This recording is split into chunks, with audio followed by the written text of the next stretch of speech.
Okay, hey there, everybody. Alright, looks like this is live. Alright, let's see if we can get into this here. So, yeah. Playing a bit more of this stuff here. Let's try and find the correct save file. As you can see, I played like quite a lot of just different games with different factions here. Those go differently. This is story mode, though. Story mode is going to probably be, on average, less successful than the typical games I play. Since I kind of didn't go into this with like a proper plan. Maybe next time I'll have a better one going into it, but I kind of feel like playing more organically in the story mode. We'll find out, though. Apparently I'm in the middle of a combat, which, okay, that's fine, I guess. This might have actually been a reroll combat, or a retry combat that I had to do. So we'll see if this is actually the right part of it.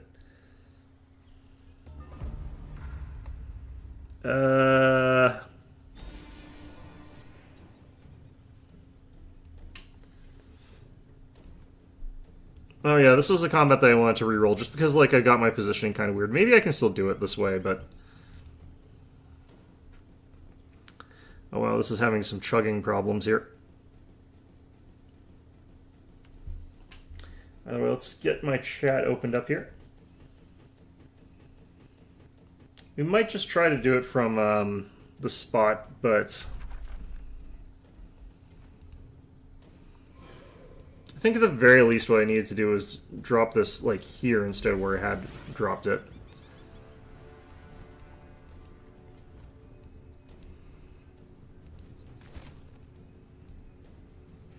Okay, so I got the ability to fire some shots with pursuers, but what I probably do here is just block off this way with some units here that are healthier. Alternatively...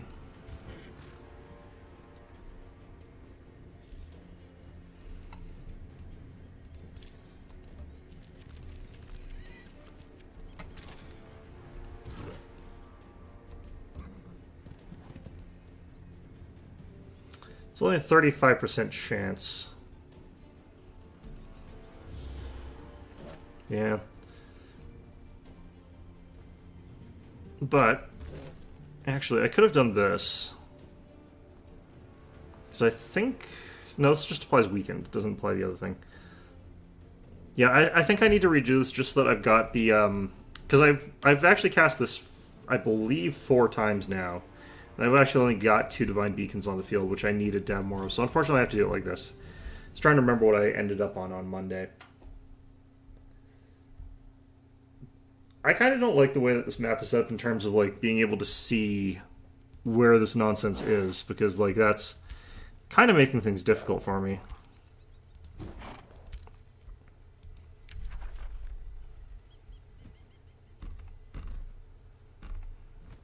Let's see here. There's nothing I can really do to improve things here. Yeah, we're just, actually. Yeah, that doesn't help at all. The thing I could theoretically do is pop out one of these units here and then replace it with a higher tier unit, but... Or not a higher tier unit, but a full health unit. Okay.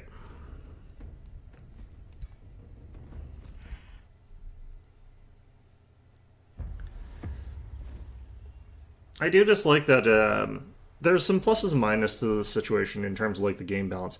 I kind of like the way that it works in the sense that it does make it so that you've got an opportunity for like the defender to reclaim territory when you otherwise kind of wouldn't, which I think is a good thing. Oh man, I have to... Okay, I wonder how we're going to get these units all around here properly. And do we rally center or do we rally... Yeah, I think we rally center. Okay. Hold on to this intersection with this guy. It's really going to have to be using our choke points effectively here.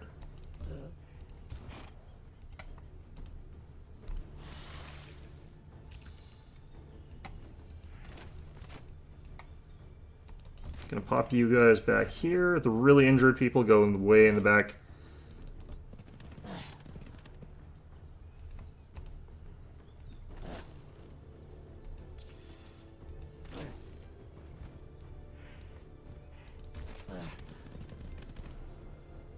Alright.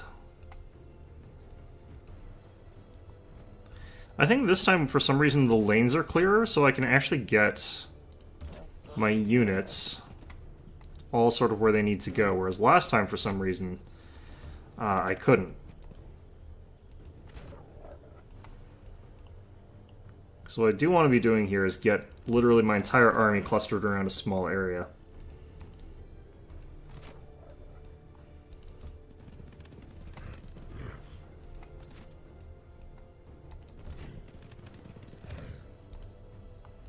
I don't think that side's gonna like try and rush me because they've got too many support type units. The AI, whenever they've got support units, is pretty willing to sort of play around trying to get like large area effect buffs on everybody, and then they sort of like waste it because they didn't move forward.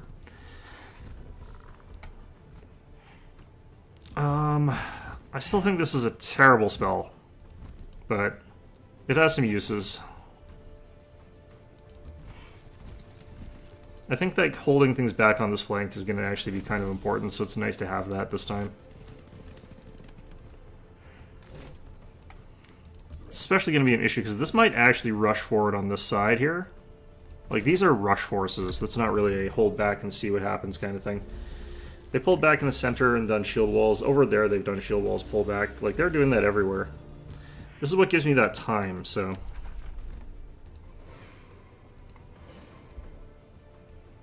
Okay, so I think I'm going to drop this one here. I'll drop it here, actually. But we're actually going to be popping down more than one of those things.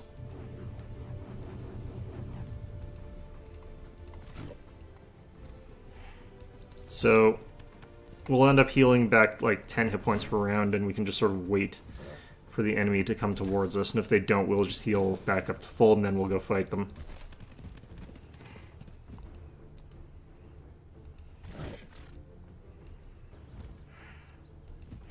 This is literally going to be just us sitting here camping until the right time. Which can be boring, but also, you know, it's what we kind of have to do here.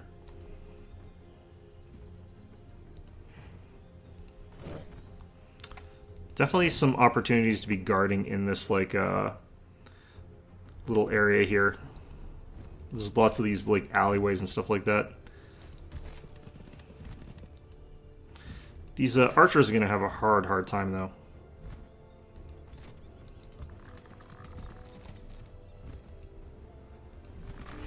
Might have a hard time defending this guy, but... with the push, he might be okay.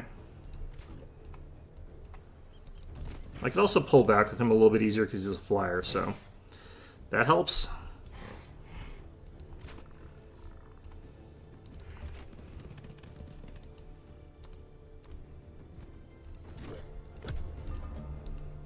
Let's see if he rushes forward this turn. He might actually try to, like, buff up again.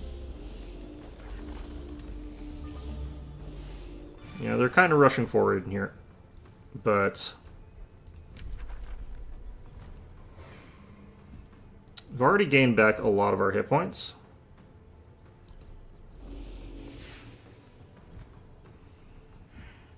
Our morale is doing good. Like, they're getting star blades out of this. I'm at least getting morale, so it's not like I'm getting nothing out of these either. Alright, we let them advance another turn, definitely. Absolutely nothing I can really be doing here. The best he can do is charge this guy who's full health and is going to retaliate, so he gets like one attack that hits me really hard, and then I get my attacks, so I think we're okay there. Can I hit with this? Just outside of range. Okay.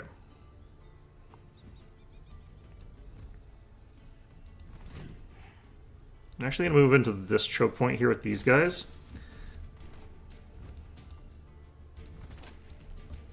Move up like that with that archer, and I'm going to move up like this with this archer. I'm going to move back with this guy.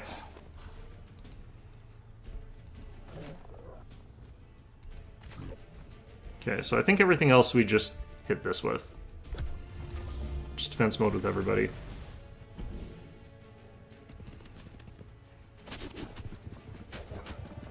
Yep, we actually got a bigger hit than he did. Of course, he heals it back to full. Fantastic. Ouch. This guy's going to have a rough time here. I'm going to have to pull him back, definitely.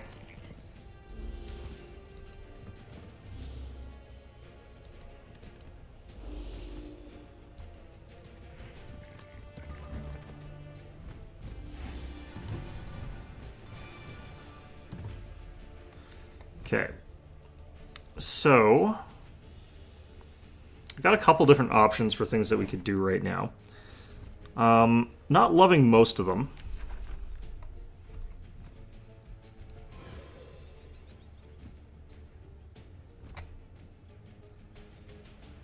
Dropping another one of these could be nice. I would like to get one that hits this guy here, but technically speaking, I think he's fine. We just go in with the charge attack here. I do want to cast a spell first, probably. And I think it's going to have to be Fear of the Horde, because I think we got a counterattack now. This feels early for the counterattack, honestly. Let's... I don't have, like, spell steal, anything like that, so... I definitely want to hit the spear with a different unit first. I just don't want this guy to get super ganged up on and killed, which is kind of what's happening to him. What do we want to use here?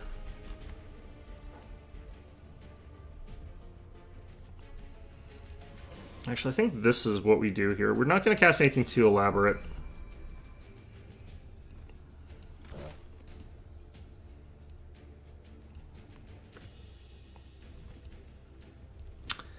Okay, we got some options here. So let's fire like this way, I think.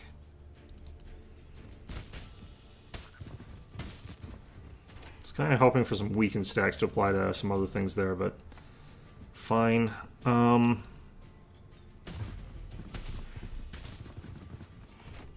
This guy resisted every single stack of weakened.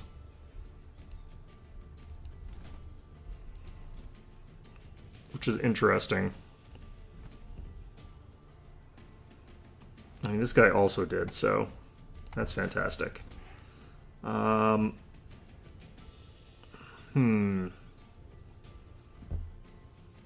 These are some weird ricochets.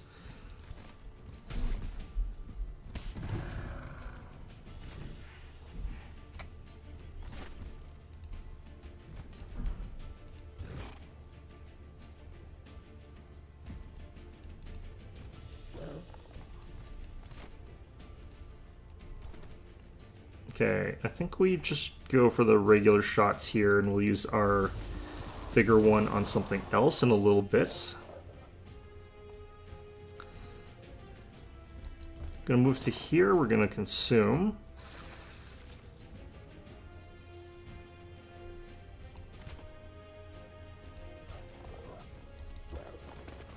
This will just force these guys to, like, move a little bit. Also deal quite a bit of damage.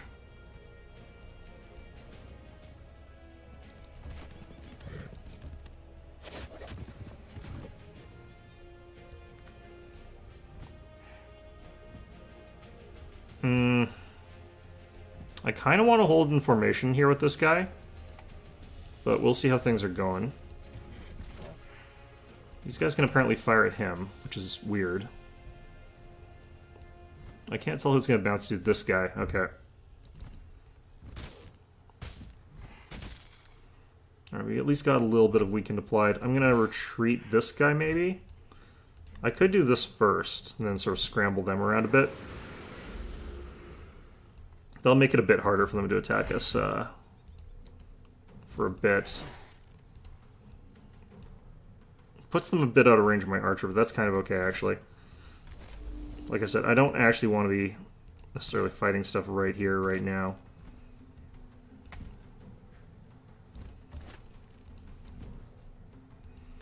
I lost shield wall on this guy, that's fine, though. These spiders can be sacrificial, honestly.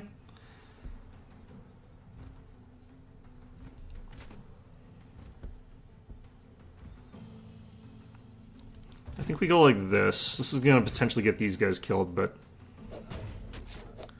they've got their regeneration and stuff like that, so that's fine. Then we throw out the spider this way.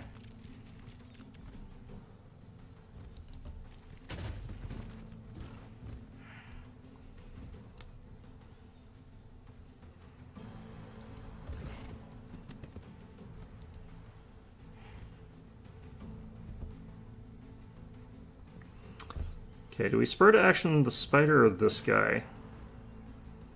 I kind of want to spur to action this guy, actually.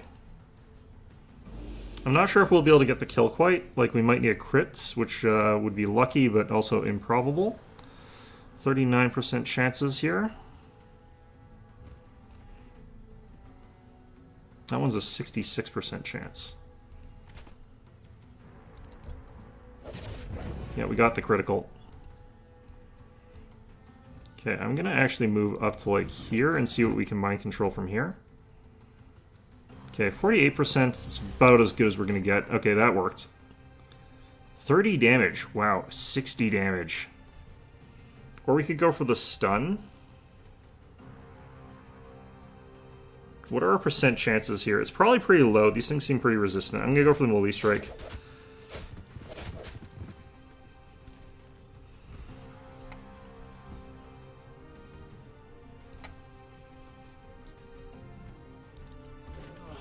Alright, well that was all good. Come on, criticals. Alright, that worked.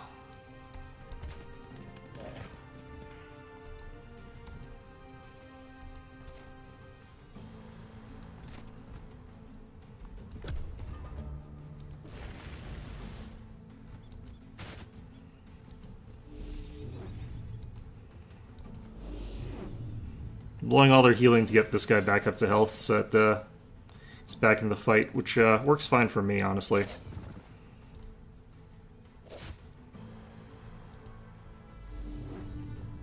Yeah, that caused them to waste so many resources. I'm actually really happy with that. Get a good counterattack here, I think. Yep. Yep, got another one there. They're really going for my leader. It's like Pretty Age of Empires. I'm only camping because all my units are at like started off with like no health. Normally I'd be on the offensive here. Just because I've got better offensive units, it's just I have to wait for these stupid towers to finish healing all my stuff. Man, I could do some beef right now, honestly. Would not mind that. See, these towers basically auto-heal all my stuff, so that's what I've been waiting for. But, I healed enough and now I can just go kill everything. Let's see here. Who do I want to hit here?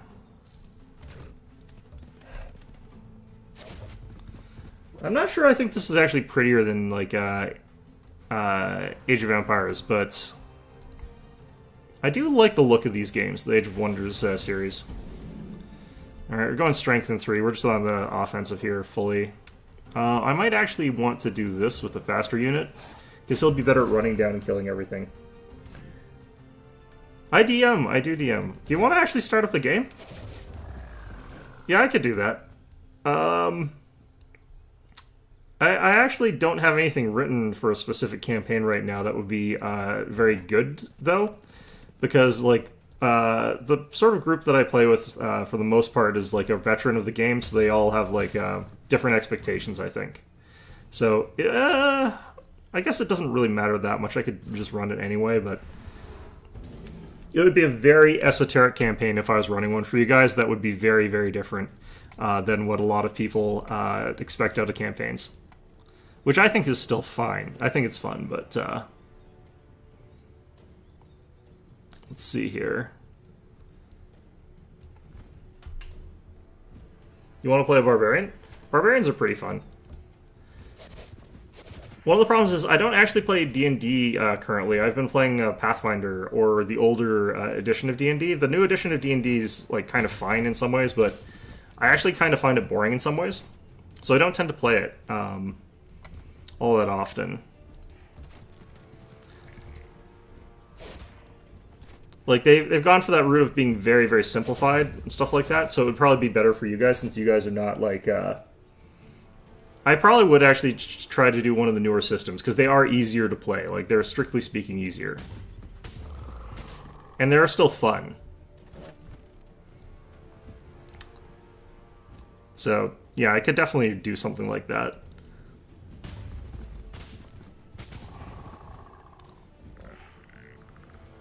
trying to think of like which of the current sort of campaign concepts that I'm running with like would be good to run for a sort of newer group right now. Because I've got campaign notes for things. I definitely have to pick something that's not like relying heavily on like established lore from other games I play. Yeah, Pathfinder is really fun, but has slightly more complex rules. To extremely more complex rules depending on what you're doing, but I also think like in your particular case, Pathfinder would be better because the Pathfinder Barbarian is just strictly better. Like it's got way more interesting stuff it can do.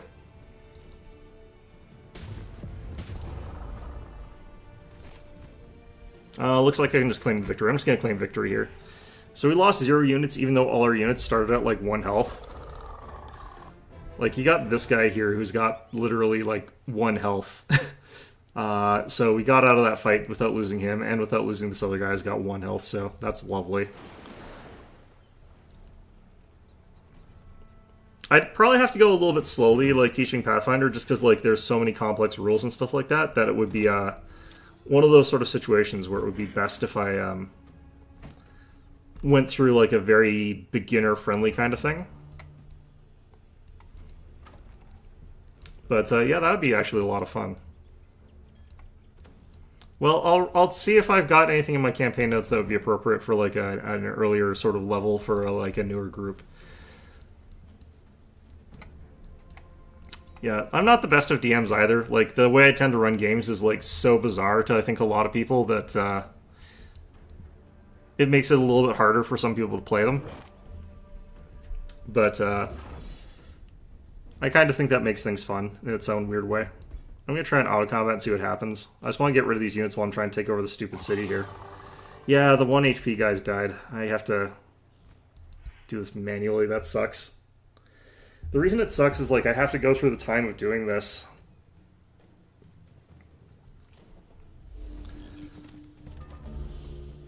Who does Dimension 20, by the way? Like, I don't know very well the specifics of the different groups that do these online campaigns. That's not like the Matt Mercer one, I don't think, right?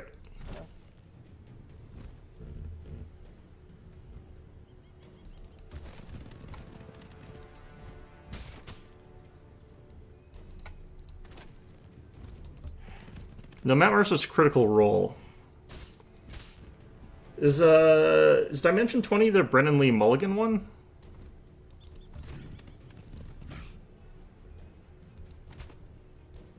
I don't keep up on my lore here. Alright.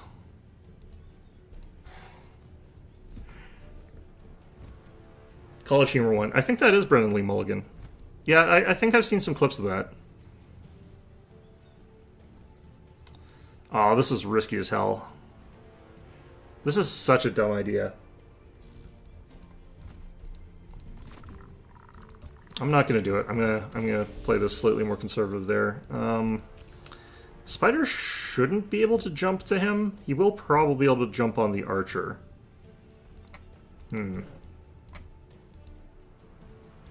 Bloody spiders. Oh, he's a really good DM. He's also a really good actor, so that helps him out. I'm not a good actor is one of the problems. So one of the things I have to like point out just right off the bat, if you haven't been in a lot of D&D games, is that like a game with your friends is very different from the ones that are like up on YouTube and stuff like that. Because like they're all professional actors and they're all sort of working together to make it as much of a fun experience as possible, and they're all like more committed and focused because they have sponsors and stuff like that that they kind of need to get paid by. So they play a lot more tight-knit and a lot better than I would, or any real person would in like an actual game. But it's still got the same sort of spirit as a tabletop game with your friends. They still capture that. It's just much more tightly edited, much faster paced than like a real game with real people. But yeah, he is actually a very good actor. That's something that makes it so that his games are a lot more fun than mine would be. Now, I'm not being self-effacing. It's just a fact. He's really good.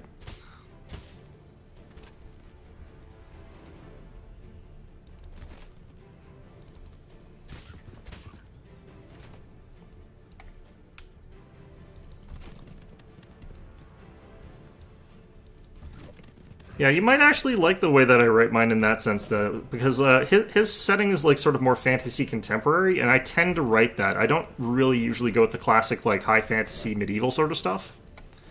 I tend to sort of weave in sort of more semi-modern or close to modern settings, or even like science fiction ones. Not that I don't like the classic fantasy stuff, it's just that for some reason I've never been in a classic fantasy D&D game.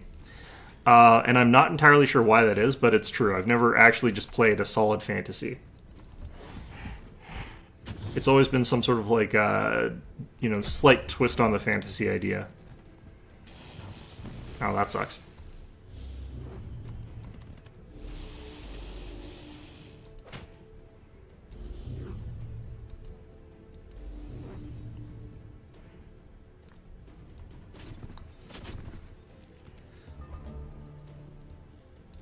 Well, I have actually got like an entire folder full of like weird zany ideas for like D&D games, I guess. So I guess the question would have to be like, what sort of game are you thinking about?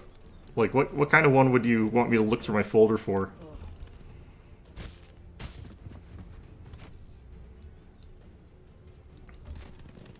Oh, this is a dangerous idea. I don't know if I want to do that.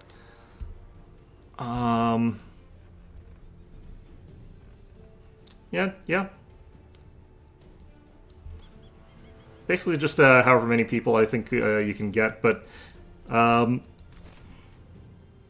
yes, no, that's actually a really good number. That's a really good number. I don't think I really want any more or any less than that sort of thing. Do I want to do this first? I think I do.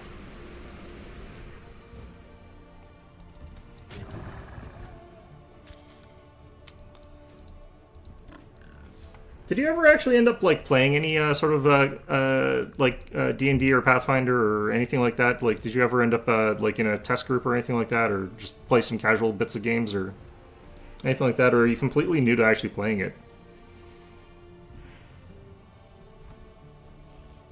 You're a rookie. Have you had a chance to like play it at all, or?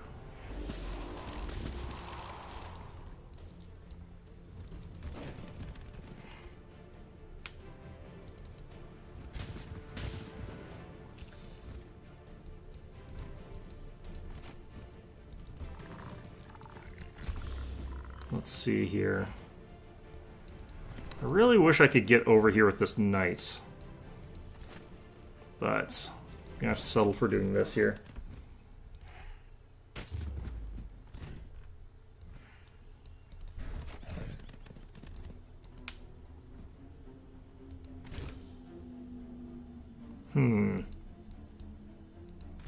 I really need to get rid of this guy.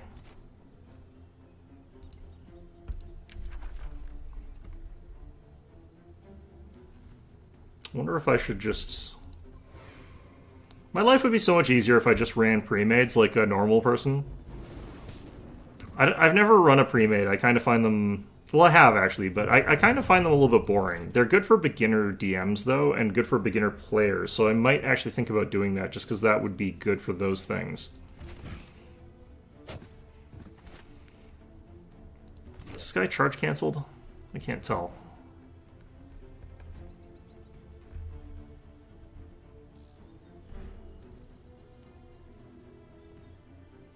I was DMing that. That wasn't actually Pathfinder. That was D&D 4th edition, where we were doing like a test thing. I remember doing that. Yeah, we were just basically doing like a sort of like test out the rules sort of thing at the store. I remember that.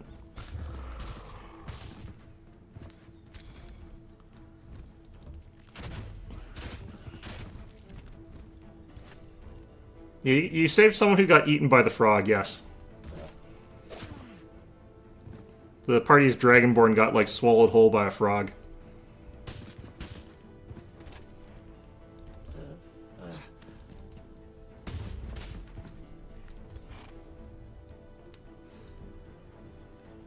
Yeah, sometimes you get moments like that just the dice sort of mess over somebody, but it works out being okay, so everyone has a good laugh at it. Other times it ends tragically with, like, a bunch of characters dying, but, you know, either way's fine.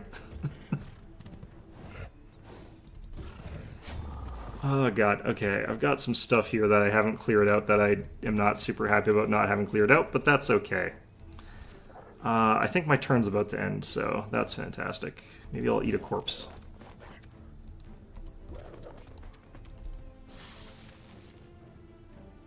No, I think that was Andrew.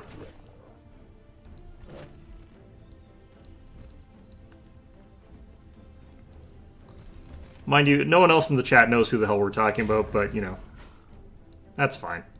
It's just all confusing names for them.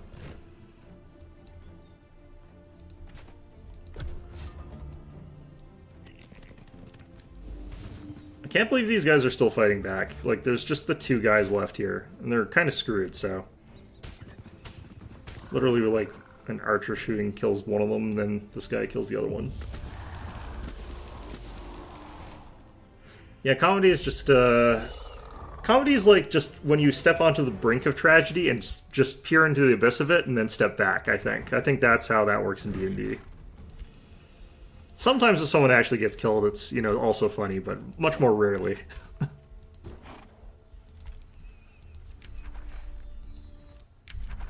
Let's see. I guess we'll do Awakened Tools here. Why is this city taking so long to... The city is taking 1,000,000 years for me to take over.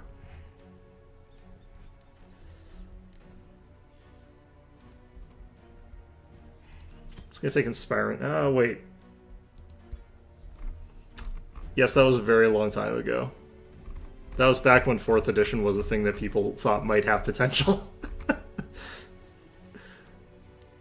Oh, how naive we were.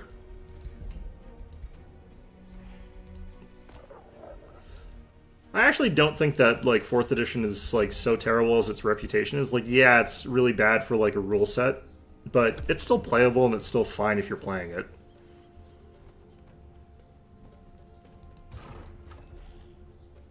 Okay, I think this stupid thing is done now. So I can finally start healing again. I should probably actually just build another couple of army stacks and then try and take over that other city that way. I think we're going to start working on that.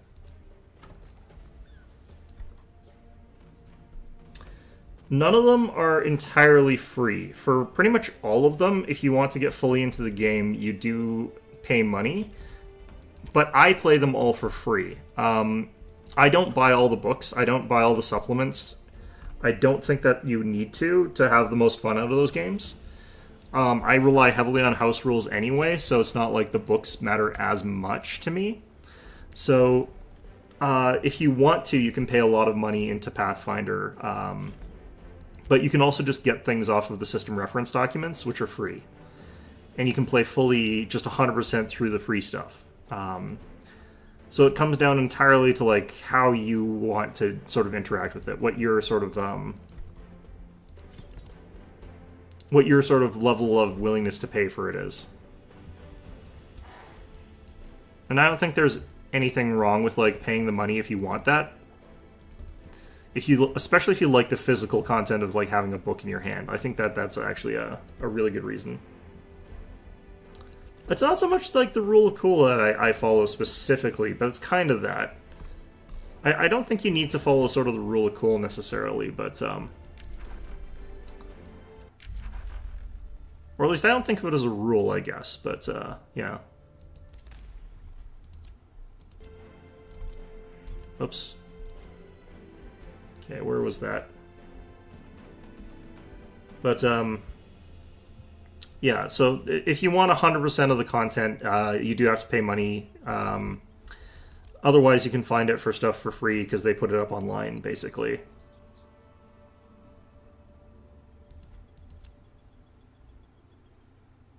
What are these guys do I want? These are all just like weird little... Maybe I'll go with healer. I don't have any support abilities. I also don't have any elemental abilities. I'm going to take this one, I guess. But yeah, if you go online and just look up like Pathfinder system reference documents, you can find the rules for 1st and 2nd edition Pathfinder. I personally run 1st, but since you guys would be all new, I would probably run 2nd. I think that here's the thing, like second edition Pathfinder is a decent system for like newer players because like it simplifies everything. It makes it so that you can easily sort of exactly what you should be doing most of the time. But it does that by removing away some of the freedom.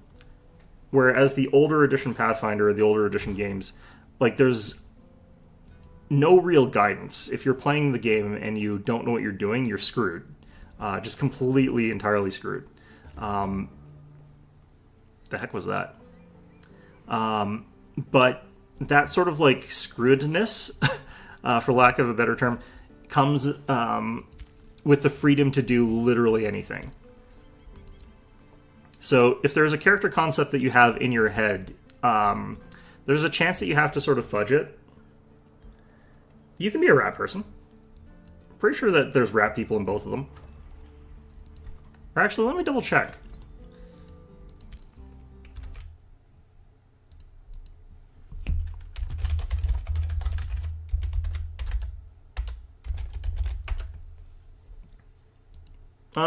So I found it in, like, the old edition one. They kind of suck, but, I mean, they're just a rat person.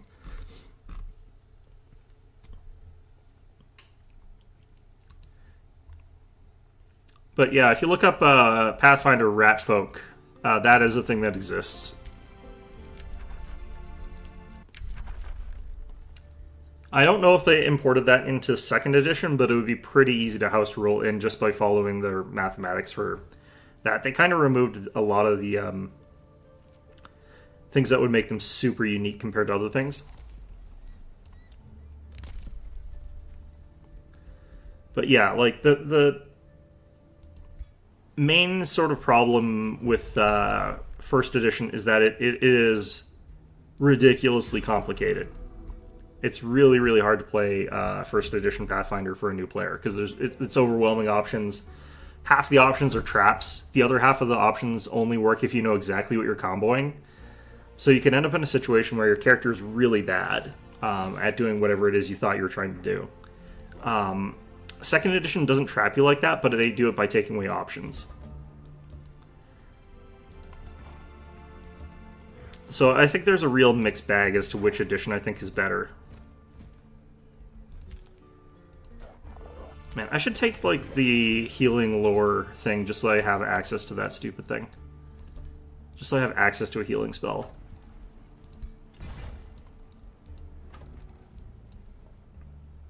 Kind of need to take these provinces so I could get access to some road infrastructure here. Let's do that.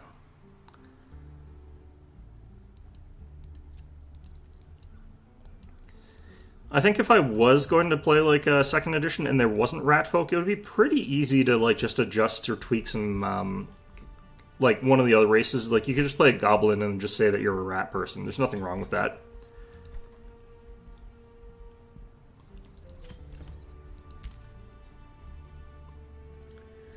Oh, I would need like weeks of time to prep. It's not actually that easy to get together a D&D game. It would take me a while.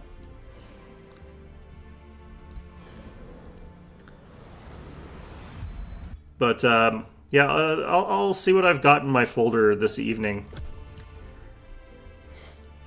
I throw out a ton of ideas for campaigns and stuff like that. Like I'll write down a ton of ideas for campaigns, and then I'll be like, okay, well, I don't think I'll ever get to this one, so I'll just sort of like do it. Or I don't think this is great for the party that I have or the group that I have. So I've got like old notes of games that I would never normally run because I think they'd be a little bit overly simplistic.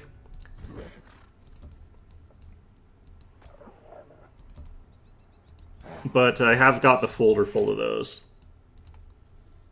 And that makes things a lot... that would potentially make things faster if I've got a good one.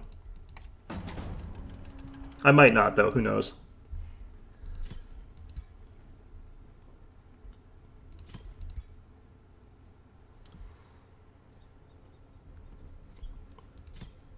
Okay. Gonna go with that. Oops. Actually...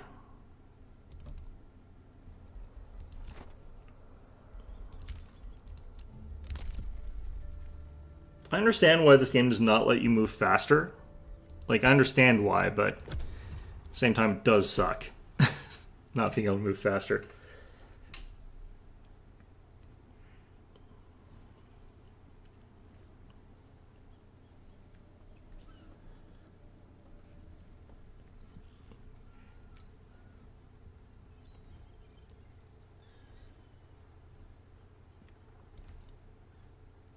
Yeah, I'd also have to do some serious thinking about like which system I'd want to run, because I've never actually run Pathfinder 2 or like the newer edition of D&D. I've played both of them, but I haven't DM'd for them.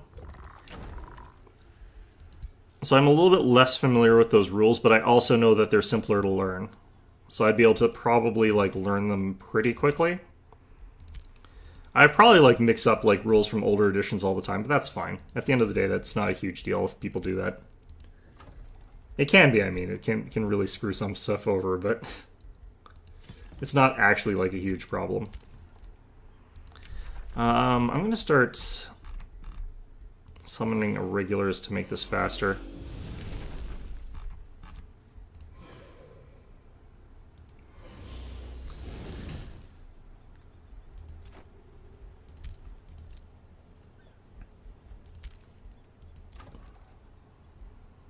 The main thing would be finding like a good day for it, because like the only time I'm really available is like I guess Wednesday. that would actually probably be the most awkward part of all this, is like availability. And obviously I'm not available during the day on Wednesdays because I'm streaming.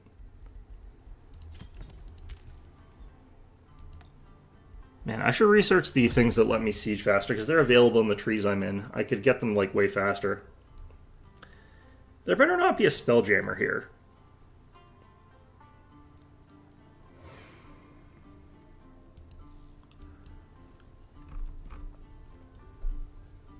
I feel like the time required is, like, not going down very fast, but I already kind of know that. Okay, can I get an alliance here? Yes.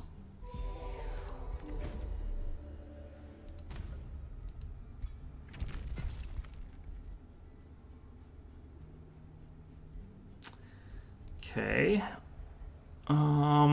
Is that minus 150? It's kind of interesting. Let's do this.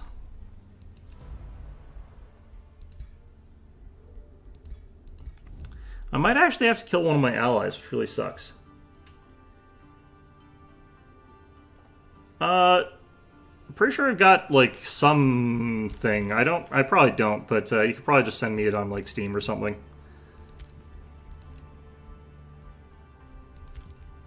Like I said, though, it would take me a while before I actually had anything, like, actually ready. Okay, which of these do I want here? Probably Golden Horde, considering what we're doing here.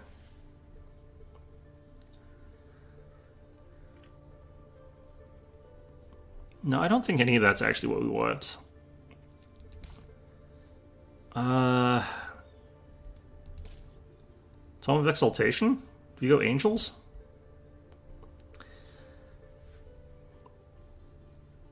Resurrect unit seems kind of worthless here. Am I in the Discord? I don't really check Discord very often. I'll just make sure to check it. Once you send me a message, I'll probably have something that says I've got a message or something like that, I guess.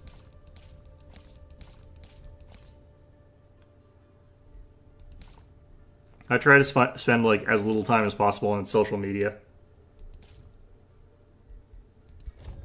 I'm going to take this one. I don't think this is a good idea necessarily, but I'm taking it. Embrace the chaos, and it will embrace you too, and spread further. Scion and Flames, I think, is going to be like the go-to here. Okay, we'll grab that. We'll grab this. For some reason I keep rolling archers, but that's fine. Would like to keep rolling some more swordsmen, but... What the heck? An arcanist. A frog arcanist. Interesting. I wonder how I got that. It must be available through... I didn't know I could get... Huh. Weird. Okay. Well, that's new.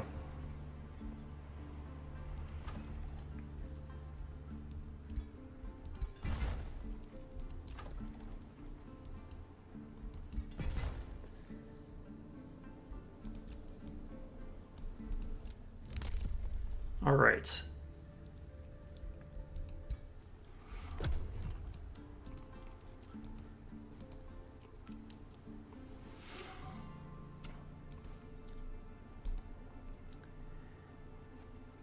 The main thing here, like the thrust of what I'm irritated by in this particular playthrough is like I'm not sure what they mean by victory reached. I feel like they mean I just have to win the whole game instead of like doing the story objectives. I would really prefer it if it was like story objectives. Like that would be so much more interesting, but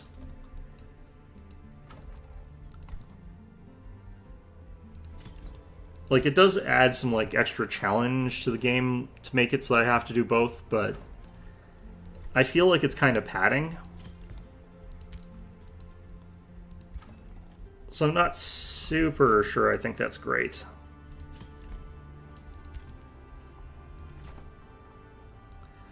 Okay, do we start traveling to Drown Gate? I think we do. I can probably have a full stack by the time we get there.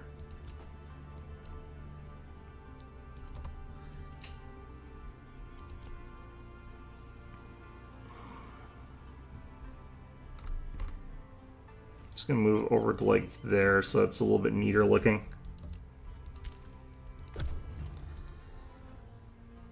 Alright, so this is their last chance to defend against me unless they want to defend in their castle, which they probably do. If they do that, I'll have a bunch of catapults though, so... I didn't take guidance this run, so I won't be able to like easily shoot them though. So there is that.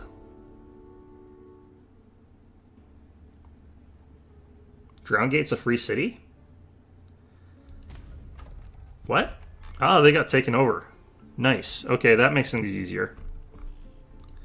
So this is the last city for Siren.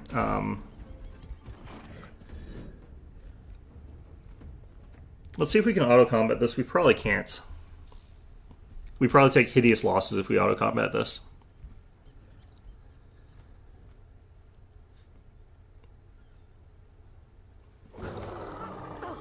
Gnome Bard? Gnome Bard is okay. I guess it depends on the edition. I don't know anything about, like, second edition bards. The first edition bards are pretty good, though. I actually think you can make just about anything work to be pretty good. I think that that's the beauty of those games, is, like, anything you can conceptualize, you can make them pretty worthwhile. So if you got some sort of, like, really crazy game concept that's in your head, if you know sort of what you're doing a little bit, you can make it work.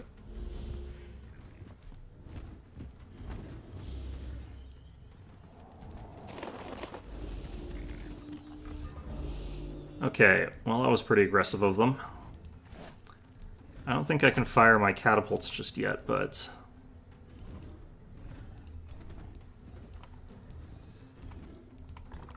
yeah, they've got some interesting choices here.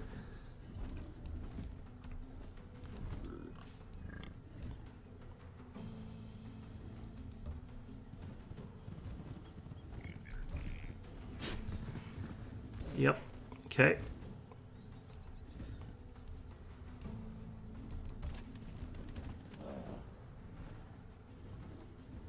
That has a weird ricochet. Did I miss both those shots or something? No. Okay. Just one of them.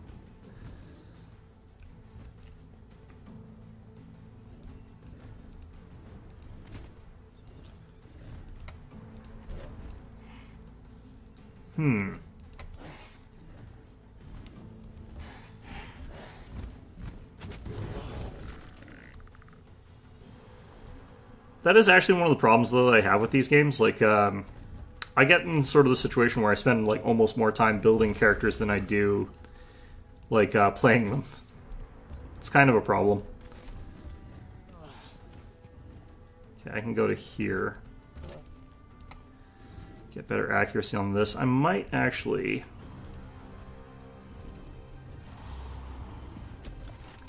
weaken him first. I thought you were going to play a barbarian, though. But yeah, like that is the thing. You get sort of like all sorts of different character ideas in your head, and you can't decide which one you want. It's like picking your favorite child.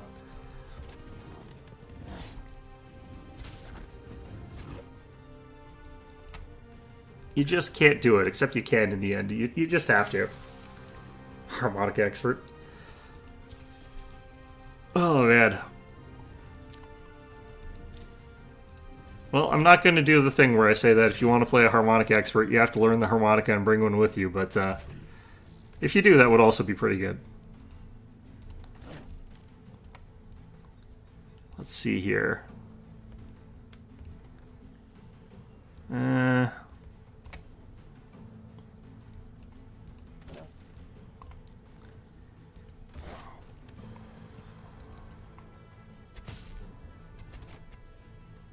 Not super happy about that positioning, but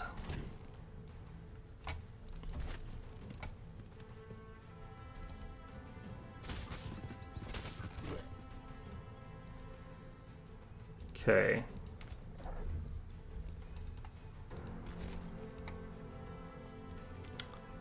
I keep telling myself one of these days I'm going to just build a normal character in a normal way, but I never do.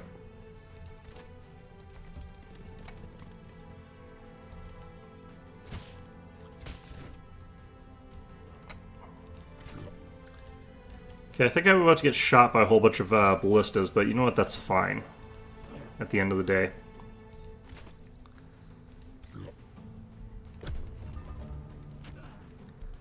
These things don't hurt that badly, so the main problem is going to be those dragon riders coming down and beating me senseless.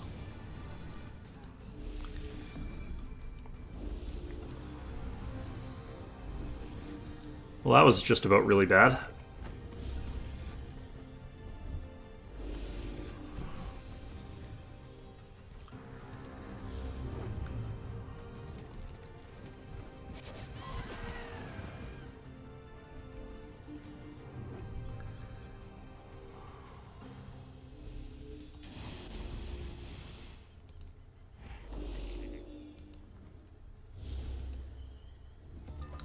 Well, we survived. And we survived to the point where I can get access to my spells, which is lovely. Probably this again.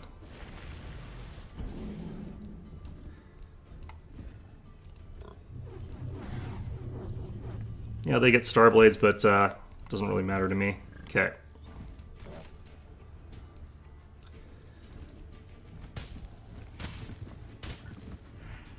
Blew up that. This guy is really tough, actually. Like, kind of unreasonably tough, actually. They'll probably be dead next round, but still. Okay, I think we have to sort of push up here, this side.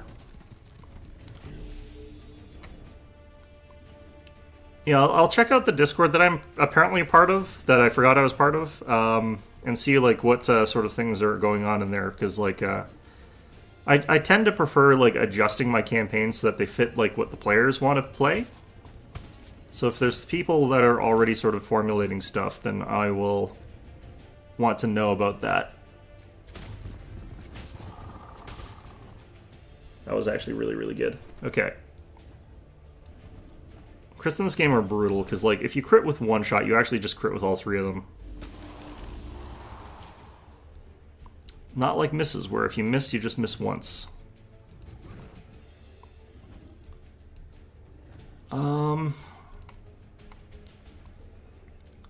Actually, let's do this. I forgot to fire this thing. At him or him?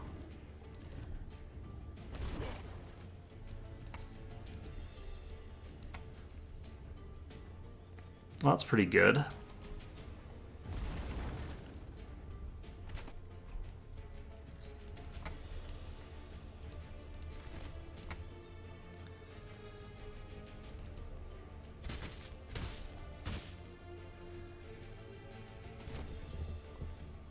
Alright, so that's good.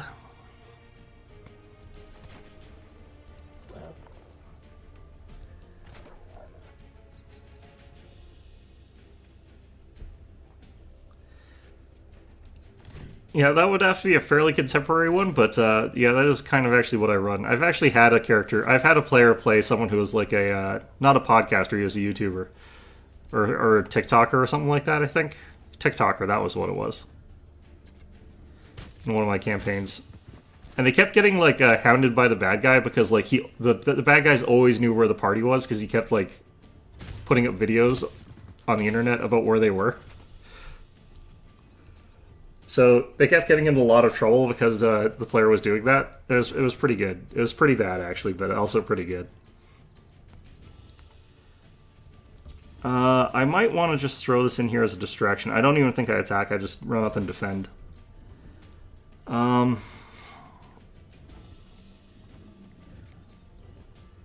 I almost want to run over and give somebody a hit of spur to action.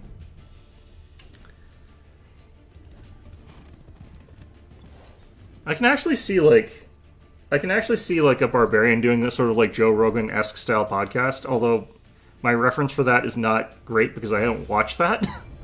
So I don't know what they're actually about, but everything I've heard about them and seen about them is like that would probably be like what that is, honestly.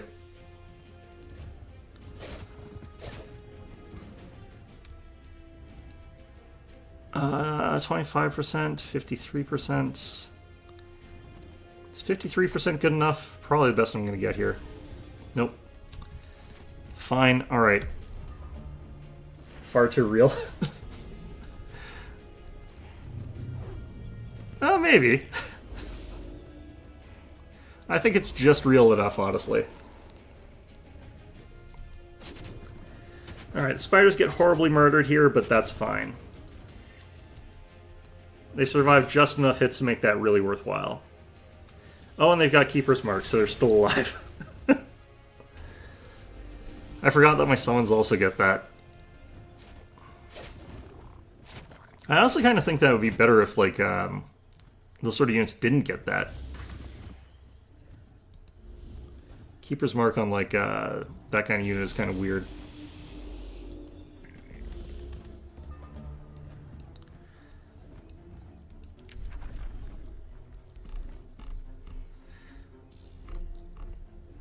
Alright, I don't know what to cast here. Probably Fury of the Horde again. When in doubt, use Fury of the Horde. Just is the default spell in these situations for the most part. Okay, I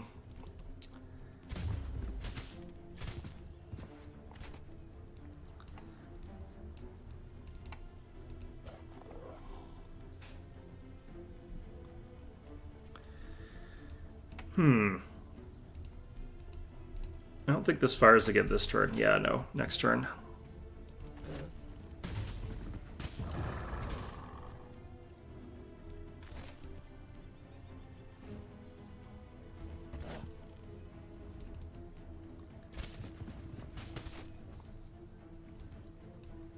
Okay, we got weakened down. They've got charge blocks, so they'll get the retaliation. That's a first strike retaliation. I kind of don't want to run into that right now. Let's do this first. The kind of thing about, like, magic, though, is, like, if you look through the magic stuff, there is possibility to do a podcast with, like, just magic, even in a medieval setting, Pathfinder D&D campaign. So in a sort of weird way, you don't have to make it more modern to do that. It's kind of fun, in my opinion.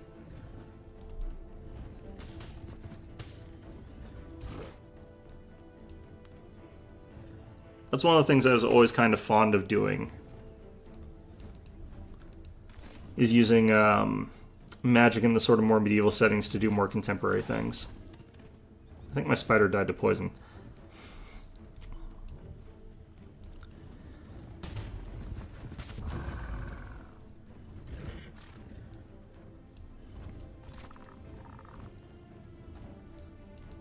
Okay, I think we try to hit this guy with this. Or no.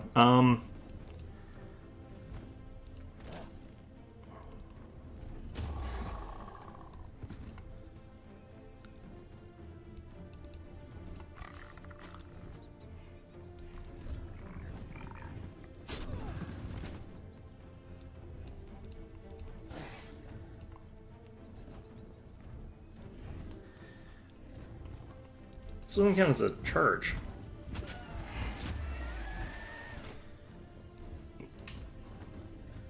This guy must have enough charge defense to not take that too badly. Ugh.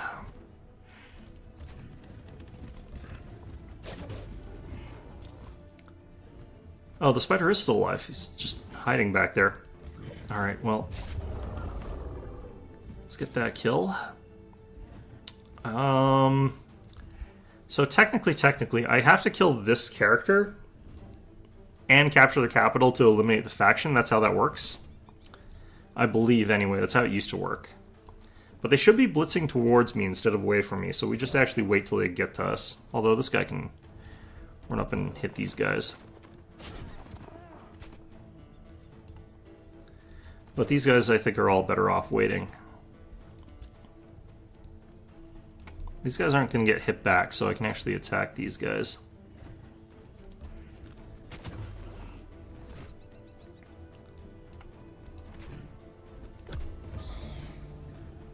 Well, now I died of poison. It's fine. Okay, so that's the one that I'm pretty sure I have to kill. It would be better if I got everything else, too. Archer back here. Should go after this guy. Ouch. Ow. Both shots scattered into the same friendly. Fantastic.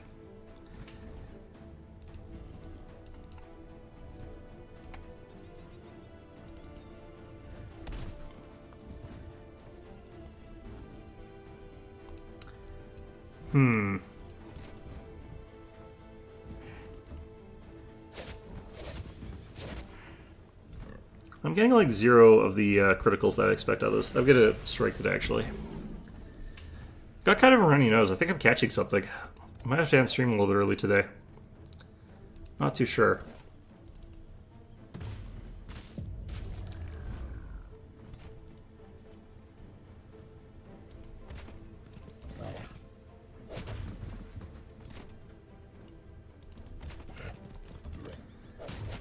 Honestly, it's probably not I'm catching anything. It's probably just like pollen allergies. Like this sort of season usually is pretty bad for me. Was outside walking, so like I was out there getting nice big lungfuls of pollen. Okay, so this guy I want to kill because he's running away fastest.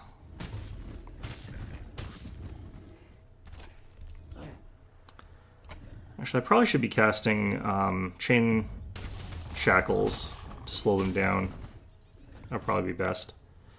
Still, though, I think we got this guy.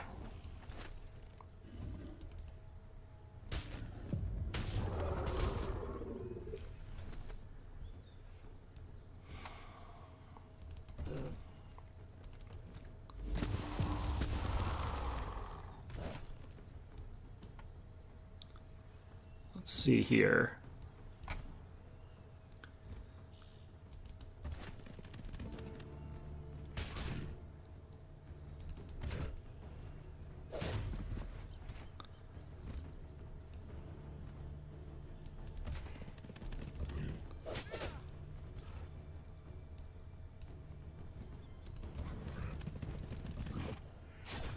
I'm really wondering if like this is going to end the mission, like the whatever story mode mission thing this is. I kind of want it to. I don't like it when these drag on too long.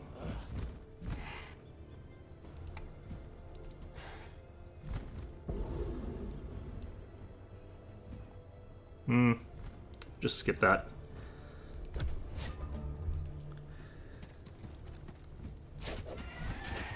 Tricked this guy into running towards us. Fantastic.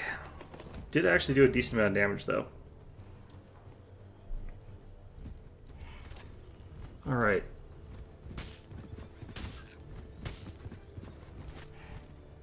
Wow, this person is resisting these weakened stacks pretty well. I still got one, but still.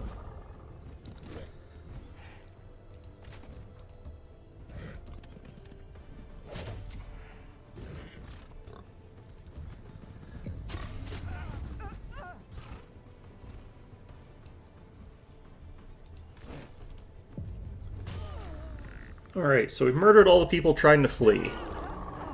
which is definitely not a war crime. Alright. Nimue was defeated. She screams as she casts into the astral void. The entire realm seems to sign relief. Your army search her capital where she conducted her experiments and abused the currents of creation to create new people.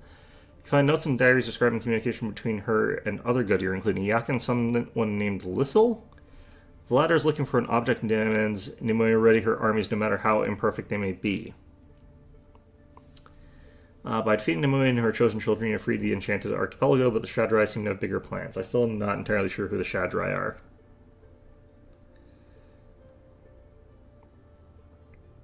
Well, okay.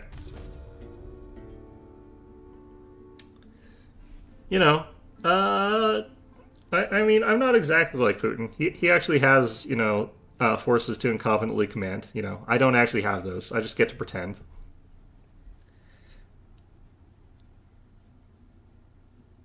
What's going on here?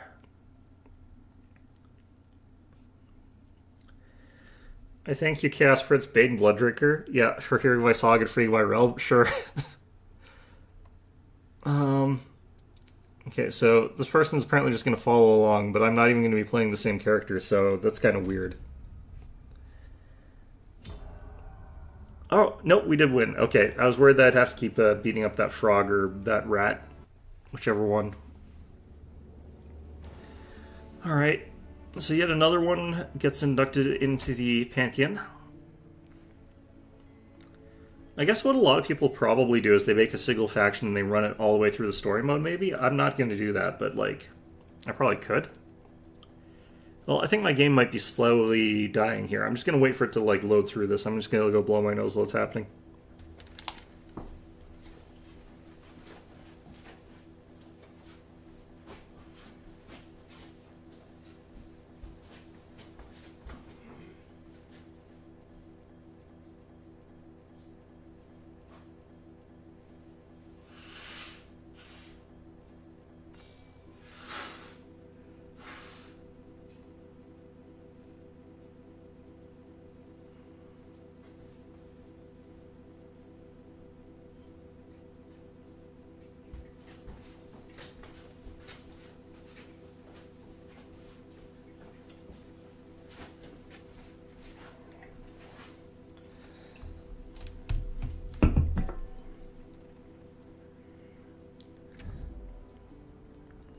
Alright, we're back. Scrub the timeliner plus press play. I don't really care about either of those. Let's just hit done. Alright. Unfortunately, we're like past cap level, so... Yep, there's that bug. There's my game trying to crash. Loving that. And Elia, the curious mare who euphorically experienced freedom. This is my game trying to die. Right. I am her. It was the auto-generated names are kind of like that, yeah. And the grace of the Godir. It is for this reason that I sing the stories of this age of Godir, and of the good and the evil that reside within the ever-flowing astral sea. Yeah, pretty sure I'm on the evil in this particular run through here. Yet my freedom begets responsibility. I could no longer ignore the murder and destruction of the powerless and innocent. My time as prisoner taught me about the plans of Nimue and her allies, the Godir Alliance, who call themselves the Shadra. This is why I had to inform the Covenant of the scheming Shadrai and their ambitions, which were far greater than what the Covenant imagined. I mean, yeah, you know, just having a bit of an aneurysm. It's fine. Alright, so we get to ascend another person to the Pantheon. Up they go with all the others. I've got way too many Pantheon leaders. I kind of don't care that I've got too many of them. Like, it's kind of just fun to sort of see that, like, just gigantic cast of characters. Some of these are not characters that I made, though. Like, we got Decimus the Unwavering, which was, like, a character that was just in that run. That was a... Like, these are all NPCs. Like, I don't really know why they get thrown in here. I guess there are people who exist as... I'm not sure why they're here. I really don't. Alright, well, whatever. choose your destination. Okay, so the next one is Crimson Caldera.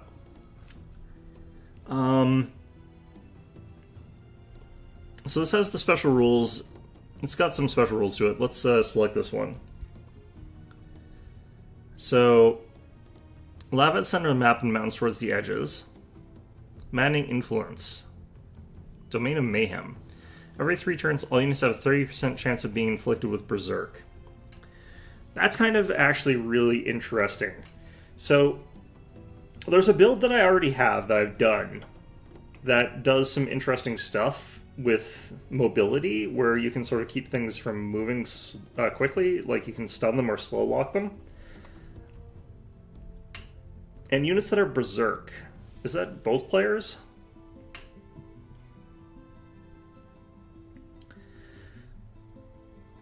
I think... Okay, I'm gonna try this with, like... Your journey. Actually, wait. What if we built an all-mechanical army of things that are immune to that? That would also be interesting. So here was what I was thinking. I could use this character. This faction builds up a lot of stuff that has stuns and stuff like that. And slows. So the enemy is like berserk but slowed. They can't reach my lines. That forces them to attack their own lines. And if I've sort of gummed up their front line so their back line can't move forward, the back line gets berserk, they have to attack themselves. That's what I was kind of thinking, but why don't we try to create... What is your people's form? I'm just going to pick Dwarfkin here. The faction traits actually don't matter at all here, because we're not going to be using dwarves. We're going to be building other things. So this really just matters for our leader. These kind of don't matter for your leader, because you can just get one. So... maybe resilient. And then these things, again, don't technically matter, but if we go for, like... I don't even think any of these actually work here. So this would, again, just be purely for my leader.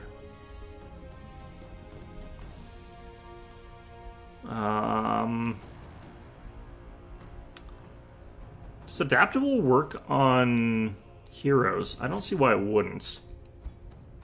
Probably doesn't, but... Alright, so we're going for a pure golem build. I'm trying to think of which of these traits actually would merge best with golems. It's definitely not dark, because dark has to have pursuers or it has to have warlocks, and we're not going to have either of those. It's not high because we won't have awakeners. So that leaves us with barbarians, industrious, feudal, and mystic. So feudal will give me that plus 20% damage. Invent myself some underpants. Pretty sure I've invented underpants. I don't know. It's just pants that you wear underneath your pants. I mean, it's easy, you know? I don't want to be casting a ton. I think what we're going to try and do is, the very standard thing. We're going to go with, the dwarven thing of dwarfness, which is, we go with these guys. We're going to be doing a lot of summoning, technically. No, we're not, because, the copper golem's not summoned. It's actually built. That's interesting. Okay.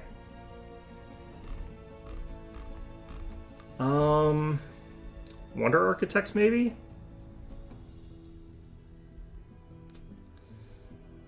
I'm going to try Great Builders, because I suspect this map is going to have a lot of quarries. And then we're going to have a whole bunch of, sword and spear units. So something that gives me bonuses in sword spear would actually be really good.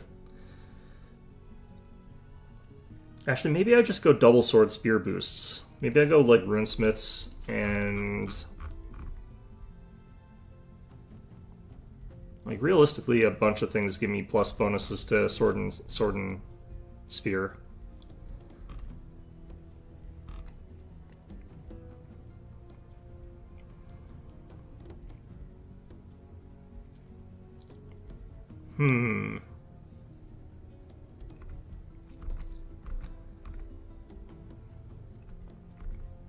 Maybe less of them than I thought. I thought there were more. I guess it was mostly just devotees of good chosen uniters.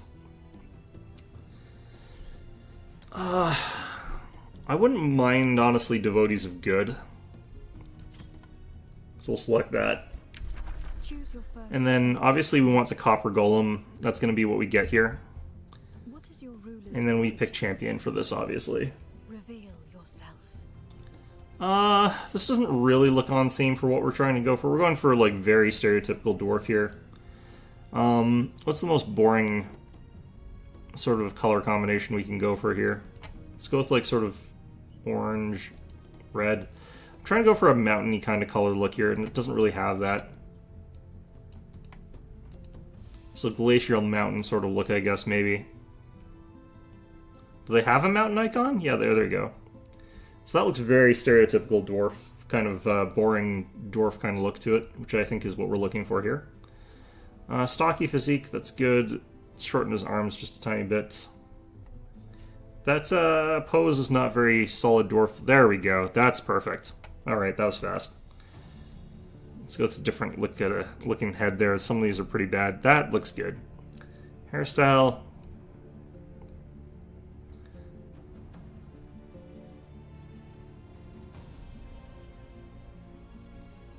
I think that actually is about right. Alright, we're looking at a very stereotypical dwarf here. Just a very dwarfy dwarf. And he's going to be working personally the forges of, like, whatever mountain. I can't think of names off the top of my head right now. And he's just going to make, like, golems. He's not going to bother, like, with fleshy dwarf troops. They're all dead or something like that from some sort of bizarre cataclysm. So all his friends are robots. It's gonna be that kind of thing. Let's change his armor color to gold. There we go. That's so good. Okay, that is. All right, your name Journey begins.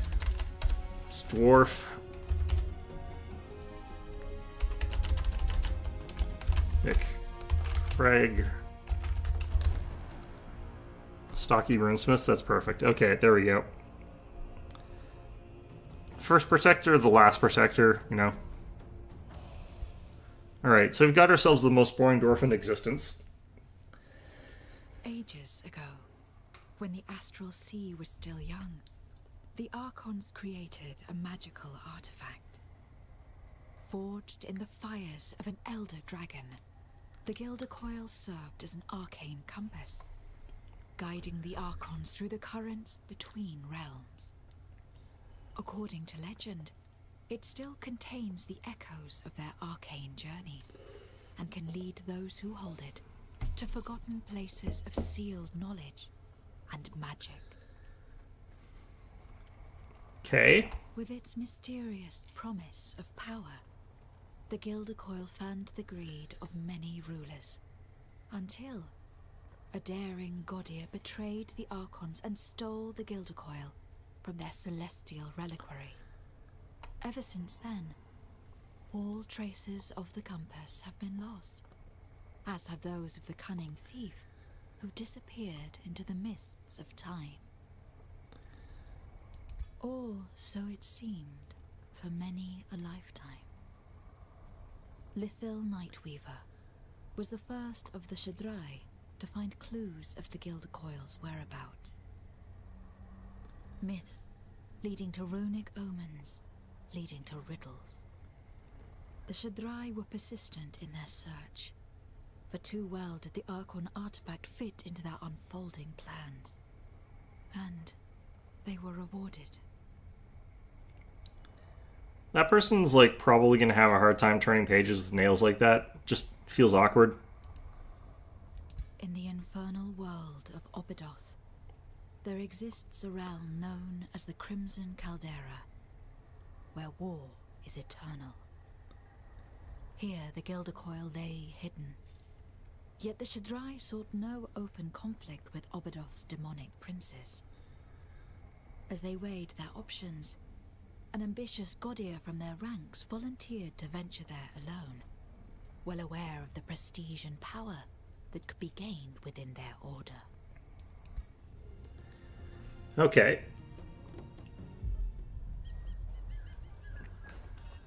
So it looks like we start off with a full stack. It should be mostly like just basic-ass sword unit and spear units, which is not great because we want to mostly switch over to summon copper golems. This is a lot more not on fire compared to what I thought it was going to be. So this is like the poster character. Pretty cool design, but, you know, I have no idea who this is, honestly. This is Lithal Nightweaver. I wonder if she's a character from the other game, so I can't remember very well. Mistakes are deadly in this demonic realm in which everyone is prisoner of war. Betrayal looms over each moment to come. Okay.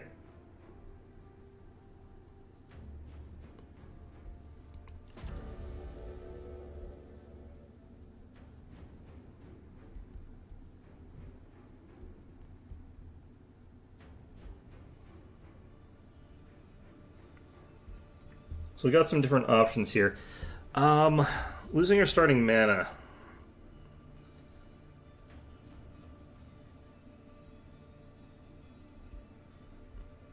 I wonder... I'm going to use this. Okay.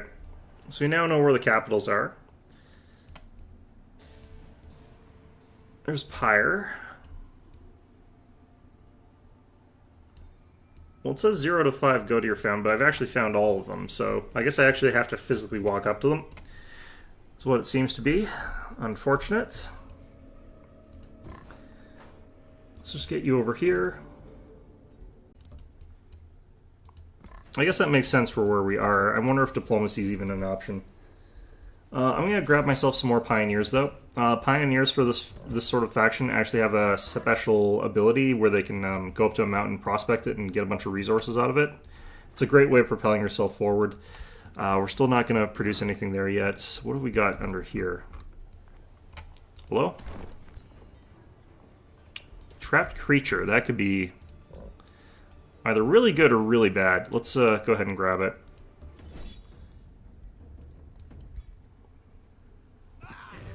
Wow, 2 dead. That is absolutely atrocious. Fortunately, one of our random units was actually a spearman, which is pretty good. And we got 2 of these spear support units, which are really trash, but I guess that's fine. So we're about to get berserked on, so we just have to run up and, yeah, try not to, I guess. Which you don't really have a choice about, honestly.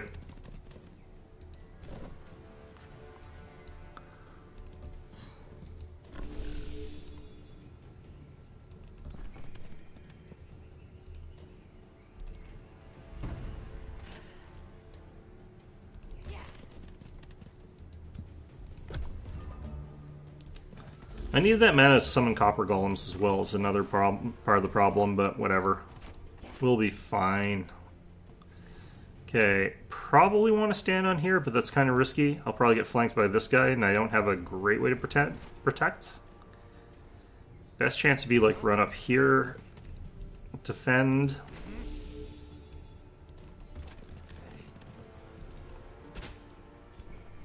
Yeah, shoot crossbow is still kind of garbage.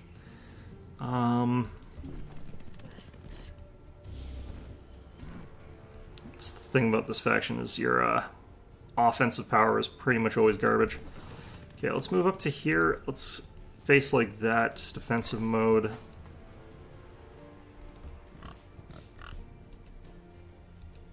Defensive mode. Okay. Looks like we've got lots of resistance there, which is good.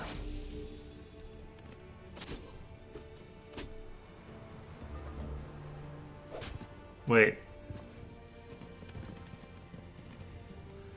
Oh, are these guys berserked? Yeah, I think they're berserked. Okay, that's fine.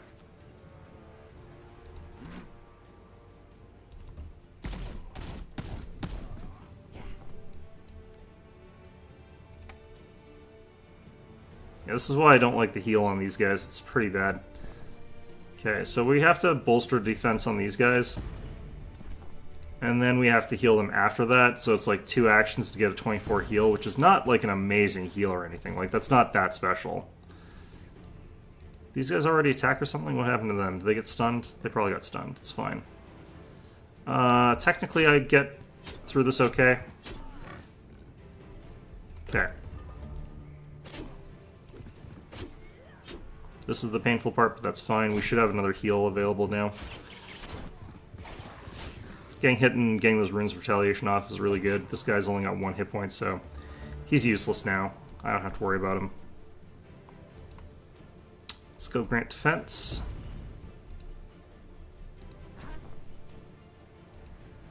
Strength from steel. And that makes me hit really hard.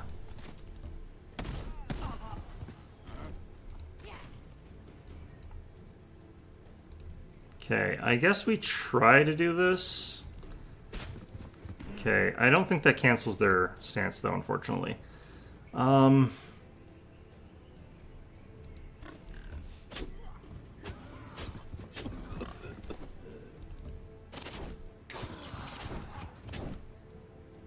This might be what ends up screwing us over.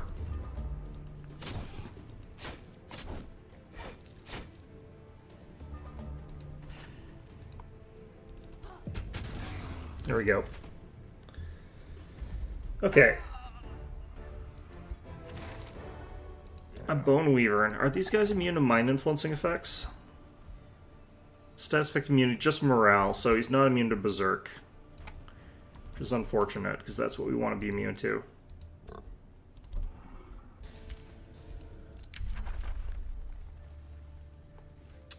Okay, Rune of Industry and Steel Fury are both going to be kind of important for us here. Sundering Blades is also going to be important. I think what we'll do first is Sundering Blades, just because it's fastest. We do that next turn.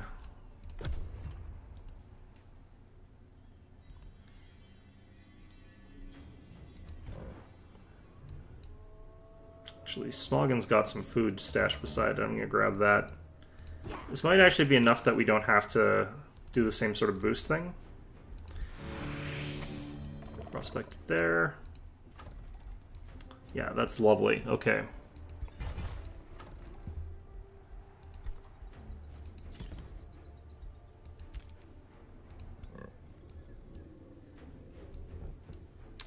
Got the ability to fight over here, I think. That gets me some draft.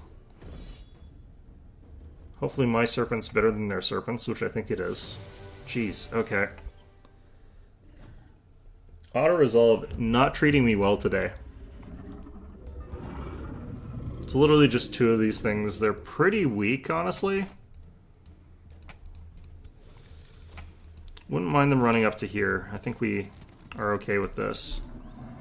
Because it's just one of them that would get to hit me. It's not both of them anyway. I should be able to run up to here.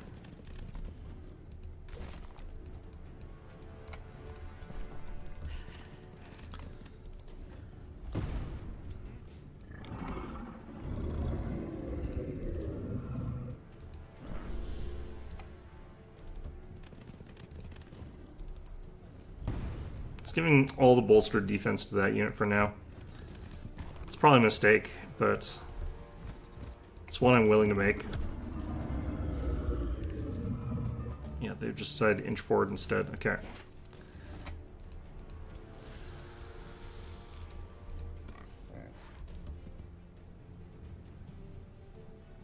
Hello, game? There we go. So what we're going to do here is actually play the fallback game. We're not going to take the bait of being the first to charge here. Generally speaking, it's better to be the person who defends in this game. Depending on composition, really.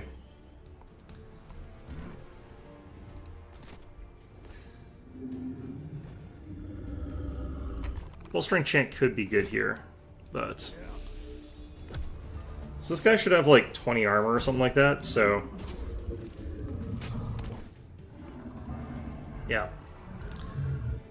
Okay, let's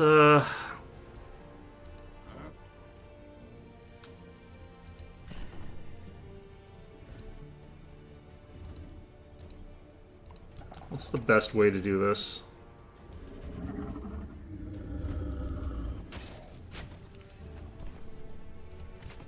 I kind of just want to do this.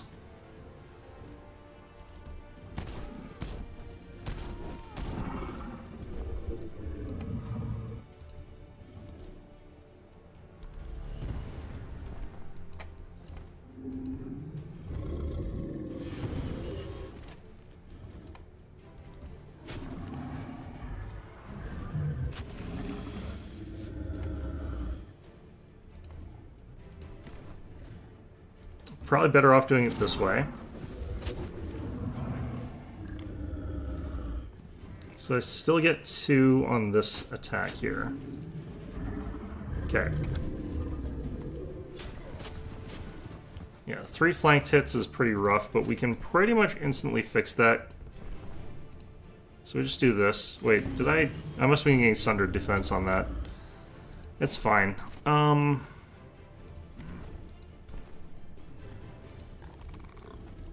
Just flank kill him, actually.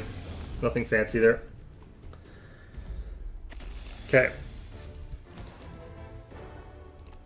Change from another catastrophic, like, 10 loss sort of victory to 0 losses, which is great. Okay. I'm going to get this guy up and across to the mountains up here. Well, this guy works on the mountains down here. And I probably want to get ready to go fight Smoggin, like, fast. I could probably have actually just run into there and rushed him.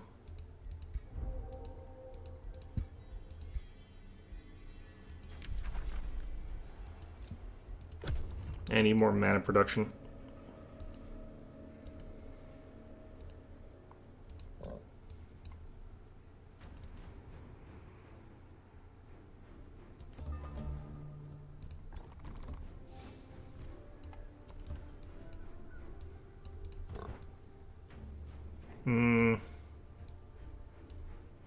I wouldn't mind the way where I go all the way across and start like with these other provinces.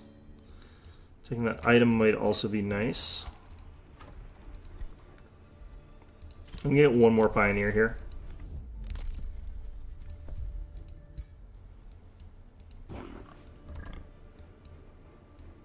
I'm like 1 tile away.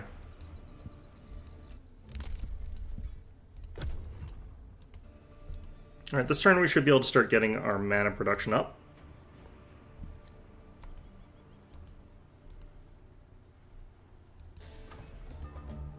I think I'm going to do this as well here.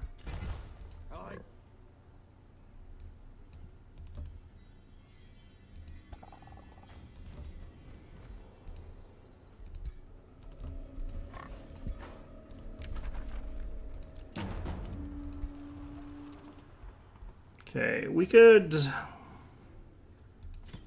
go pretty hard on this, I think, with the money. But maybe we just don't, because I don't apparently get any turn benefits to that. Alright, fine. So they shouldn't be able to produce anything while we're doing this. I've got the Staff of Radiance, which I don't really want, but we've got it, so I guess we have it.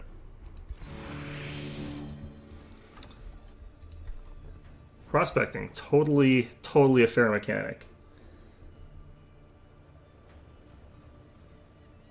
I mean, I'm sure there are some people who are lacking underpants, yes. I feel like that's a guaranteed. Not necessarily anyone in this conversation, and certainly not me. I've got plenty of underpants, but I'm sure that there's some people who could use it. Ooh, okay. The staff I'm really not that interested in. This is not a great ability, but switching to the Eagle Mount provides some interesting benefits there. Alright, Sundering Blades, we should probably research that. Awakened Tools is very good.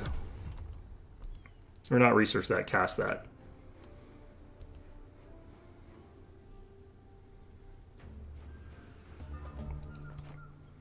This is literally a stack with like 1 Spearman, 2 Scouts, and like a level 4 hero. The level 4 hero is going to be the entirety of the problem. Like just 100% of it.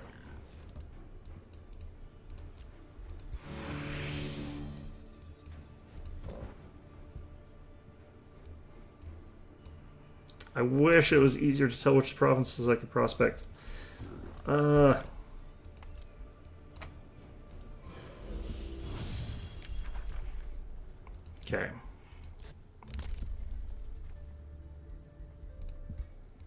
Yeah, don't need any of that. Really do need the shrine. Yeah, for a lava-filled caldera, this place is actually surprisingly hospitable. Other than for the fact that everyone in it's a violent loon, including me, but still.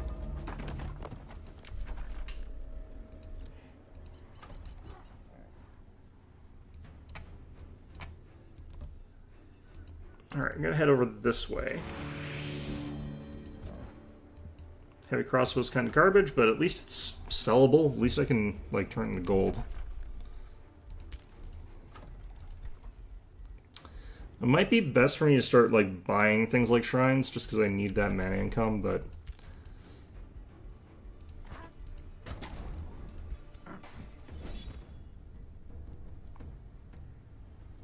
Can I auto-combat this? No. That crossbow man just really wants to suicide.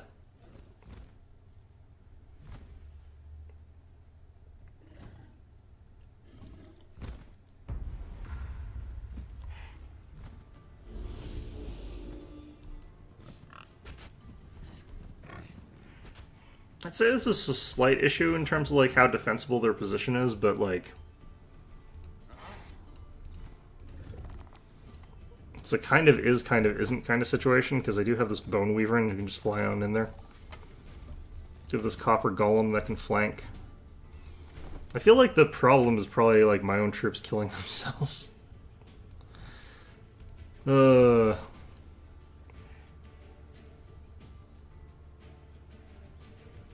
Yeah, I don't want to run into a situation where like I'm getting flank shot by these guys, so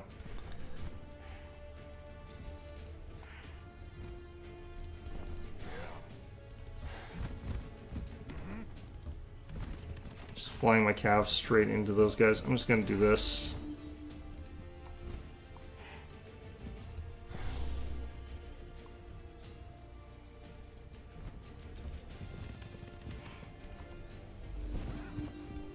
Okay, Magic Blast has halved the amount of damage coming off of that one unit there. That unit's still going to be strong, though. I might have wanted to bolster defense. That might have been stronger, but... Oh, they're back at enough health. It's jerks. I guess they only have the one shot as well, though, so they're kind of lame.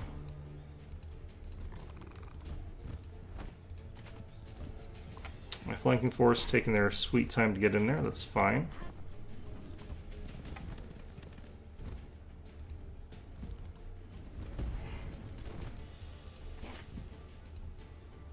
See, this has some suck potential.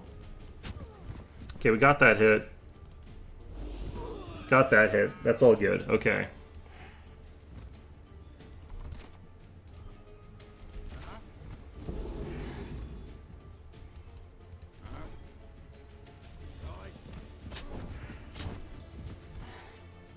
Rune Retaliation is going to do some work against us, isn't it?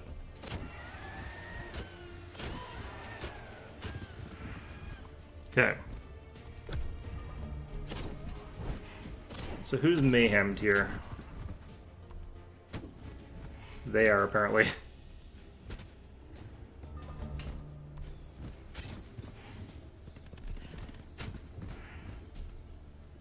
Okay, so apparently that's a pretty advantageous mayhem that we just had there. I'm okay with this.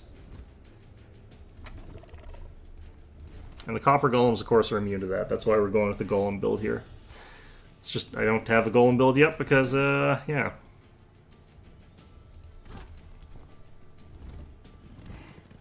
I was hoping that would be a kill shot, but...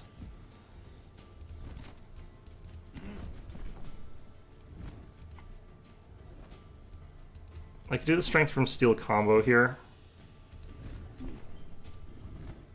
I think that would actually be kind of appropriate in this instance. Gives us a ton of defense, and then we can sort of just swap them to death. Then I can get up here with these guys, and I can fly up with my leader, so...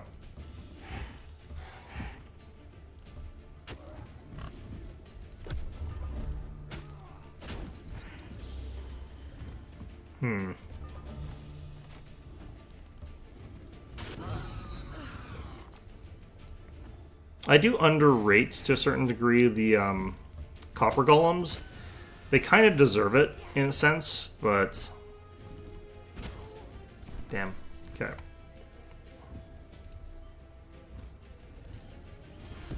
Should have done that actually earlier. Alright.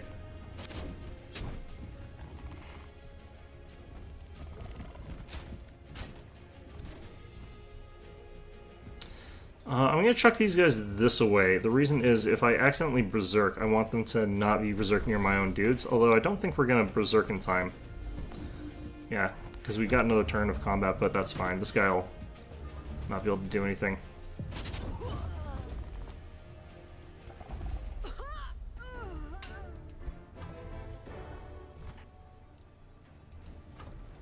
Alright, so we're just going to vassalize. We're not going to do anything fancy there. We do want to do, like, good guy point sort of stuff in this match, although it probably is actually not a great map to try and do that. I don't see why it would be that difficult, though. Nice.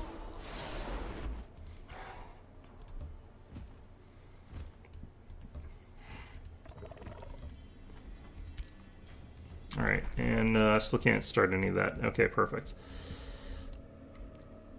Trying to remember if you can even get magic from prospecting. I don't think you can. Leastwise, I haven't really seen it. So I wouldn't actually get that much mana from that. I'm just going to grow in this direction because I want to stuff these guys. I want to make sure that they're not really getting the best situation here.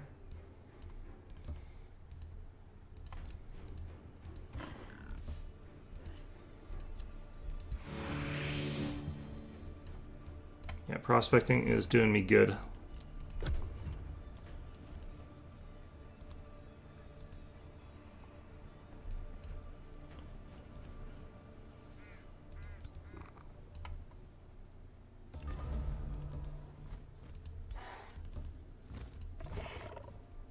Do I want this scout to be able to be part of this?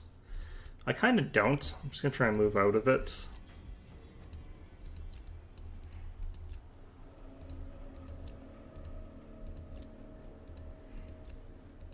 I do hate trying to select a unit that is on a prospect province sort of situation, because it's you don't click on...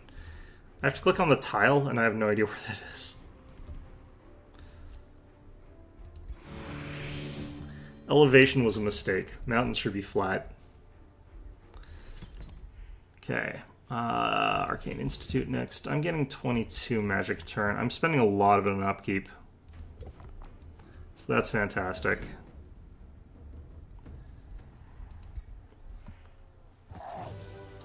We did finally win one without our archer dying, which is great. And that gets us 89 magic. I'm going to go for Sundering Blades first. I definitely think that's the stronger of the two things we can do in there. Because, like, one more Copper Golem is pretty good. But Sundering Blades on everything is even better. Spider Hatchling Bell is also amazing.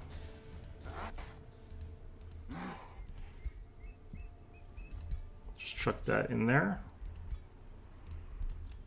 I think I had a level up as well, actually. That's fine, though. Assassin's Dagger is not so good. It's kind of a janky item, honestly. We'll still equip it because it's like free stuff, but...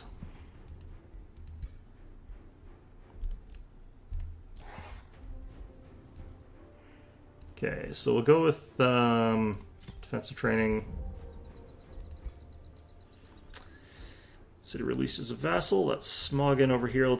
Can I not give them a Whisper Stone? Oh, I cannot change my relationship. So this is as best as it's going to ever be. That's interesting. I can still trade with them, though, so that's pretty good. Swapping money at a 1-for-1, that's actually pretty good here, too. So if you went for a diplomatic build here, you'd be stuffed. If you went for, like, Silver Tongue or something like that, that would be, like, so screwed.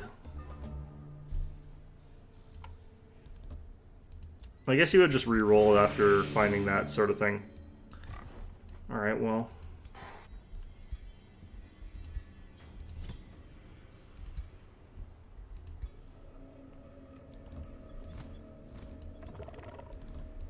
I'm sincerely thinking about just buying another province to completely sort of like... If I could buy provinces to completely corner this guy in here so he can't do anything, that would actually be really good.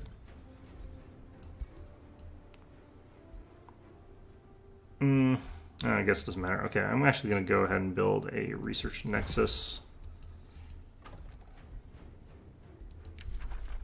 Getting faster research is what I want here. I'm getting like lots of loot. Can I even use 2 of those? I'll have to wait till I get another hero. Which might be a little bit longer, because I should have just taken over that province. That would have been better.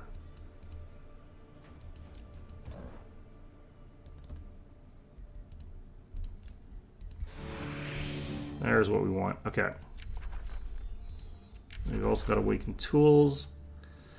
Spell-Tempered Shields would be kind of nice here. Rune of Industry is what I'm going to take, though. I think it's stronger. A lot of little stuff to fight up this way. Okay, Sundering Blades. Yeah, also gets the Copper Golem. Which is really, really nice.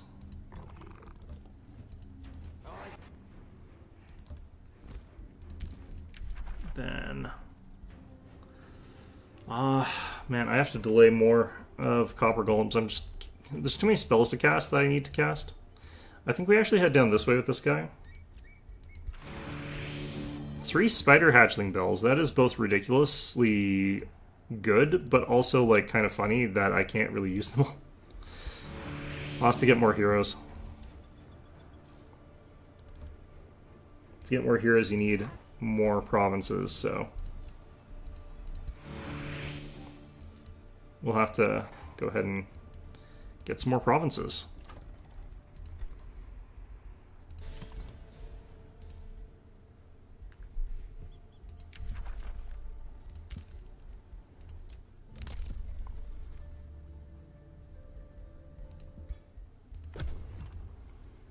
I haven't really had a ton of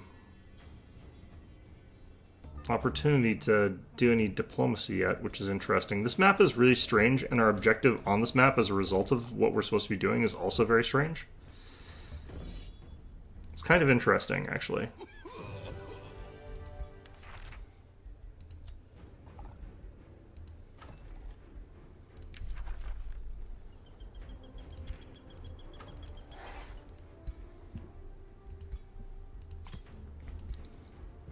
Gone for like the equivalent. Oh yeah, you can't equip more of the same item. That's unfortunate.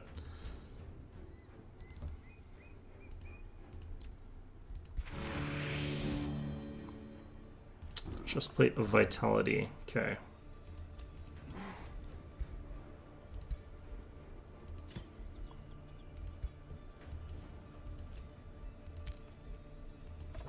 I kind of feel like you get much better hero equipment when you're going material compared to like anyone else, but I guess that kind of makes sense in a way.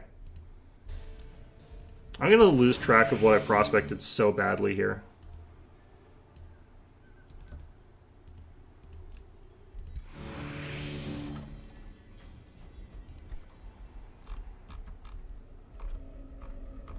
Okay, let's go with the Mana Obelisk, I think.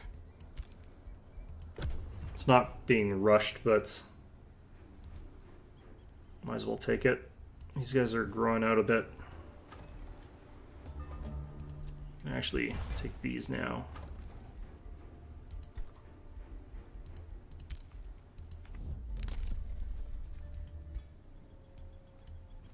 Yeah, I'll never be able to annex that city-state, which is really annoying, actually.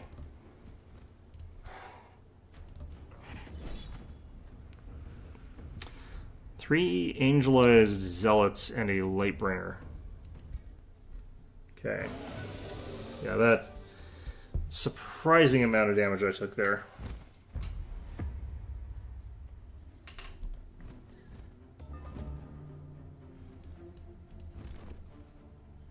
Kind of feel compelled to like rush forward during these, and I think that that's what you're supposed to sort of do to a certain extent.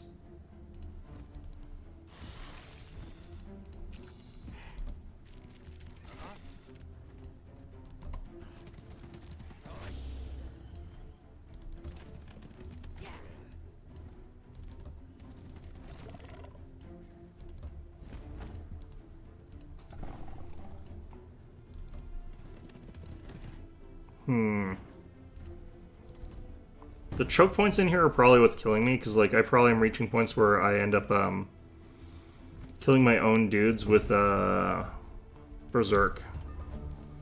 Because that's next turn. If I get through and out of the choke point, though, I think that's what would help us here.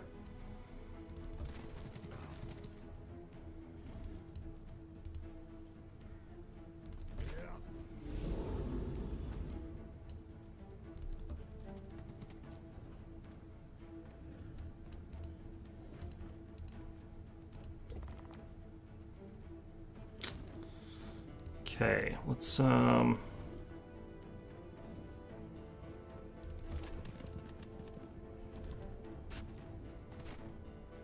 one advantage is, since I did take resistance to status effects, the Lightbringer is less likely to do anything to us here.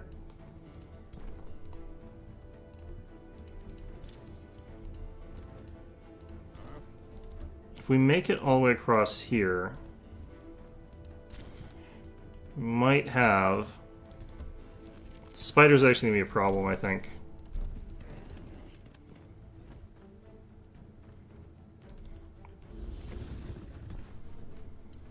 I don't think there's a ton I can do about this situation here. Alright.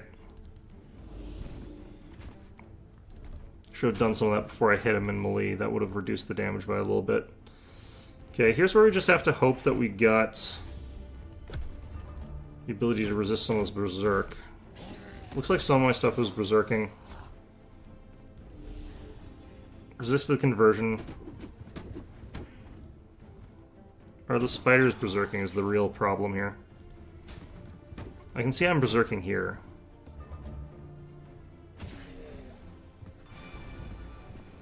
Okay, that ends up being okay.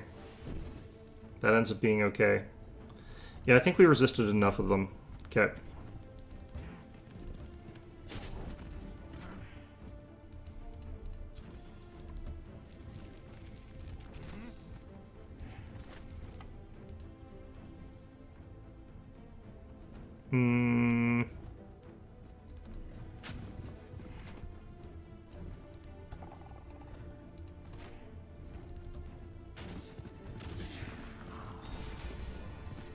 Ouch.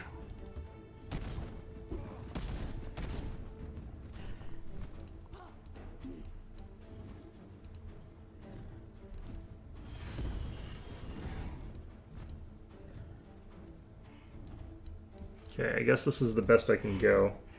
Be kind of nice if you could hover over impossible terrain with, like, flyers, but... Ouch. This guy's hit hard.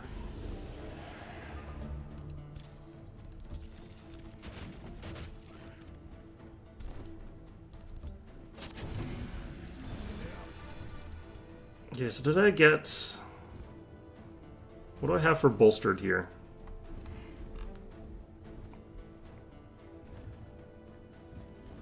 Got 3 stacks of strengthened and no bolstered. Okay, fantastic. Let's pop that on you guys.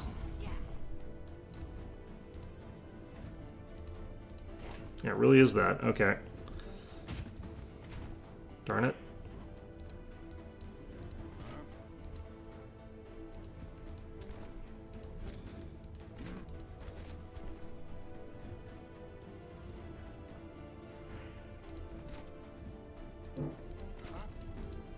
I think we go with the heal here. Oh, and it is 4 o'clock, so I'm going to switch over to Kerbal. What we've got here is, like, struggling because it's not the composition that I'm actually trying to use here. And that always sort of, like, messes things up a little bit. Okay, so we'll summon a Copper Golem next. Just boost up our numbers a tiny amount. No quarrel with you, leave in peace.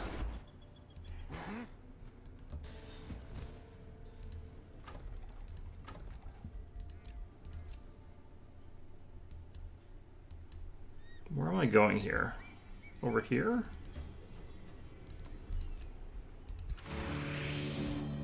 Wand of the Rising Undead. And we're going to have quite a lot of minions once I get some more heroes to this.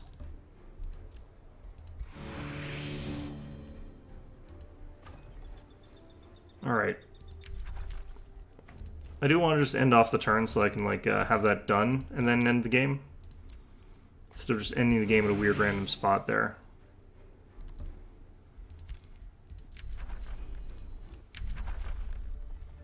Okay, we go for Steel Fury. Because I think it's actually going to be useful. Then we hit end turn, then we exit the game. Okay. So I'm doing a terrible job of the objective of actually finding out where these Gaudir are, which is our goal, but That's fine.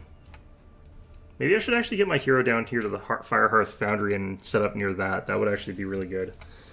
Once we get up to gold golems, we sort of roll everything, but they cost like $1 trillion and like 1 million upkeep, so they're impossible to like get a lot of.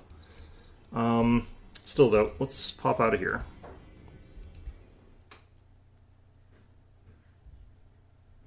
Alright, and let's pop into Kerbal Space Program. I made a new version of the Moonlander. I'm not sure if it's actually better, honestly. But the thing that I've been running into, like, because I did a couple test runs, I can't figure out how high up off the moon I am. So, someone was saying that, like, the radar altimeter, which is what you would use to figure out how far away from the ground you are, is located inside the cockpit, and that you don't have it from the UI when you're not inside the cockpit, which is hideous, which is really awful. Oh yeah, I found the Discord message. That's that'll be something I'll pop into a little bit, but yeah, like the thing that lets you know how close you are to the ground over the moon is a thing that you can't see. So yeah, I've been crashing into the moon a lot.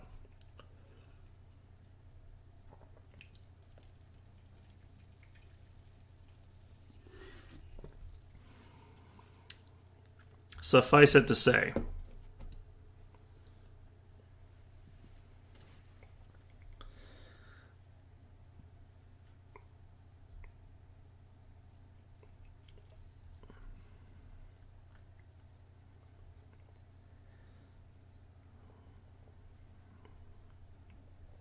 my lunar lander is also pretty, still bad looking, but it's a lot smaller now. It's a lot more compacted, and that helps a bunch.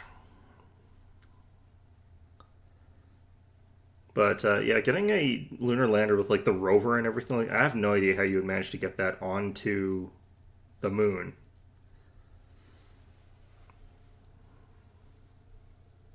With all the weight that would be on there.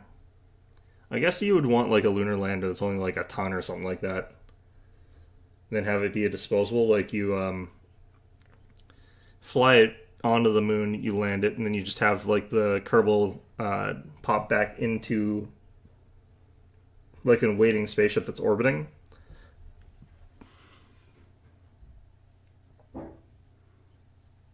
I guess. I have no idea.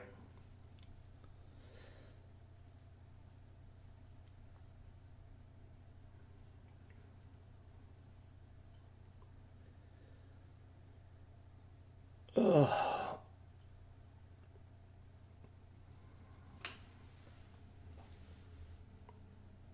I am like thinking at this point, if I understood like what the math for it was, I wonder if it'd be a good idea for me to start putting up a network of research probes, because I have no idea how much those actually produce in terms of science.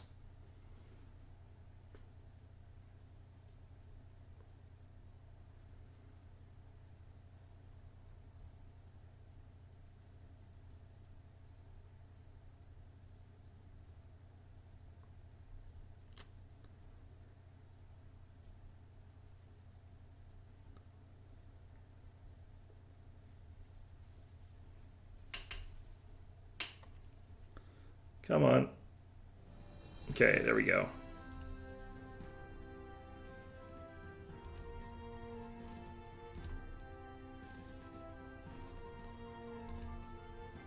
Yep, load saved.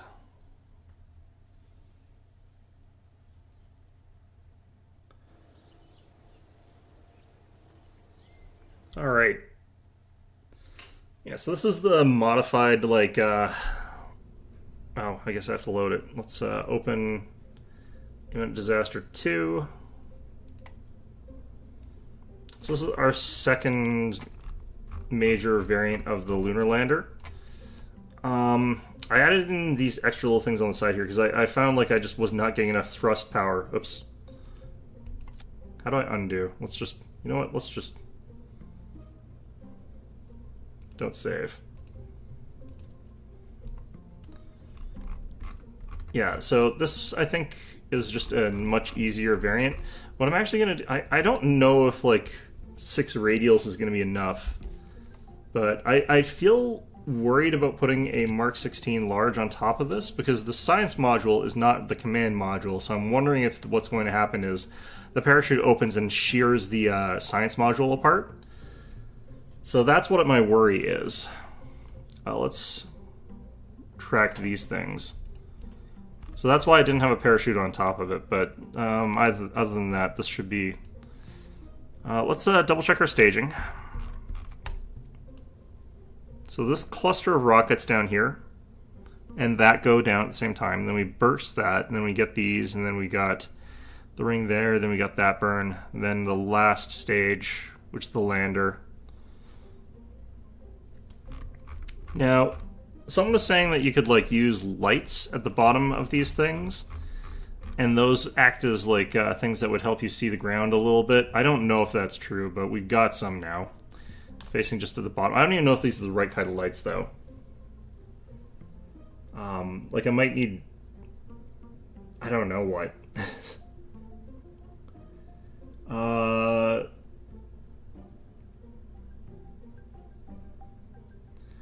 Like, I'm wondering if I would want to have something like the illuminators.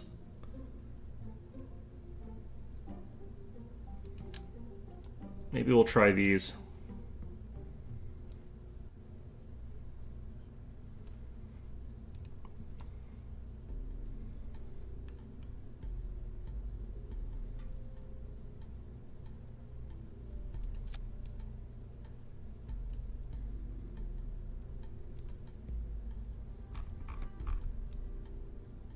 I want to have these like sort of situated so they're facing a different direction.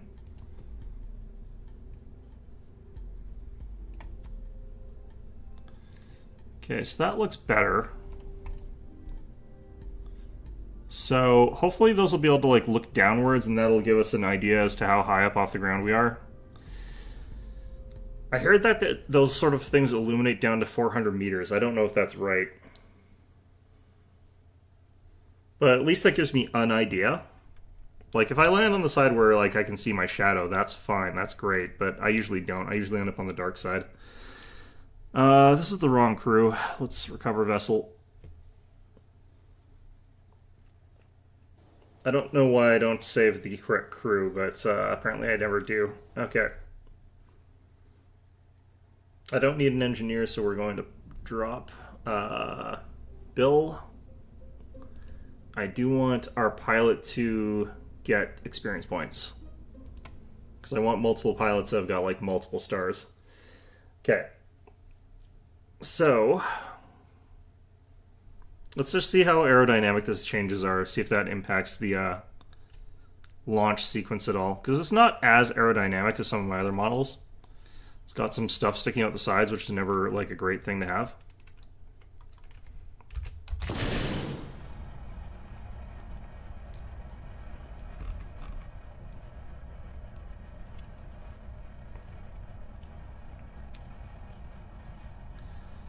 Getting a bit of a nice launch here.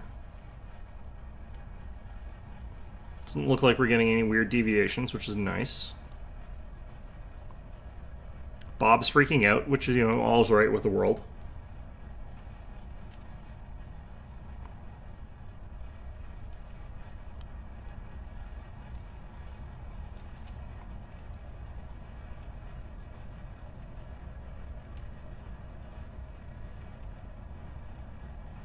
Starting to get a tiny amount of deviation here. Try and course correct that a little bit, but there's only so much you can do.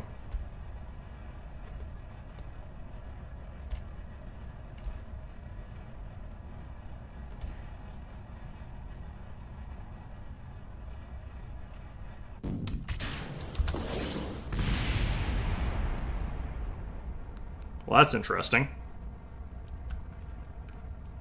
I think that explosion sent us is sending us off course here.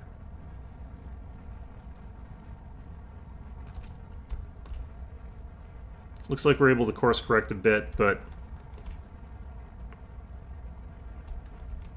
the direction of deviation is actually not that bad. It'll just give us a bigger apoapsis anyway. This is kind of what we wanted to be doing anyhow.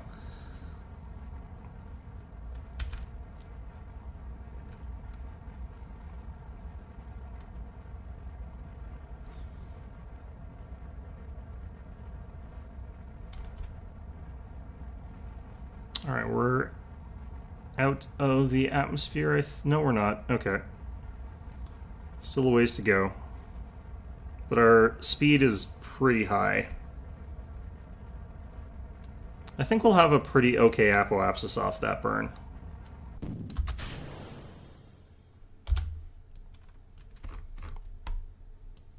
Yeah, not bad. Okay.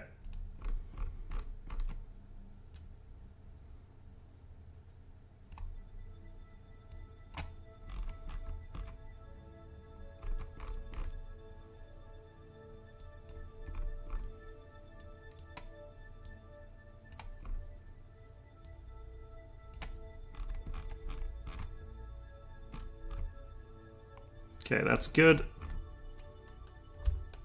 It's a minute-long burn.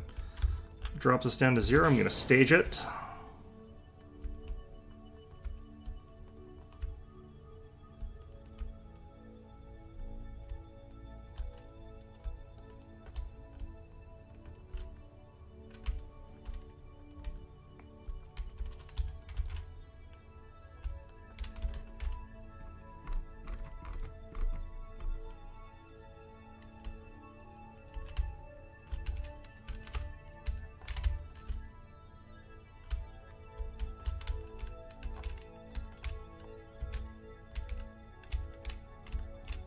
Remember not to hit spacebar to punch the accelerator. That would be a terrible idea and a thing that I do far too often. Alright. About 57 seconds. At T minus 57 seconds.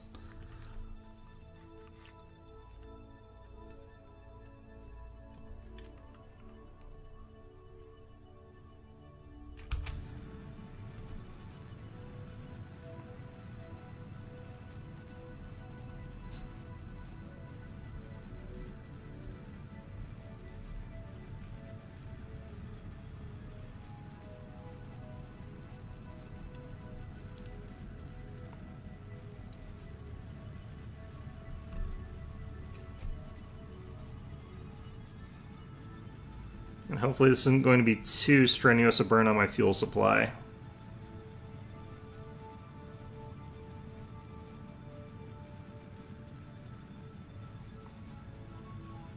It's looking like a pretty long burn, but at least it's under 2 minutes.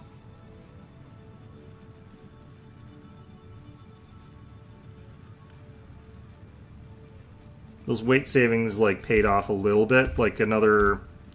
I think it saved 25 seconds on weight savings in terms of like this burn, this particular maneuver.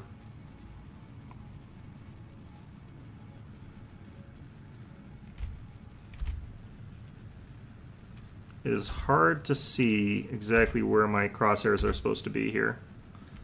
I think I need to nudge this a little bit, but...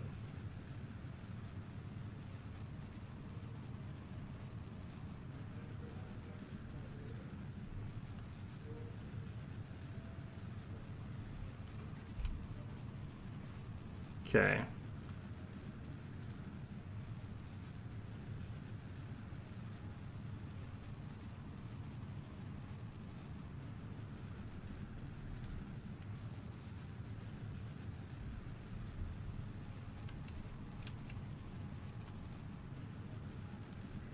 Uh-oh. This will be fine, actually.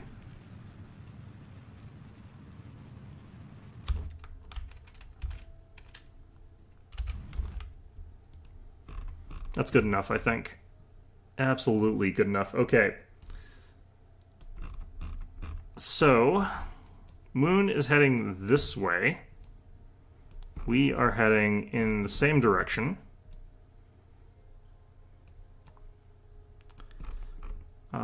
Probably going to want to do a maneuver here.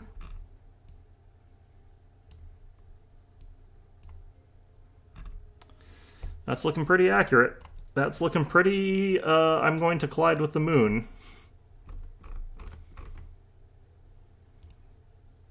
Always a good sign.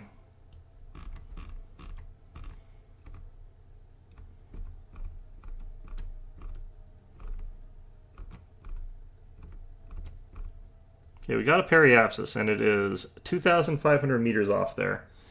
So that's pretty good. The escape is going to be there, and then we're going to get flung off in deep space with Kerbal escape. So we can actually get an escape velocity on a 35-second burn, which is pretty good. That's pretty impressive. Okay. So we've managed to make it so that if we misburn this, we die, which is pretty common for when I do this. So that's good. Let's maybe warp to the maneuver, I guess. I don't know. Let's just get facing the right direction there.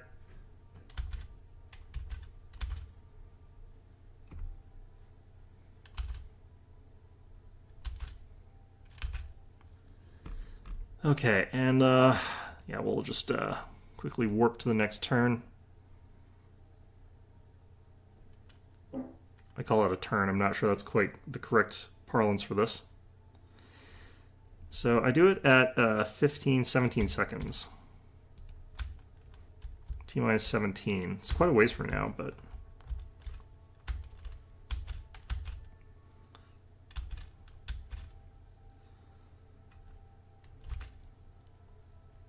I think that's basically going to be this entire rest of my fuel. We're very, very close to, so we're going to have to use the lander purely to land. We're not going to have much else to slow us down when we get to the moon, which is not great, but... this actually might be more than 35 seconds. I might have a little bit of deceleration once we get to the moon.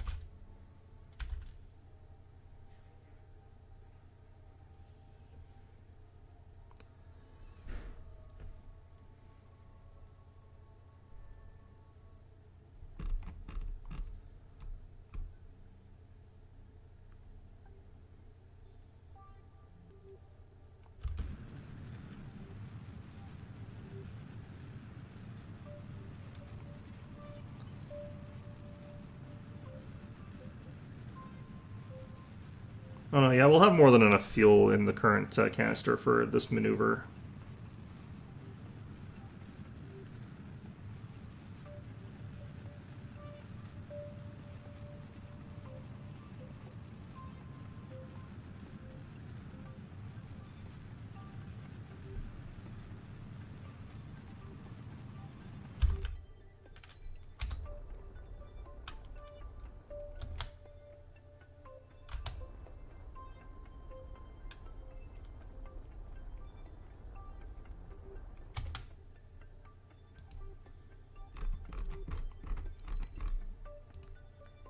Let's just delete that, delete that, delete that.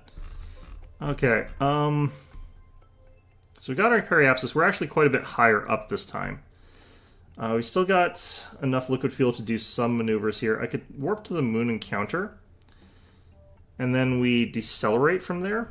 Basically, we just point retrograde. Or actually, I don't need to point at anything right now. So I think we just warp to here. This doesn't look like a collision this time, so...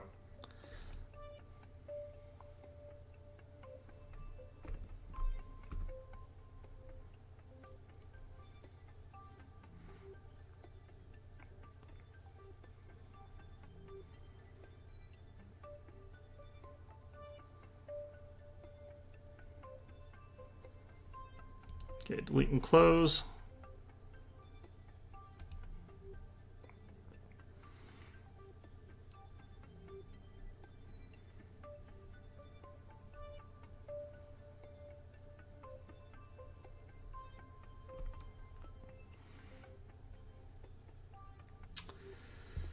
Okay, and we've got, some liquid fuel here. Do I burn now? I think I technically burn now. Nope, actually that's increasing our periapsis. So I guess we have to burn prograde? I don't really know if I want to do that. I think we just wait till we fall into the gravity well and then we burn.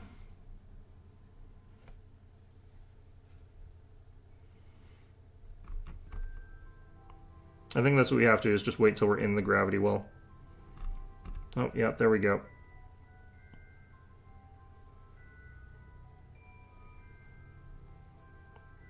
I guess now that our relative trajectories have changed, we could aim prograde or retrograde here, and now we're just aiming at a very different retrograde. Let's make sure our electricity's still okay. We're at 100 something out of 150.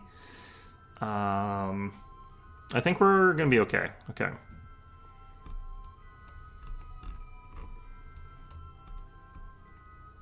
So we got a very different periapsis now. I'm gonna see if like burning, yeah, burning now decreases our periapsis. Okay, that's what we want to see.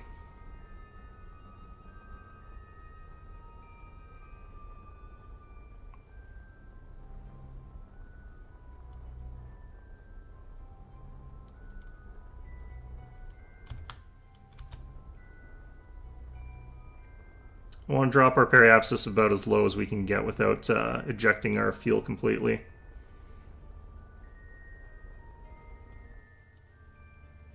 Okay, apparently we're out of fuel now.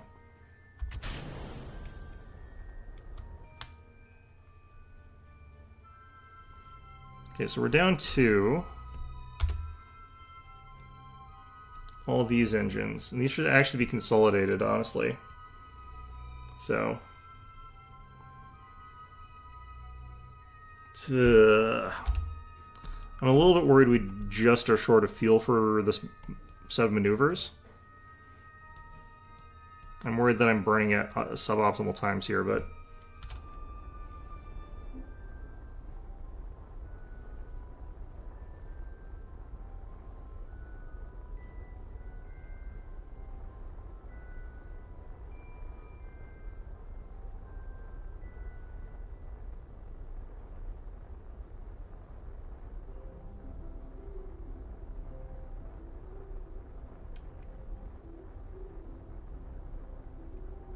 okay. Just want to drop below 100,000.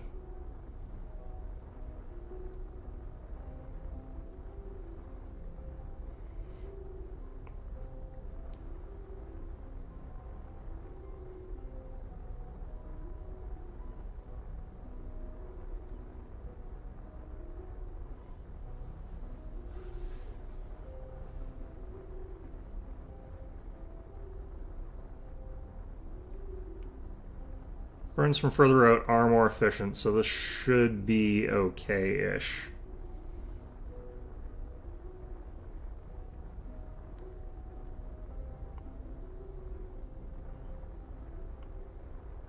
Okay, well, I'm going to try and go even a little bit lower here.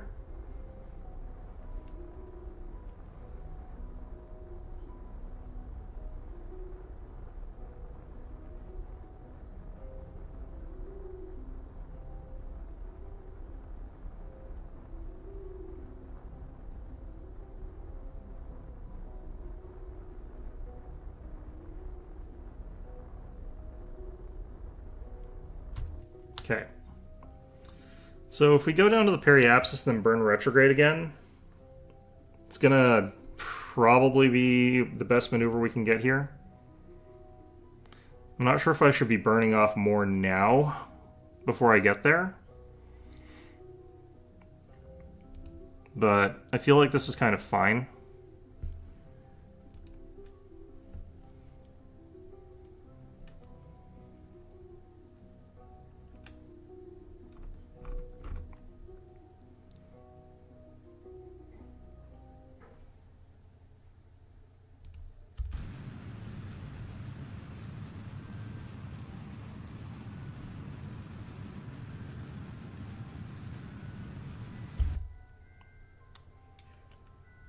Okay, so we got our new apoapsis here. If we get to the apoapsis, we should be able to dive down to there, but I kind of want to burn our apoapsis down to a smaller amount. It's going to make this easier on the approach. Okay. So we warp to apoapsis.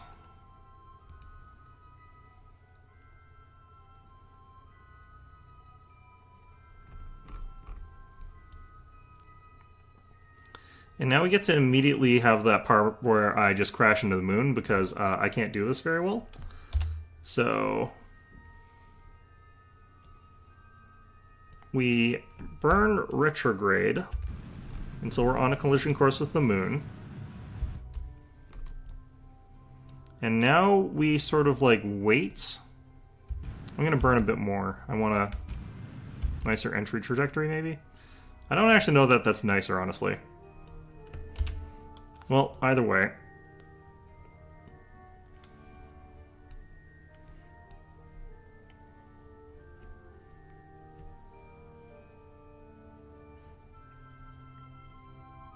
So this is the part that I can't really do.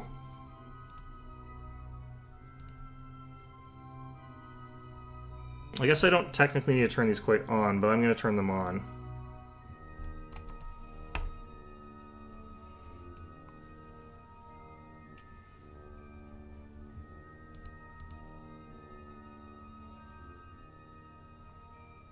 I'm not sure if this thing actually helps much, honestly. Tends not to for me, but...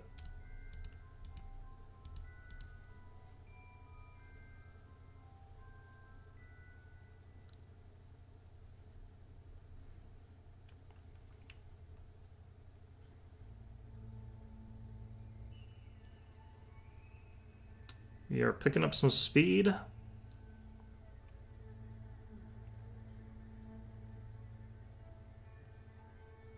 Gonna probably go on fast forward till we're below 60. I'm gonna go till we're below 40.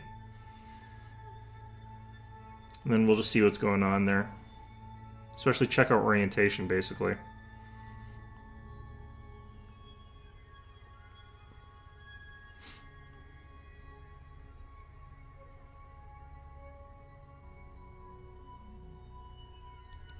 Oh yeah, we're starting to want to check out here.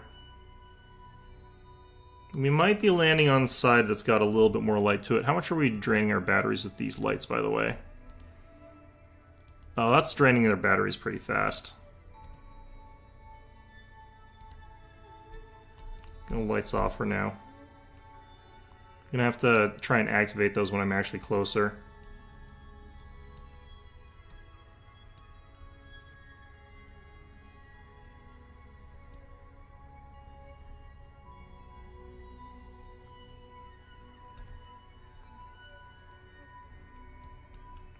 I might be able to get some battery back by just burning a little bit of speed off here, but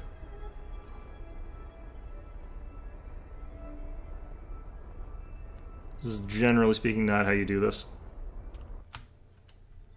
How much battery did that get me back? Barely any. Okay, so this is hypothetically our distance to ground. I don't know. Abort action group. I don't know what that means. Oh, right, that reminds me.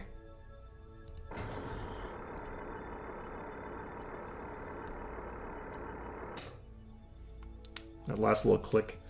Okay.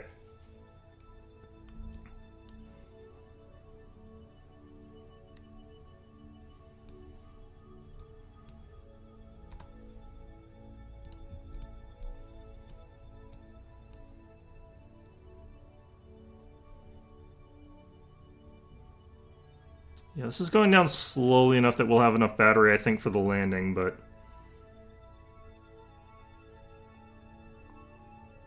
I might be wrong.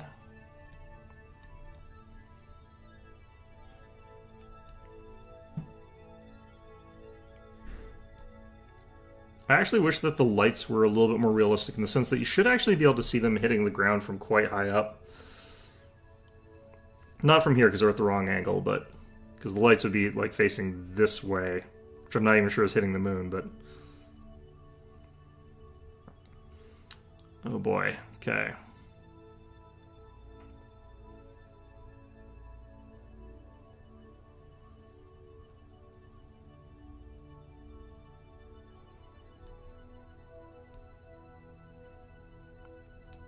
Still heading kind of sideways.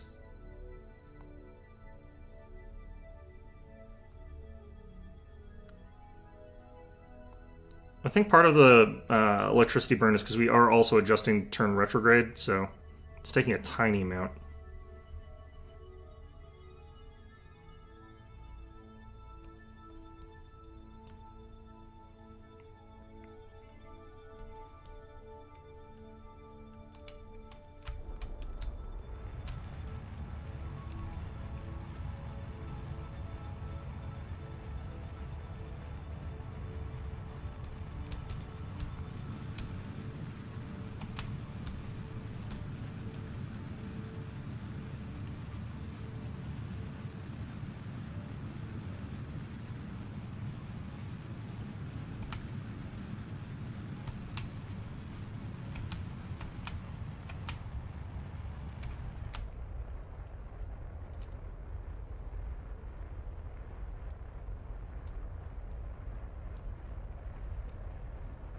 Hoping this rotation works here.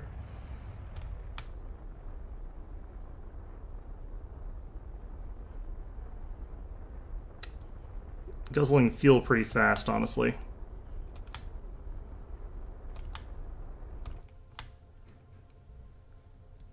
But we should be heading straight-ish down now. After that maneuver. And we should have plenty of electricity. Not really.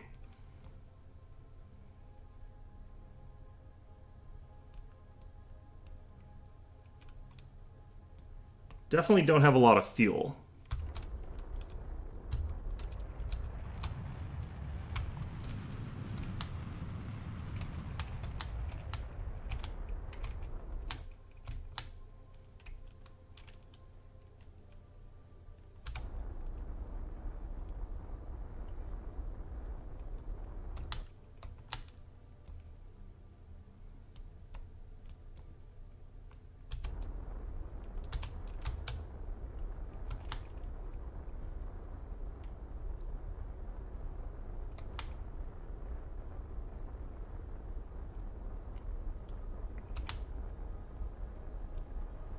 Yeah, I think we're going to make the landing. I don't know if I'm going to have enough fuel to get home, but I think we're going to stick the landing here.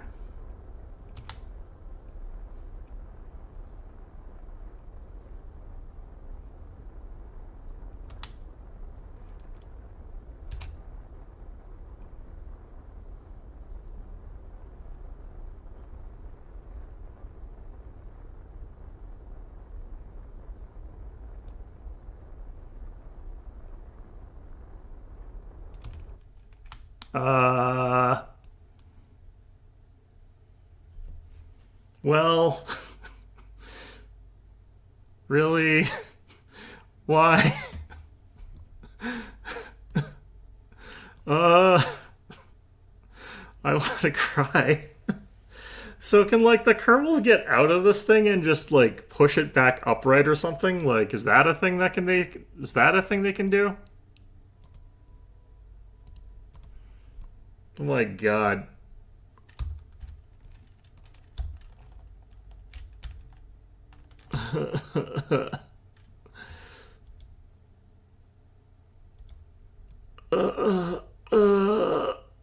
Oh, pain.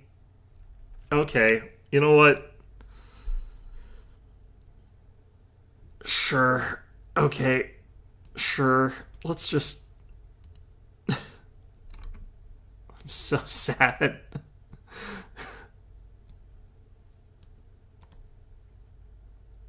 Oh my god. Alright.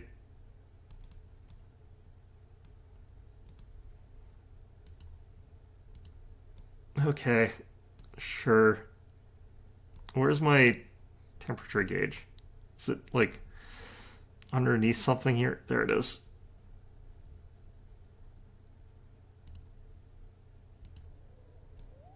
Okay.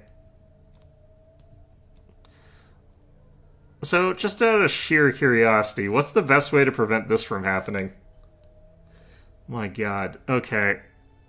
Let's just do the EVA here. The ladder's on the wrong side. This is...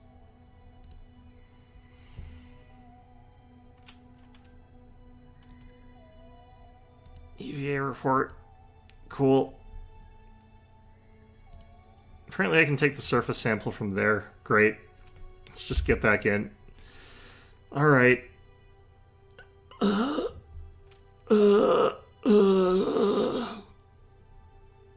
Okay.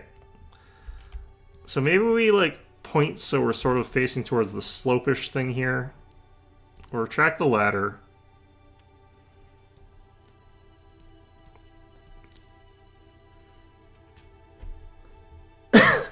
You know, the landing was actually pretty elegant. It was a very gentle, like nice landing, but we were on a slight grade and thus tipped over. So the spectacular landing is not actually the landing is not the important part here. The important part is the takeoff. That's the spectacular part that's going to really revolutionize something. Okay.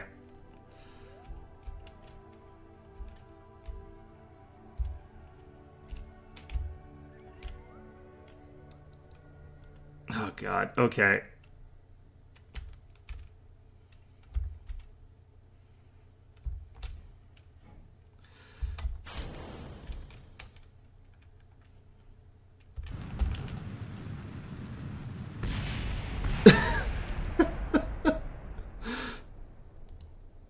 Okay. So how do I prevent use the slope as a ramp? I mean, I don't really have a better option. Is there a way for the Kerbals to, like, right the thing? Because theoretically, they're on the moon. The gravity's not that bad. If all three of them got out and pushed, you know, maybe if we get out of the lunar lander and push, is that a thing they can do? Is that? Oh god. Oh, that sucks so much. Okay. Let's go back to the drawing board a little bit. See if there's like a slightly different. Okay, so here's my thinking. What if I did...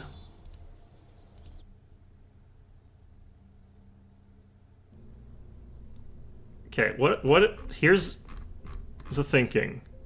What if I had the legs over here and yada yada, you know, normal typical big brain stuff, right? What we do is we take a set of 6 landing struts, right? And we put them in here, right? Or even up like here.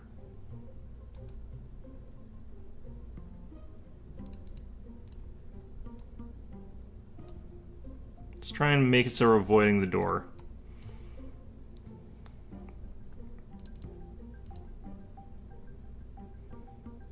I wish it would stop auto doing this. This might be enough of them. Right, so we do this. We hit the rotation button.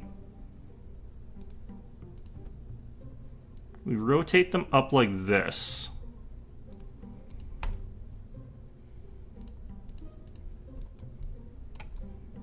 Okay, so now you can try to push it with the EVA. That seems like that would be sensible. That's probably more sensible than what I'm doing here. Okay, so here's the thinking. Our spaceship falls over onto its side, like a helpless turtle.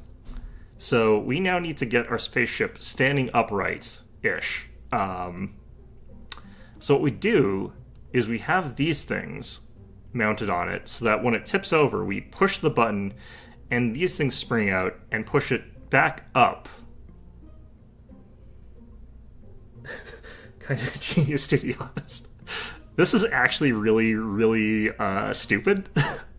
There's a bunch of design flaws with this particular one in that, like, I have to be landed so that this is facing exactly, like, on the ground so that when I push this, it pushes itself directly straight up, because if it doesn't, it's just going to do a rollover. But if it does do a rollover, that's still better than what we had previously. So all we need to do is have, like, enough of these around here so that when I do this, I can basically just have it... I'm just going to do it individually. So yeah, we just place like a couple more of these. We just do this, and we just do this.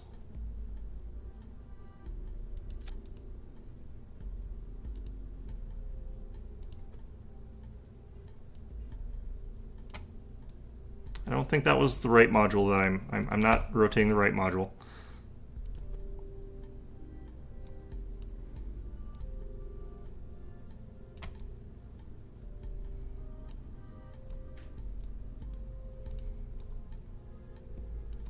Okay, so I think I've got the placement of this thing a bit wrong.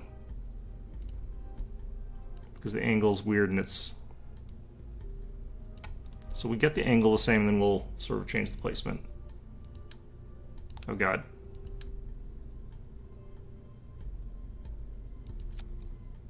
Okay, there we go. Okay, we do the angle first and then we place it. So instead of learning to land correctly, I'm building like a set of legs that assumes that we're going to like flop onto our sides like an idiot, and then flail helplessly on the ground with our lander legs that are now on here. That we just hope will let us roll over into the correct orientation. Why is this red now? There we go. There. Okay, I believe that this is... No, oh, you mean I spoiled myself as in I watched other people play it? Yes, I do know the ending to Outer Wilds, and I do know how that game, the central conceit of that game, yes. Is there a ship that does this? Because that would be really funny. Okay, I think this is going to mess with our aerodynamics a little bit. Especially since we don't have one over here. But, I have no excuses for what I'm doing. This is just something we've done. Okay, we need to create some slight counterballast on this side, directly underneath where the ladder is going to go. Let's go ahead and add in 2 external fuel tanks. Like this. And this should act as counterbalance to the other stuff that we've added in here that are going to mess up our aerodynamics. So we're going to counter our aerodynamics getting messed up by messing up our aerodynamics even more. I think that's the way to go here. It is unfortunate because that actually is a really good looking game, and like the story looks really interesting, honestly. Okay, so right, this is I have no excuses. Let's just launch this thing. It's easier to appreciate the game when you have some understanding of rocketry. I do have some understanding of rocketry. I don't have understanding of how to pilot rockets. I understand how rockets work. There's a difference. There's an important key difference between piloting a rocket and what the shit I'm doing. Okay, so, right. Is this a good solution to the problem? Any sensible person is going to say, yeah, don't flop onto the side, you idiot. And I'm just like, okay, so when we inevitably fail and flop onto our side, we'll use these struts to push ourselves back upwards. Let's see how badly this messes with our aerodynamics. This ascent is probably going to suck.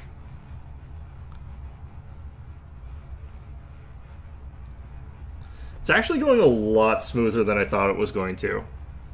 This is like way, way, way nicer.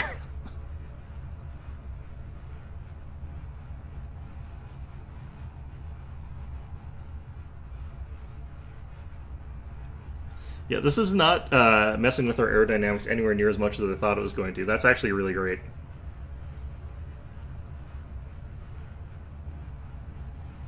I'm trying to remember, like, how much fuel do these things even contain? I don't think it's very much.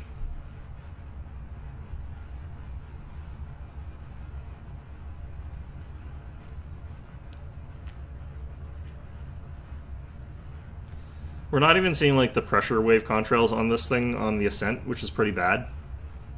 Means that we're losing like a lot of speed compared to some of our other launches. That explosion might cause us a deviation again.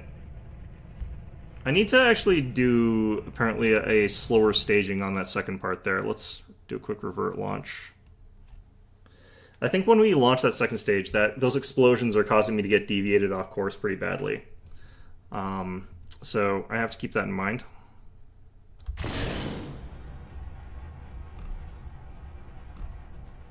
So I have to like disconnect them, and then I have to wait, and then I have to launch the second stage.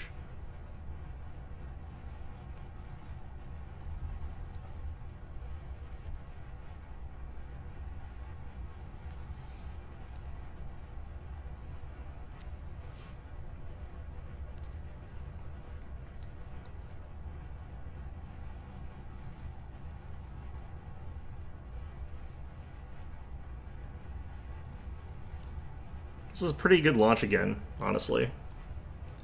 Actually, the time where I did make it onto the moon, that launch, I did actually have that same problem of like the detonation from the first stage rocket pushed us off course a little bit.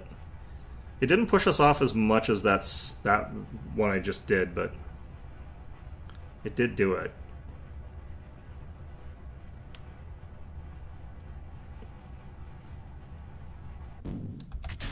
Okay, so we let those fall for a few seconds there, and then we launch our stage.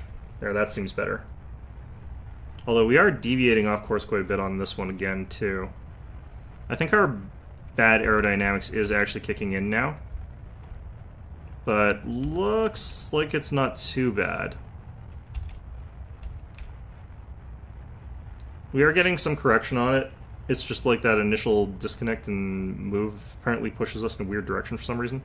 I have no idea why, but it seems like we're okay now. We're moving off horizon pretty badly, but... Or off the equator? Do we launch off the equator? Never been actually too sure about that.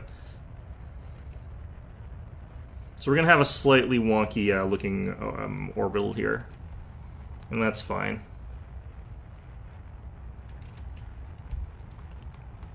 Try and push us back a little bit on course here.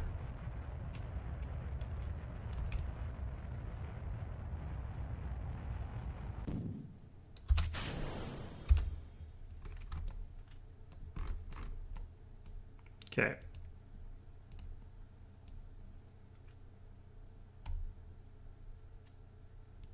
Go a little bit less than that. Okay.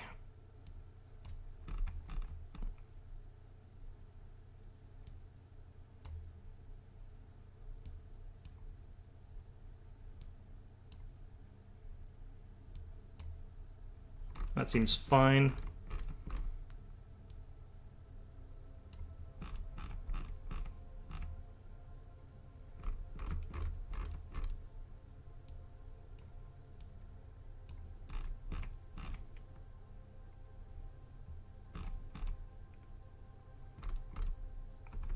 Okay, seems good enough. Got an exactly 2-minute burn here. So this is slightly worse at this stage. I'm going to activate the stage. I'm not going to actually start firing it, but I'm going to activate it.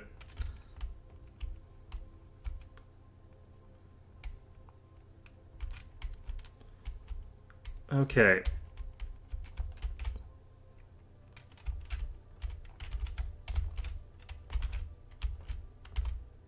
Lovely. Okay.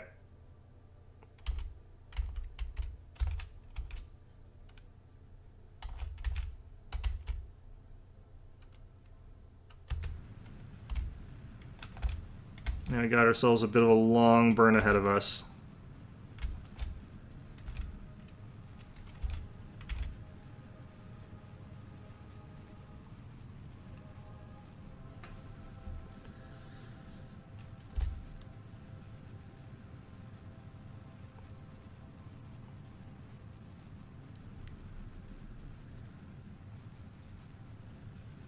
Shaving 5 seconds off this on the previous one was actually a pretty big deal, honestly. If I can get a little bit shorter on that, that would actually be okay. If I could, like, shave 2 seconds off this burn, even. I do have more fuel this time, technically, because those 2 little canisters.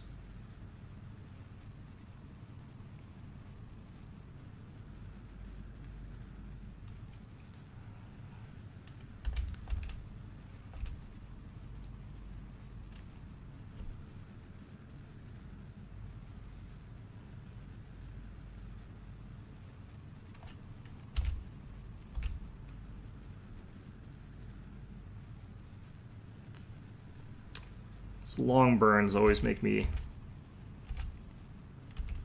have to focus a little bit.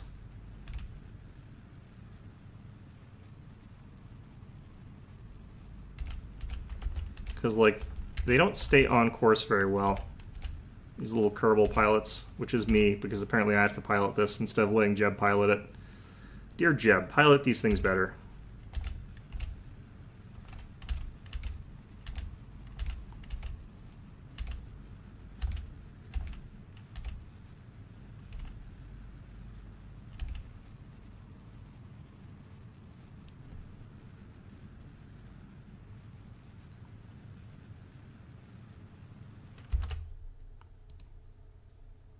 Yep, perfect. Okay, that's great. Next up to the moon. It is headed that way. So we're probably aiming at adding maneuver about here.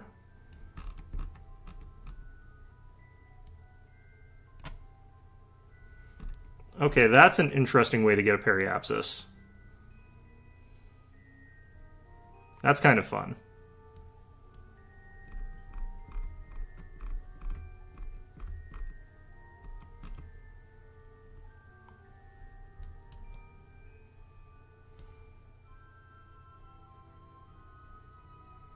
Well, that would be kind of a fun one. Let's actually... I think we need to move...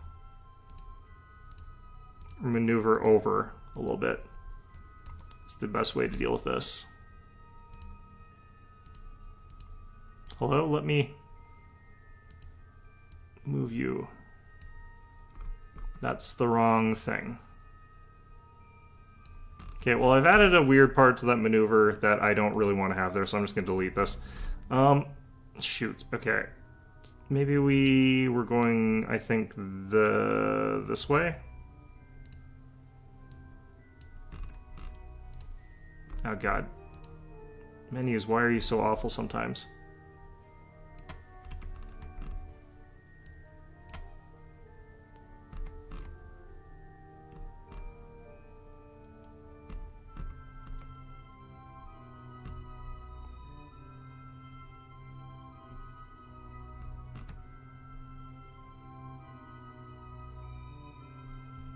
We're a million periapsis. It's pretty far.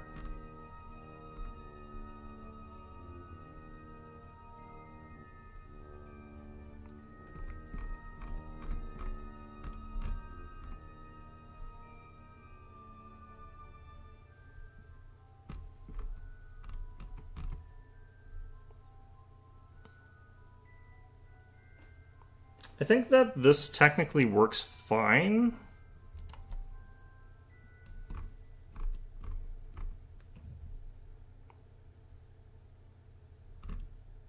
I wish that the apoapsis wasn't exactly like at the moon, so I could actually look at this thing. Well, let's try and do that a little bit.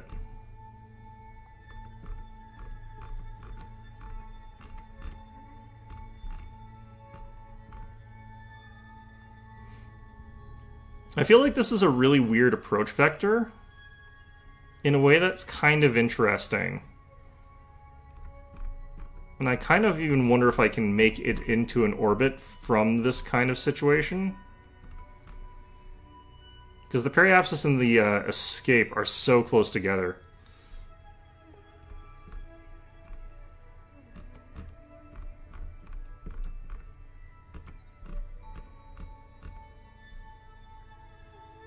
There was a collision possible there.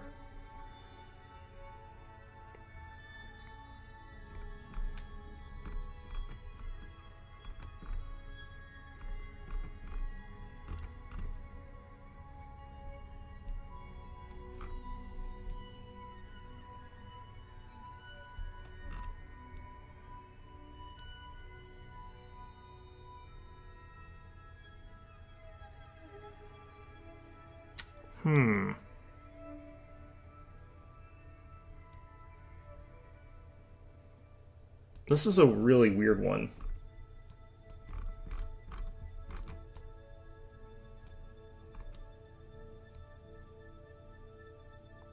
We're going to try doing that a bit.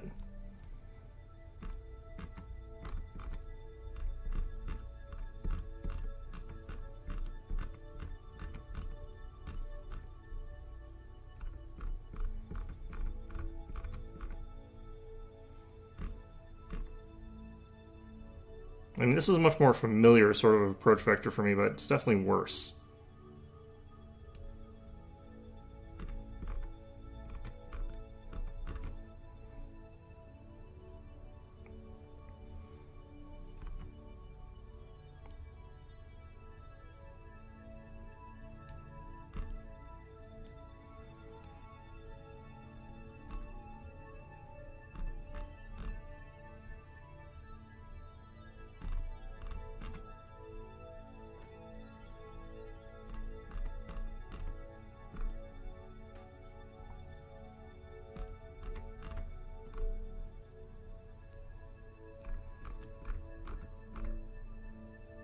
We've got a periapsis of about 600,000 here.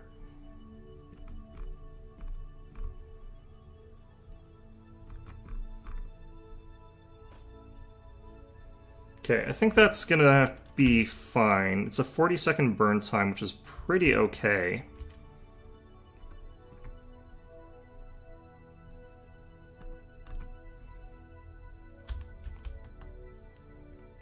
This isn't like my best approach, but it's also not like terrible either. I think it'll be okay.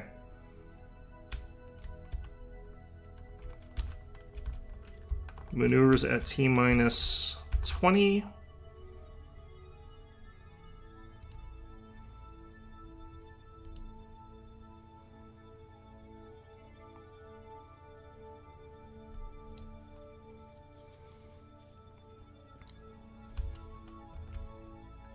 I think my problem was I was assuming I was going to launch off in the other direction because I was not looking at the line closely enough. Well, that's fine. Apparently this works, so...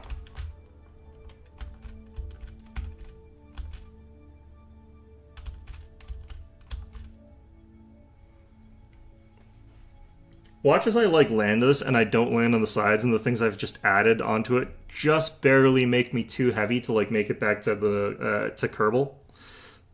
I think that would be like the most brilliant moment there. I think that would be comedy gold. I think it's also pretty likely. The extra mass is just barely enough to make it so I can't land properly.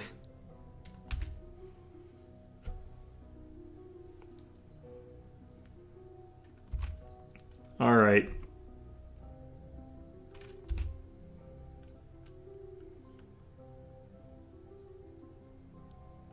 I'm actually going to have to switch over to my other boosters here.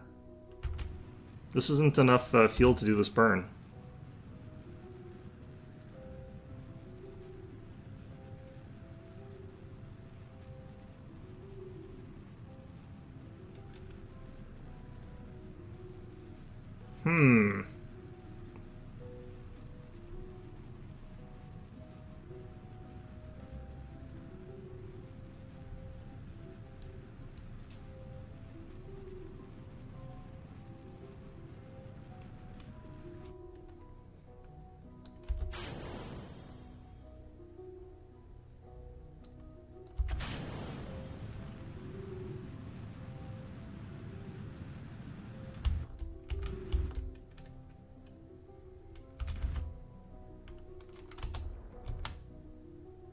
I think this is close enough, honestly.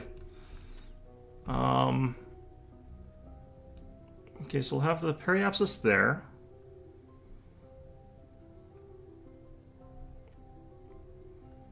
Which is, I think, fine.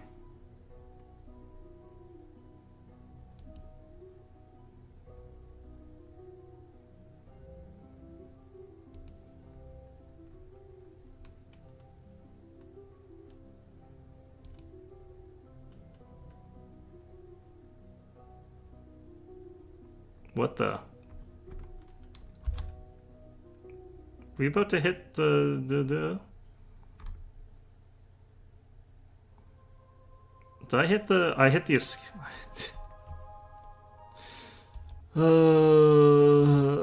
That makes me so sad. I hit the wrong... I was at the wrong thing. That was the escape. It looked on the thing like I was going to... The escape was after the, or before the other thing. I don't know. That seems wrong. Okay. I really want to add another cluster of engine to the first burn. And I think I'm going to, actually. Let's... Do I think this is actually going to be a good idea? No. But I do think this is going to make this launch easier. I'm probably wrong, but I do feel like...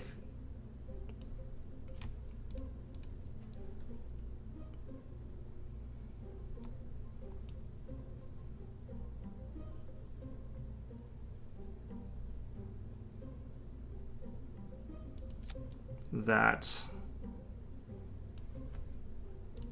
Then aerodynamics.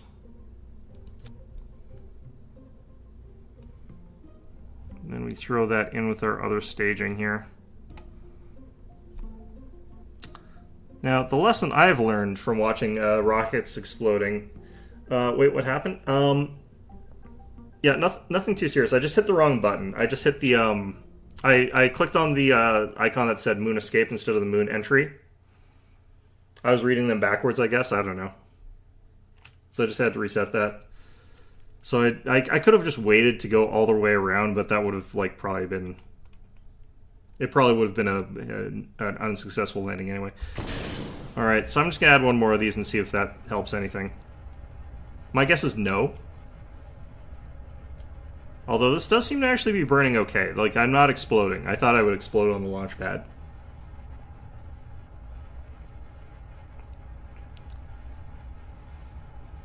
I guess more kickbacks is always, like, the solution to everything, really. I didn't even add structural bracing, and it's just doing actually fine.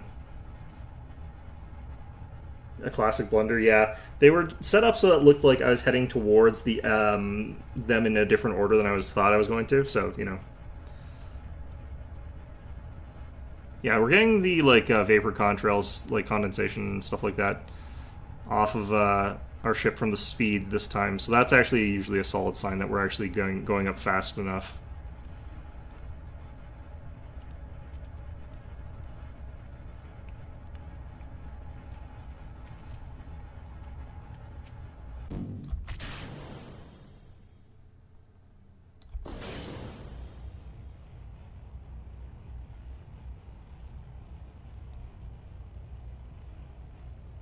There's 2 rules in Kerbal? I thought there would be more than that. This is... more rockets, more struts. I thought there would be more rules than that. Alright. So I'm kind of hoping, like, we make it, like, out of atmosphere before we run out of fuel this time. Like, just have a much higher apoapsis.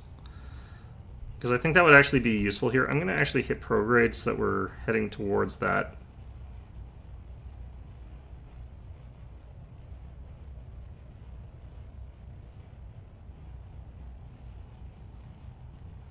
Starting to get us a little bit more leeway on the apoapsis. And we are, like, way outside of atmosphere before we even finish burning this time, so I think our apoapsis is going to be way stronger.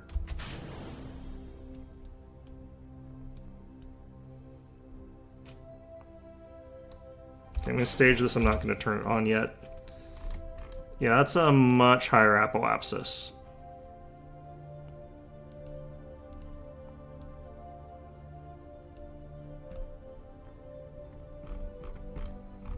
I think we're aiming towards the ground a little bit there.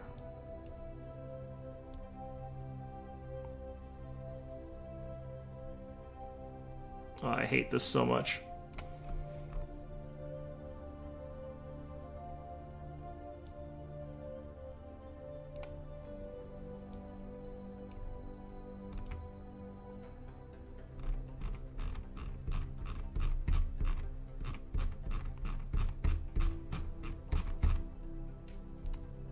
Wait, what?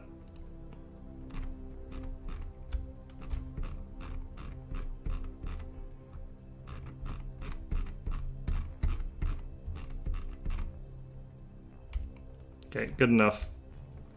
Down to 155 on the burn. We'll probably even short that a little bit, honestly, if I can.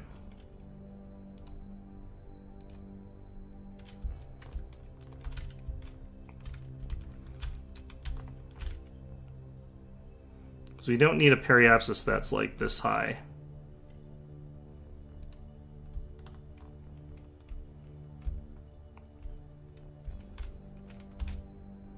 Okay.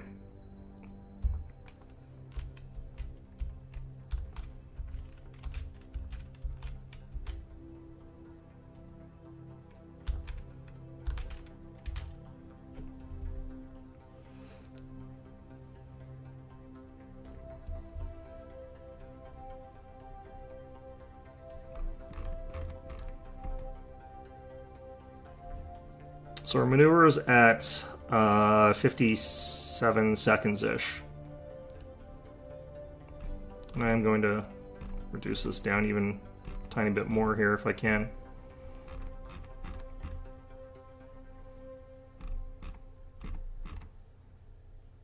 All the way down to 153.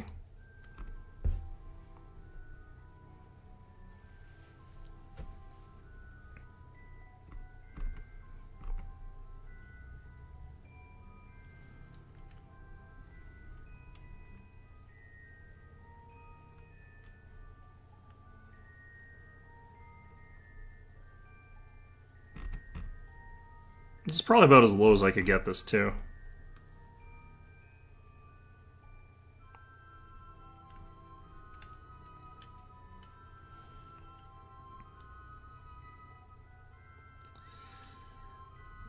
Okay, so that does change the timing just a little bit. That's, man, I hate math.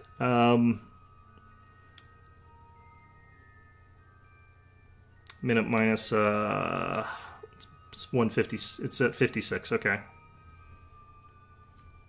56, 50,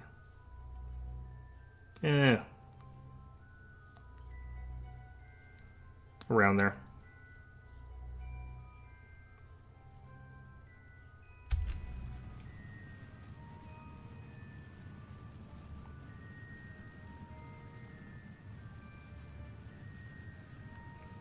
Okay.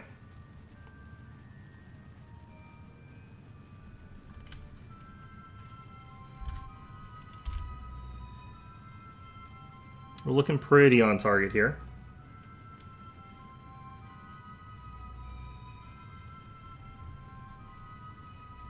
Huh, some of our debris splashed down without exploding. That's interesting. Who'd have thunk it?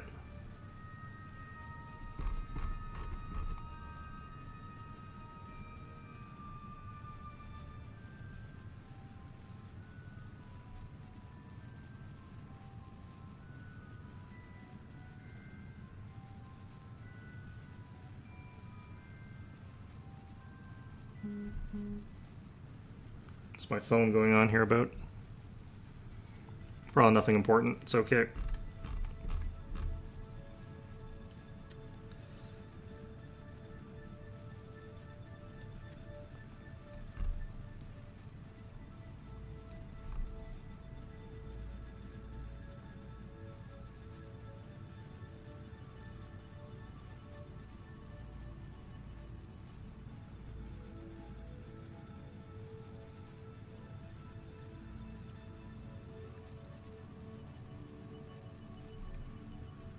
Instead of the numbers, I've taken to actually looking at this number because I think it's actually a lot more precise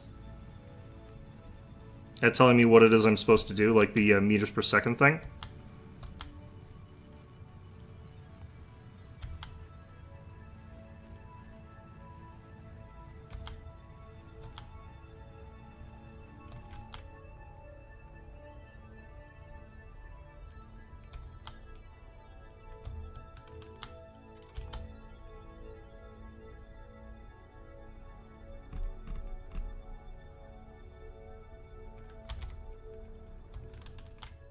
Close enough. Okay, got pretty good periapsis. We got pretty much everything there's fine. Got a decent amount of liquid fuel. Hopefully it's enough. Moon is headed this way.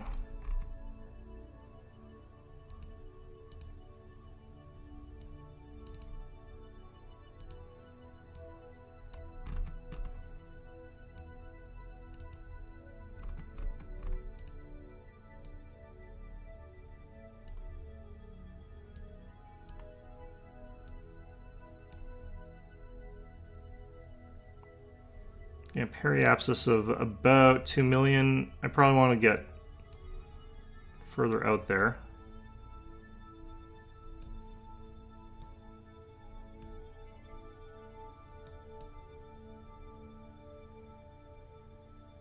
When encounter is there, remaining delta V needed. Yeah, I think that's a better metric than the timer, honestly.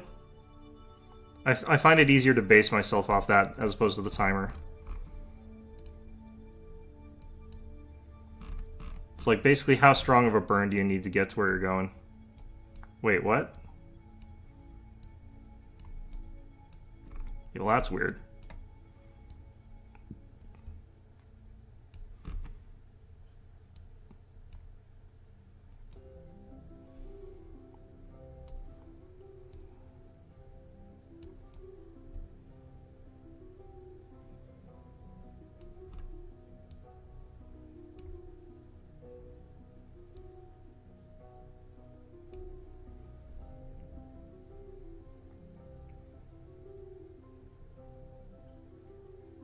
Okay, I like this approach.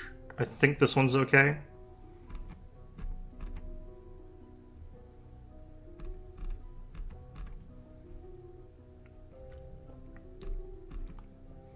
Yeah, we can get a pretty tight periapsis off this too.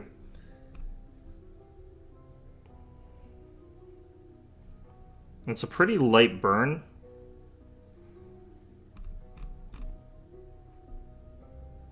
Okay, that changes our periapsis to 604, so I need to burn just a little bit more than that.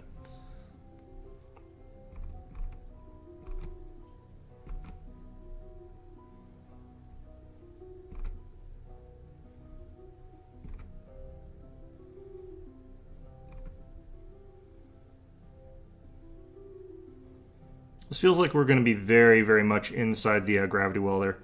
Okay, so this one's Moon Encounter, and I want to make sure I'm hitting that instead this time, but... Okay, so, this maneuver is fine. Warp to maneuver.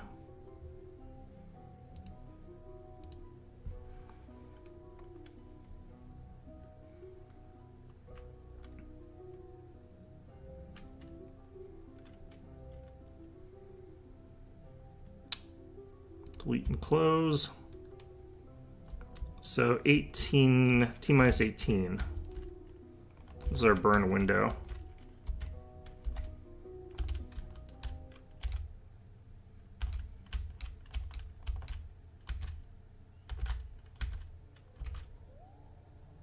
Okay.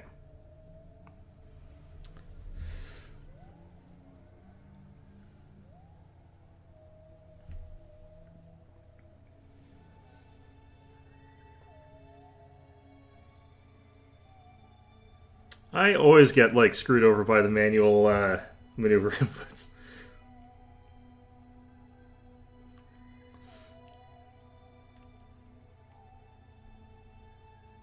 Yeah, I don't know. I'm always bad at the manual inputs. Like, actually piloting things is like terrible for me. Engineering is not that bad. The actual piloting, something I'm just terrible at. All right, off we go.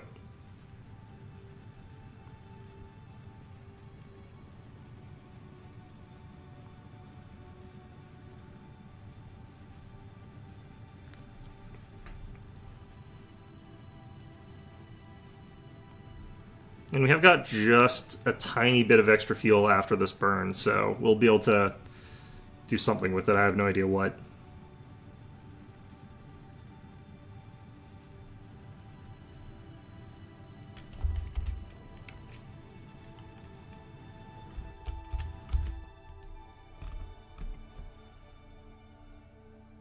Okay, our moon periapsis is pretty meh there, honestly.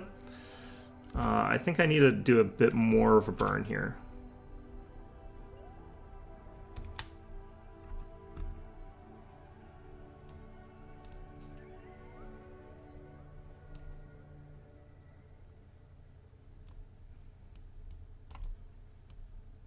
Might even want to do a bit more than this.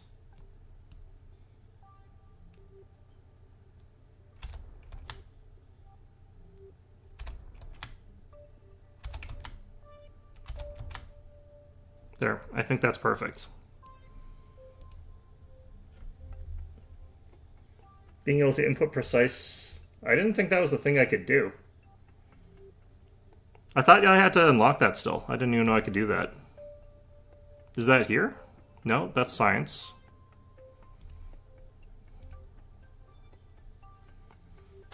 Action sets?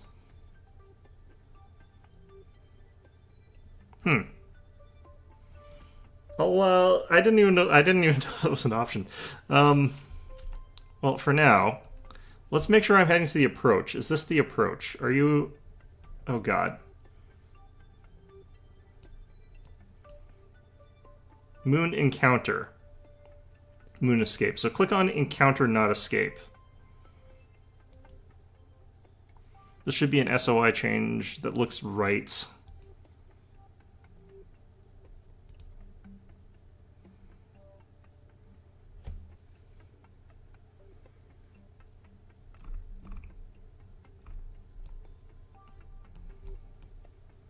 Okay, God. Why is it...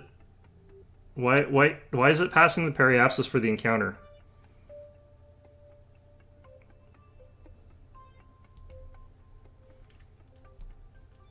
Why did it do that? See, it's putting... It's... That's not my fault. This is not my fault. Okay. What the hell? What's going on there?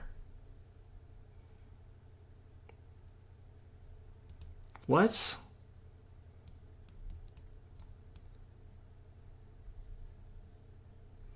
So I made sure that I hit the specific thing that's like, okay, this will send you to the moon encounter, which should be when you encounter it, and I checked to make sure that wasn't the escape. Was it that the escape and the encounter? No, because, like, clearly not. I was in the gravity well first, so something weird's going on there. There's something wrong with, like, the way that that's calculating, and I don't know what it is. So that's... I think that was what happened the first time I did that, too. I'm clicking on the second sphere of influence change. How do I not click on the second one? They're on the same spot. God damn it.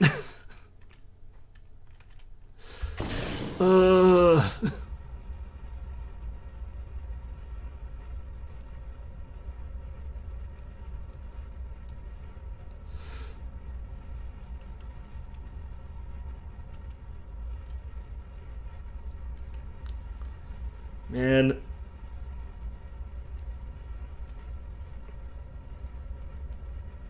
Something that feels like that's a game problem. I don't know. It's just like...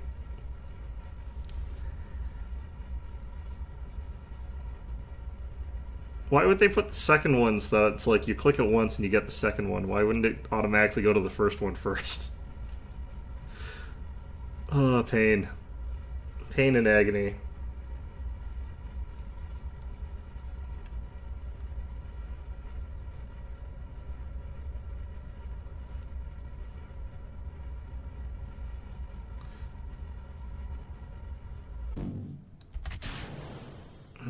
Okay, I'll try that. See if that makes a difference.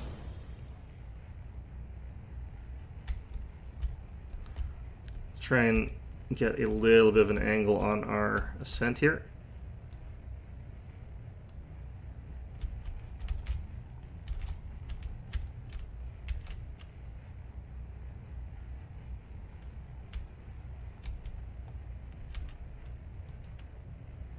Let's hit the prograde button here.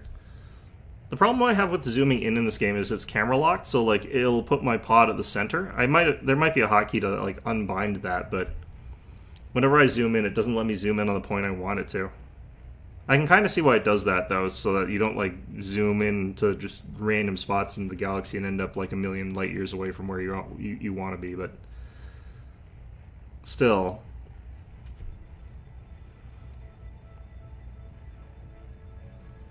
My inability to click stuff has largely been related to the fact that I can't zoom properly.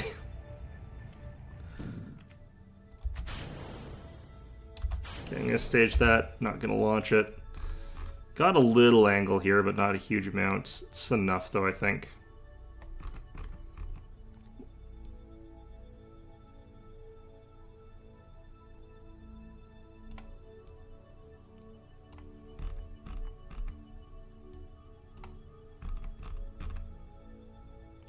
Okay, I can scale this back a bit.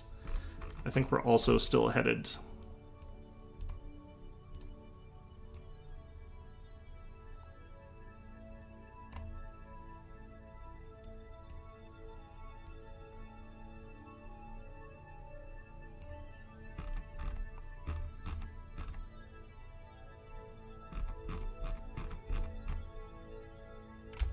Close enough, I think.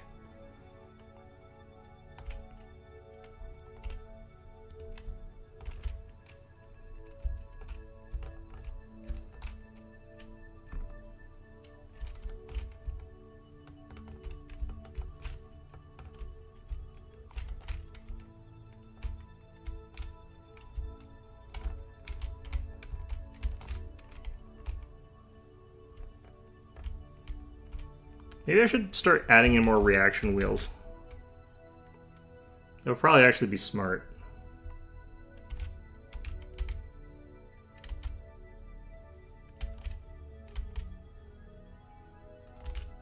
Ooh, a minute 52 burn. That's actually really nice.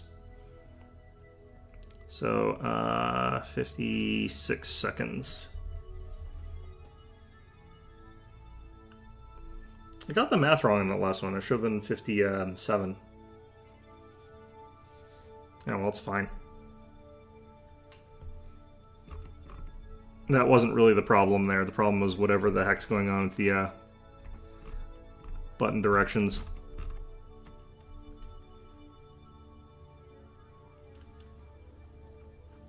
Yeah, that is, yes, the point of reaction wheels is to make it easier to turn, yes. I'm wondering if, like, because I'm assuming you add more reaction wheels once you're getting to the point where you're so heavy that it becomes unwieldy to turn the vehicle without the reaction wheels. And I can sort of feel that. I can feel like there's the struggle with the controls in this vehicle. Just a little bit.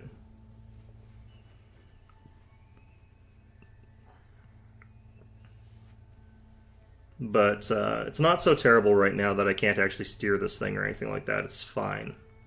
But it would especially help, like, making stable turns on the ascents, I think. Which is really... you struggle against that quite a bit.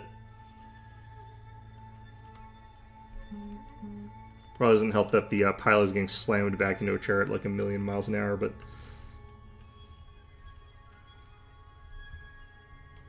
Dear phone, stop beeping.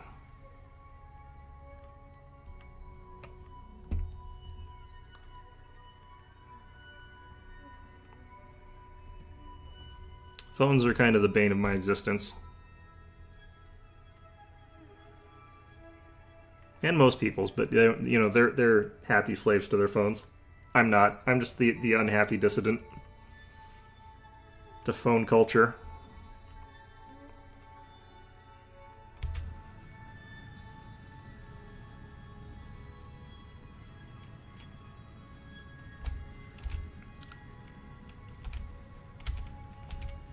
Everyone's like, it's rude to ghost people. You have to answer your phone. I'm like, no, I don't have to answer my phone. If I don't want to talk to someone on the phone, it's my decision, not yours.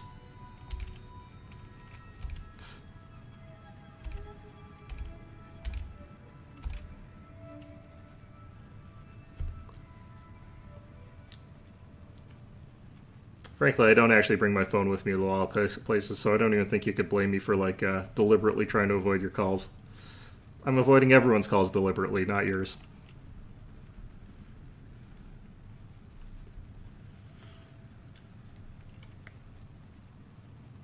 Went on vacation, threw my phone in the lake, sort of thing.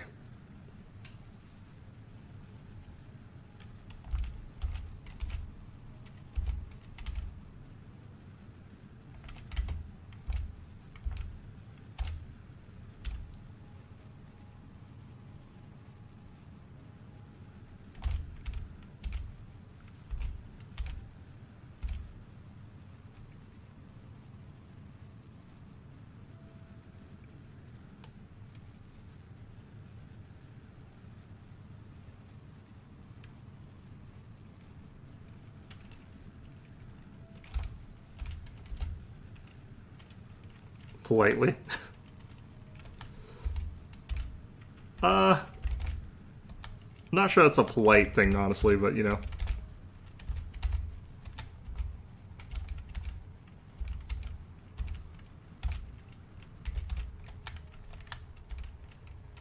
I'm gonna try and actually, like, stay on target for this part of this. Okay, good enough. Alright, let's figure out what's going on with this thing. So, you said that the menu I'm using is the problem, so I'll take your word at that. Add maneuver here. That seems to be the wrong angle. That looks better. Okay, well that's... Are we off, that's interesting.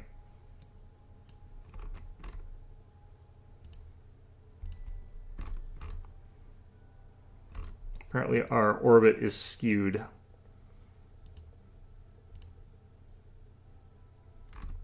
I can't even click on this.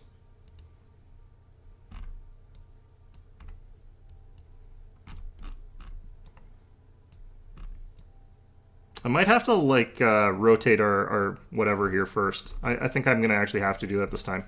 Normally I don't when I'm doing these. Okay. Targets. The one I'm heading towards is this one.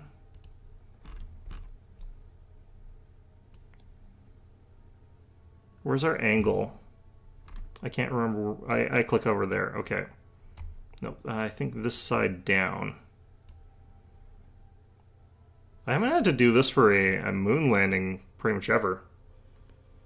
Look at the bottom left. Hold on, I've got a can of energy drink that I'm drinking like over there. Maneuver 1. Can you actually automate this? Oh, I would screw this up so badly. Man, I would... This is going to be amazing. You're going to be in for a treat of just the greatest kinds of disasters here. Okay, hold on while I just get my ascension node down to 1 or whatever. 0.4, that's good. Okay, so we're aiming for the anti-normal.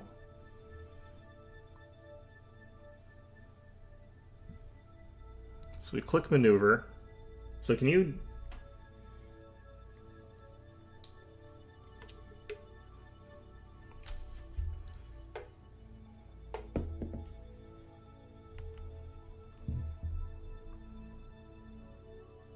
So can I actually force this to actually do this?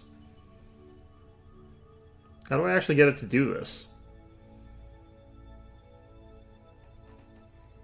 It's just precise information. Oh, so I can't make it autopilot that. I just have to do it myself still. Well, that's unfortunate.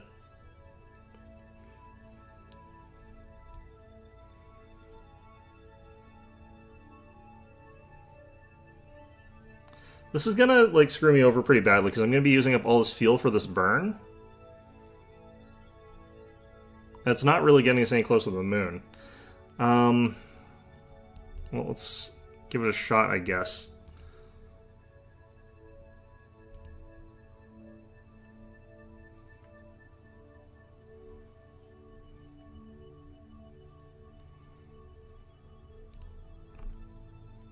I was supposed to not use that particular one. It's for manually adjusting the node. Ah, okay. Well, I don't usually feel like I would do better using that, because I'm sort of more visual regardless, so... In some ways I am, in some ways I'm not. The math, if I have paper, works out, but... I'm looking for an 18-second T-minus 18. Yeah, I saw the number and I thought I could adjust it. I was wondering if I could cause it to like automatically burn that amount for me. This is going to be practically this entire fuel. I'm not going to be able to make it to the moon on this, which really sucks. Why did we have such a tilted orbit on this launch here? I didn't think I was this off course.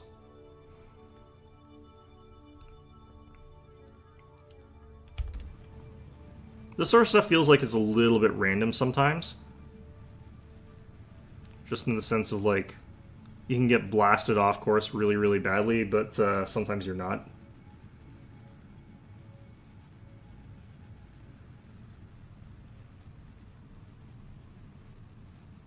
Yeah, this is like the entire burn duration of getting to moon kind of thing. We're definitely not going to have enough fuel if we use it all on this stage. Okay. I'm wondering if, like, those extra launch rockets have put us off course, but they didn't, because, like, I was perfectly straight during that section of the ascent.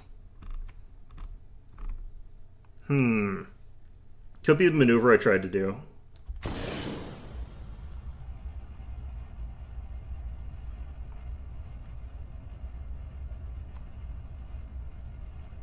But I was pretty sure I stayed on this line, which is, I think, what you're supposed to try to do to maintain a nice circular thing. Maybe I accidentally hit the radial buttons when I was doing the burn for the orbit. That might be what I did. I might have accidentally hit a button that I wasn't supposed to. Which does feel like a thing I do quite a bit. Those purple buttons are like right in the way a lot, when I'm trying to move stuff. Or I guess they're magenta, but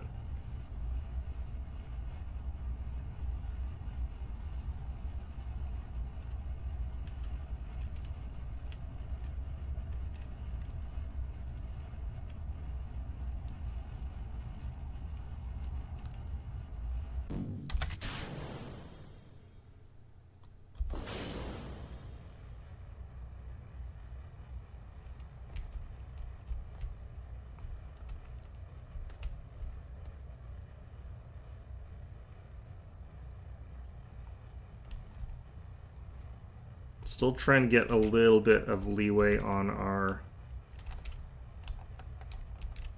ship here. Want to just barely move it off center here if we can. Not the direction it's trying to go. It is trying really hard to go in a direction I don't want it to.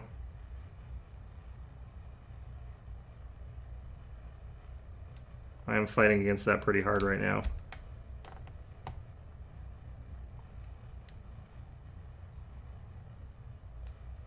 So we might be like off horizon by quite a bit again on this burn.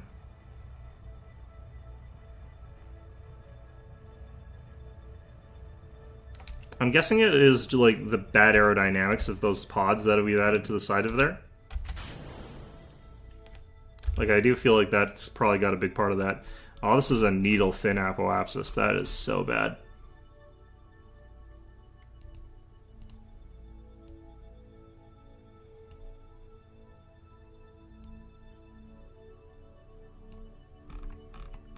Okay, I think we got the spot though.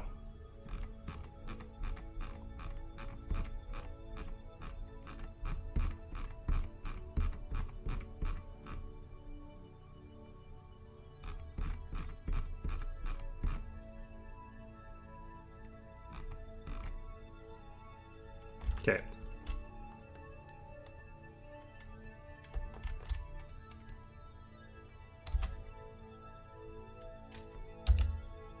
What the heck? What's going on here?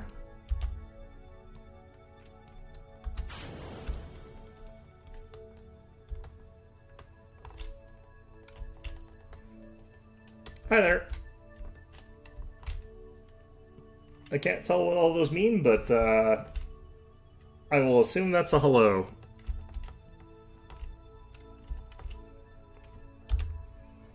I don't think that this is quite... This is a really wonky orbit again as well. What if I tried to do...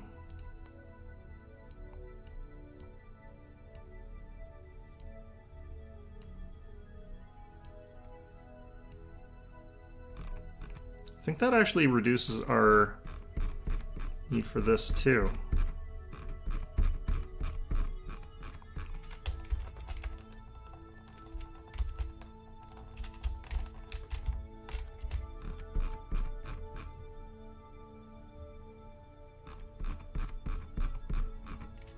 Okay, that is a much better adjustment. Like that actually, doing that on the ascent, holy jeez, that makes a big difference.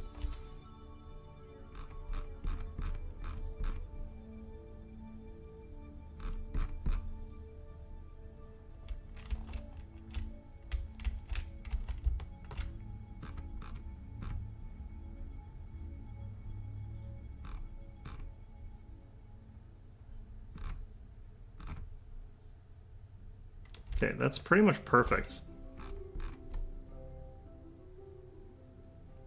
That is much better. Okay, geez.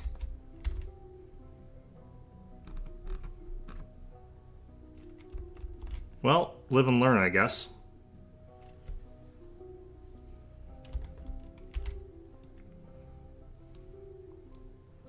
Okay, this is at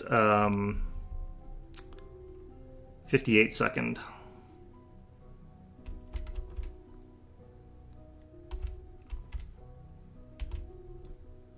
So always check this bloody thing while you're doing this, I guess.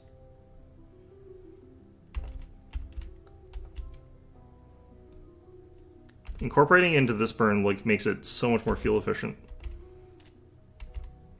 Which I guess I knew, but still. Part of me knew on the inside.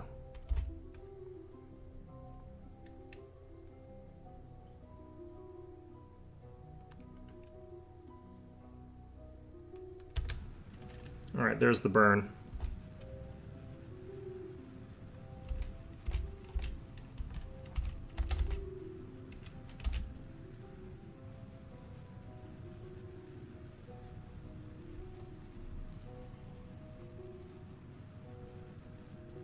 We should still have about 800 for the second burn towards the moon.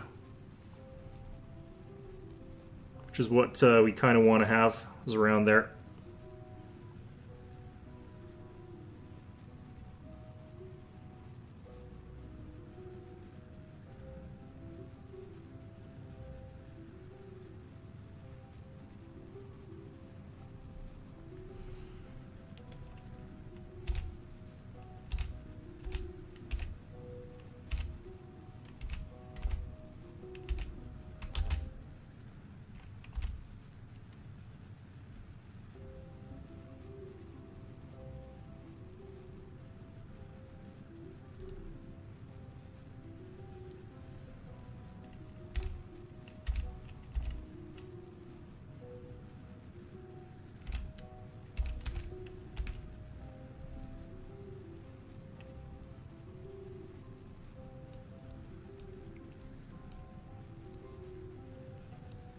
Okay.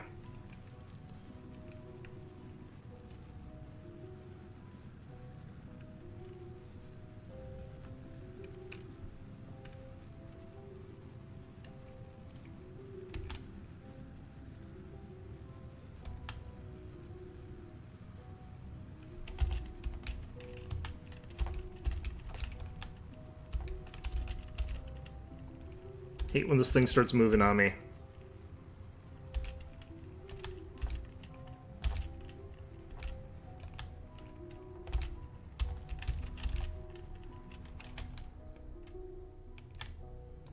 Okay, perfect. Guess this is probably where I use that thing that you were mentioning, where I like manually input minor adjustment numbers, so that's like much finer control, I'd imagine. Seems like the place that would be appropriate. Let's see here, moon heading that way.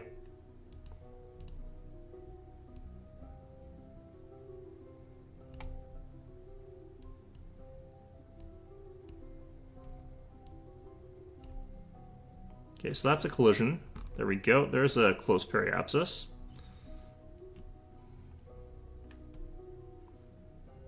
So nice 58,000 meter periapsis. It's nice and tight.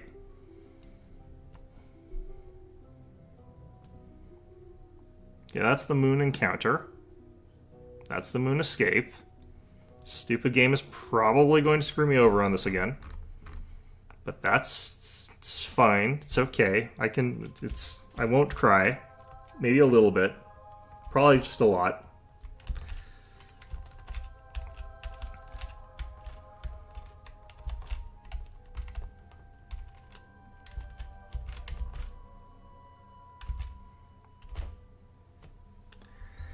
Okay, we got a 39-second burn, 874 of these. It's just slightly more than we got. I can probably actually drop this down to just figure out what it would be if we matched like what we have. Nah, I guess we want to go with what we had before.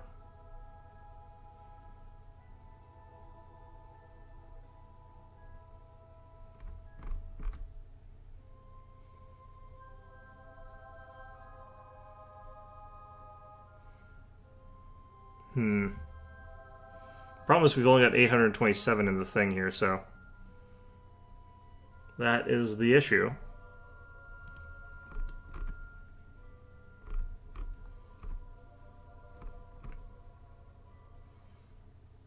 Pretty much as good as we're going to get on this, too. Okay, well, I guess we'll just have to do this burn like this, though. Okay. So, it's going to be at 22nd. Whoops.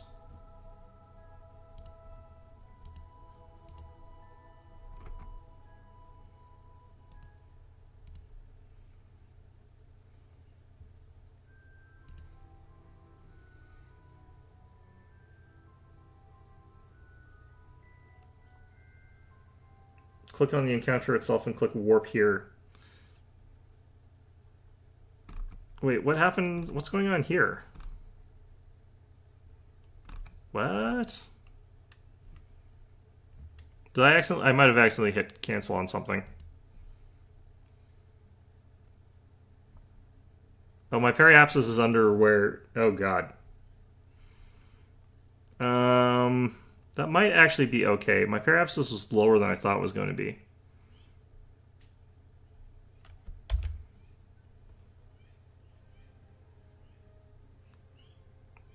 We're making it through, I think, okay, though we skimmed the atmosphere a little bit.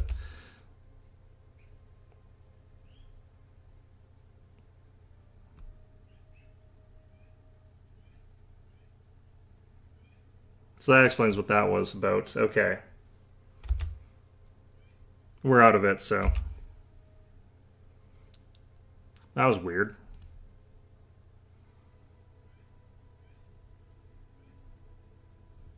Okay, so it's not actually going at like faster speed right now, really. Yeah, my apoapsis is slightly degrading. It should be still fine. It looks like this is still fine. The numbers are still okay, so I'm not too worried about it. But yeah, that was interesting. That was worrisome. I didn't notice that that had dipped down slightly.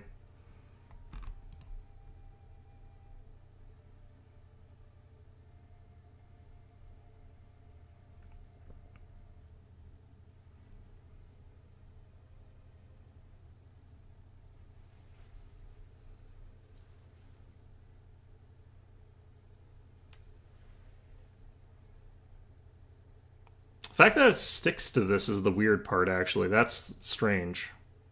Because we're out of, like, we're out of there.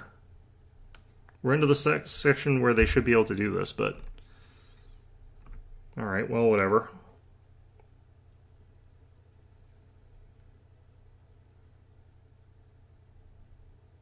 Maybe if I did... Cancel?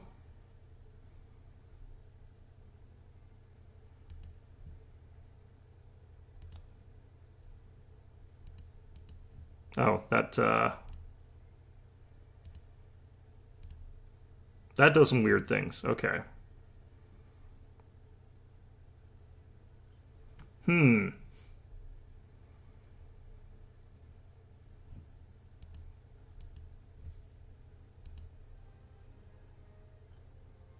This is probably going to do something weird, but having it stuck on that was kind of annoying.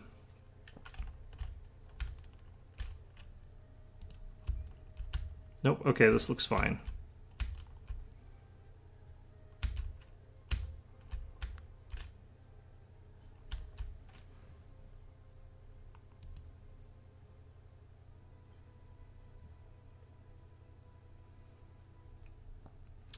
So unfortunately I have to burn the entirety of my fuel here and then burn a little bit extra.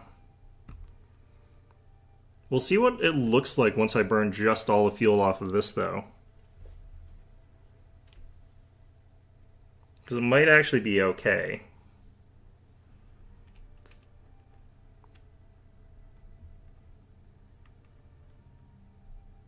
Like, who knows? Maybe our periapsis will still look okay.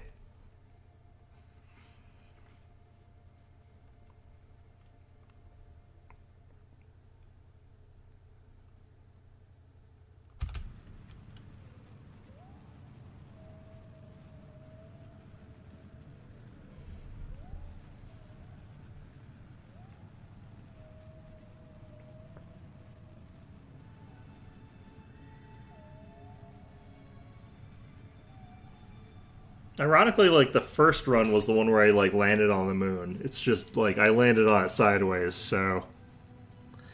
Had the easiest time there, and it's been downhill since then, which is funny because I was trying to ramp uphill.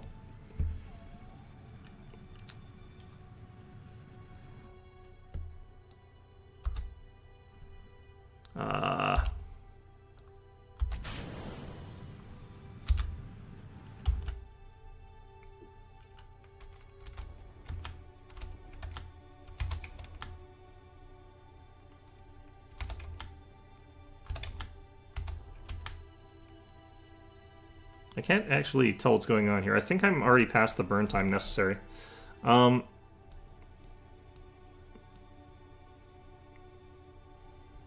Right, so here's the thing. Like, I know I'm on the blue line. That's what I'm on here. Right?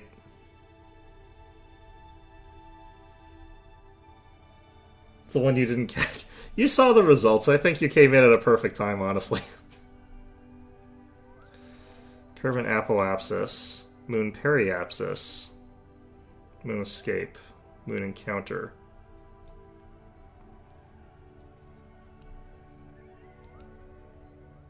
So I just hit warp here, right? Still gonna screw me over, probably.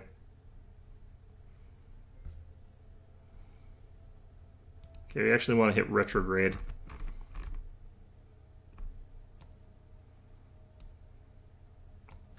That is an interesting looking loop-de-loop around the moon here. Okay. So I don't want to burn retrograde until we hit the actual encounter here.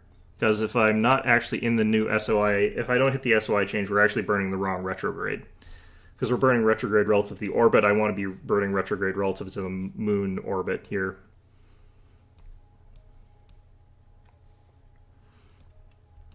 Which is a lesson I've learned the hard way a couple times. I don't get why this changes the way this works. I don't understand. I don't get why Moon Encounter Warp 2 doesn't warp me to the Moon Encounter. Why I have to hit the thing and I feel cheated. I feel very cheated.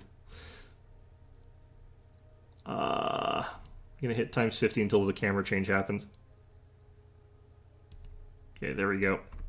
So now we've got a completely different retrograde, and we are going to burn it for a little while here. So our periapsis is dropped down.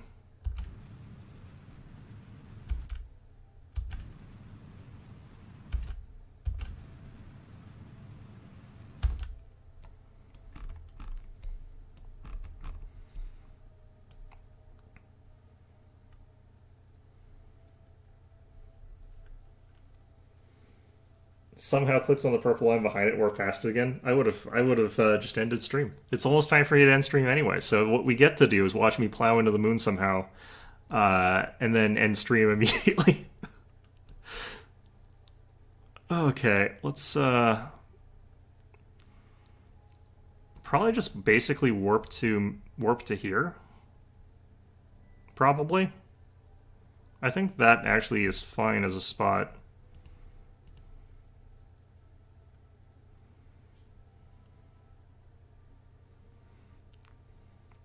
Then we go retrograde for a little while here.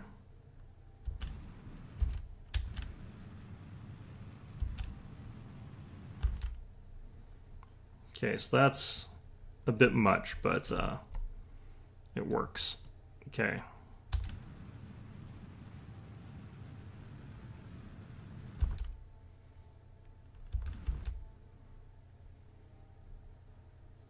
I'm going to get to the periapsis, and I'm going to reduce our apoapsis a little bit. Then we're going to try to do the landing off of the now reduced apoapsis.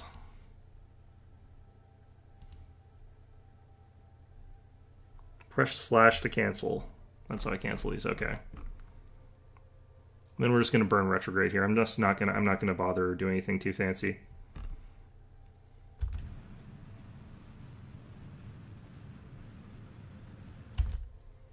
Okay, so I think I can make a safer entry from like this distance here. So we go to the apoapsis, we burn until the periapsis is gone, and then we just sort of take a nice casual jaunt at high speeds to the moon surface. I think. Should be okay. Hopefully we don't, like, smash into this debris here. Okay.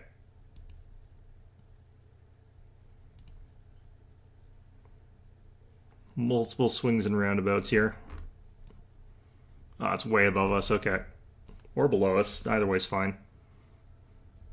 Either conceptualization works.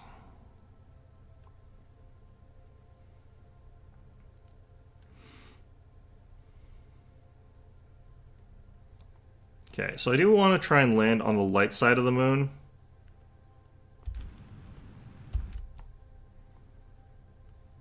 So that would be a pretty rough landing, but... Okay, so we'll be landing around here-ish, which will end up being more like here-ish. It looks like a pretty good set of landing spots, honestly. Okay, so we're going to go ahead and switch this over.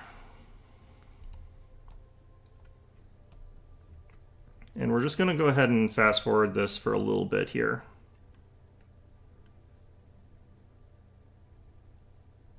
Ta-da! Nice sunrise. Okay. This thing will flip around. That's fine. Let's extend our landing legs. Should I extend these ones? No, I do. I don't know. I wonder if this would...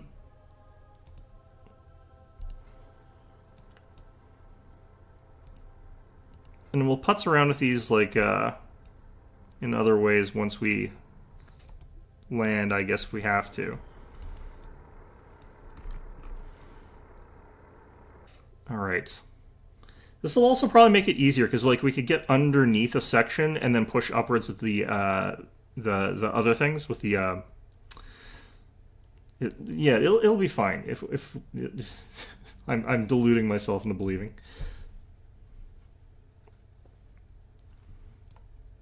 Alright, here we are heading on into the light side of the moon here. We've only got 1,587 delta V, which maybe that's enough, I don't know.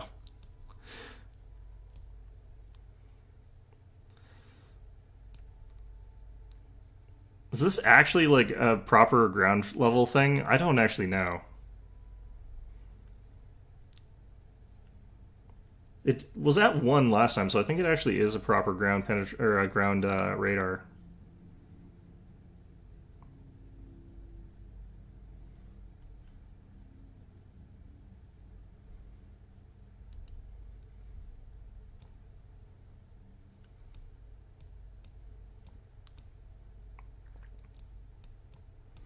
I can't even tell if these are like actually expended. Yeah, they are being expended. Perfect. Okay, good, good.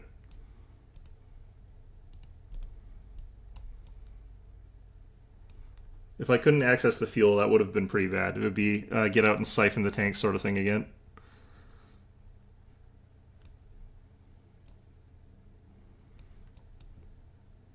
Alright, I think we dropped down to below 40,000.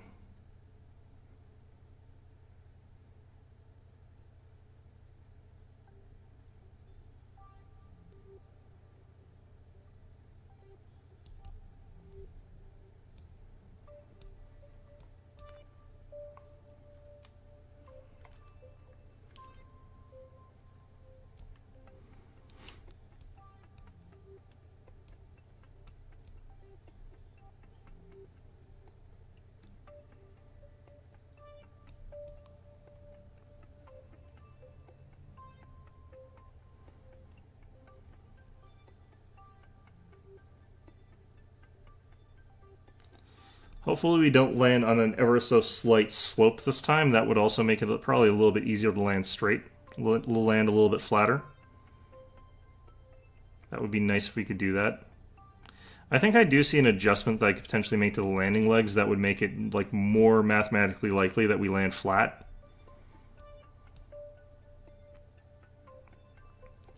But who the heck knows? What height do you usually do your suicide burns at here? Because I'm guessing it's somewhere around like 7,000 meters.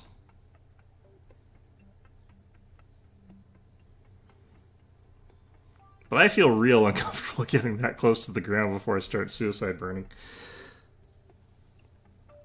I could do the math, but like I don't like doing math. It's like you have to figure out the changes of rate at which you're hitting the ground with the changes of rate at which you're hitting your speed at 0, so you want those to coincide there. Land on the side of a mountain. I don't see any mountains. It's more like I'd land inside a crater, which would be kind of like a reverse mountain. So landing on the side of a crater is kind of like landing on the side of a mountain. From the inside, you can't really tell the difference.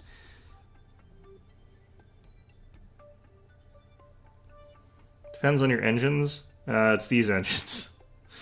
Yeah, that's true. There's also a lot of math going into that sort of stuff. And also your acceleration rate changes as your mass changes because you're burning fuel, which weighs mass.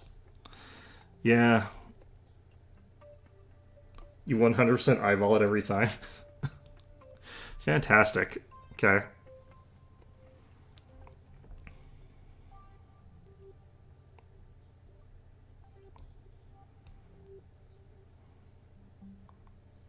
Okay, we're coming in pretty fast right now. I might want to just lose some speed. Wait a minute.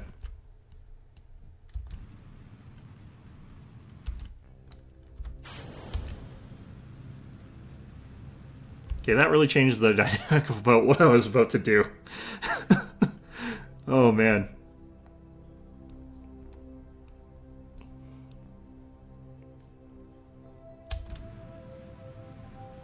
Okay, we want to drop our speed down a bit here.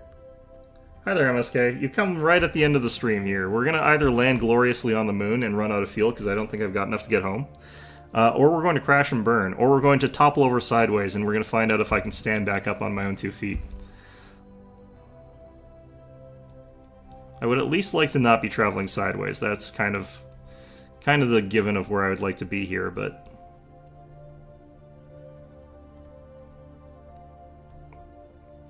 I think we still have quite a lot of horizontal speed built up here.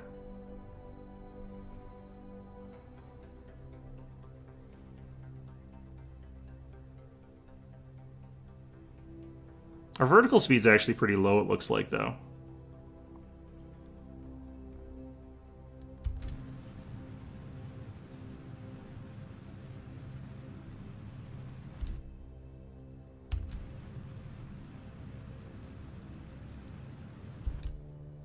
See if we reorientate off that at all. Not at all, no. Apparently we're still mostly traveling sideways. Yeah, the most efficient engine I had wasn't even on. Yeah. I just want to, like, flatten out here a little bit. Okay, good. We're starting to flatten.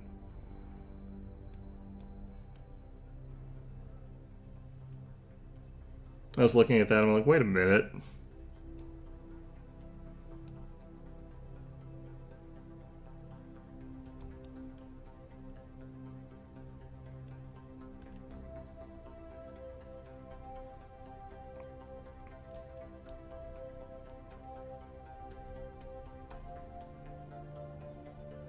Cannot tell exactly. There I am.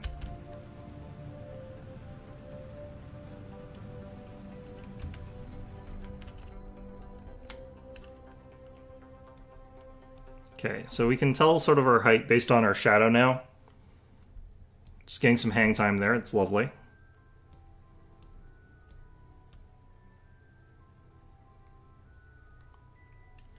So if I can stick the landing, at least there's that. Like, we know we can manage that much. I'm not going to have enough fuel to go home. That's also kind of a given here, but...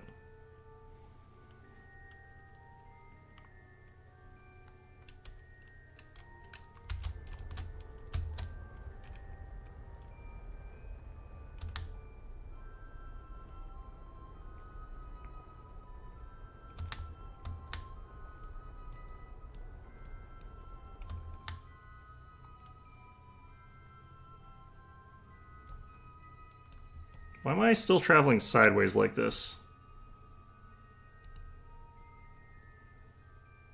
Wait, what? What was I on before? Interesting.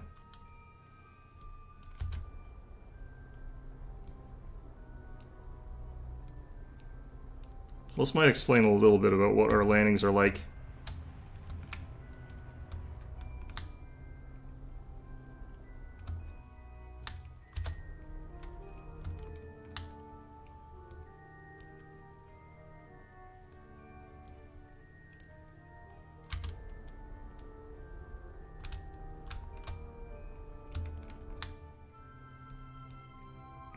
I feel like we're closer to the ground than we really are every time.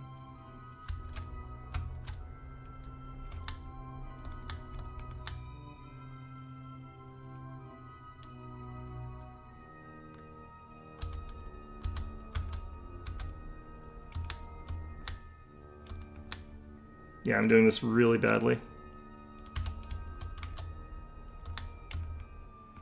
I'm actually going, like, the accelerations are changing so fast that, like, I can't compensate for them properly.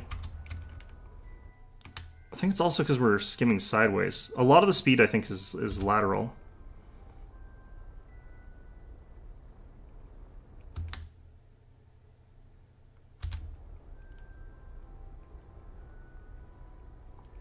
Well...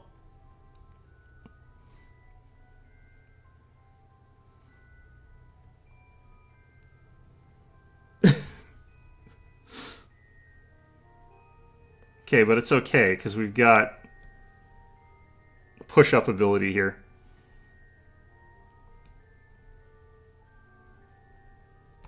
Alright. So...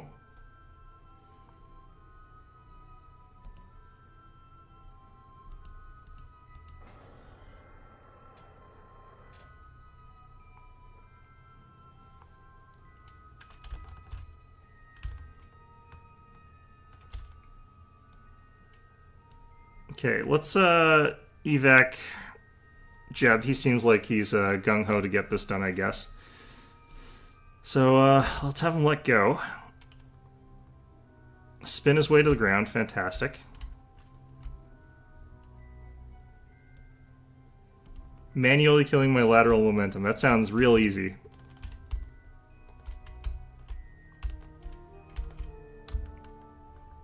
Okay, how do I even activate my... How do you activate this thing?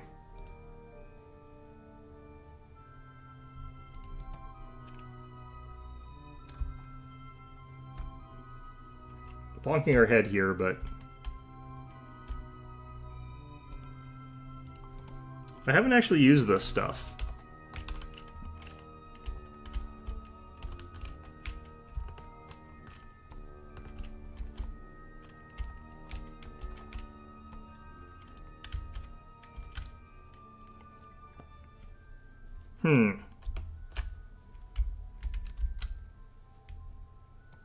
Alright, what's my button for this?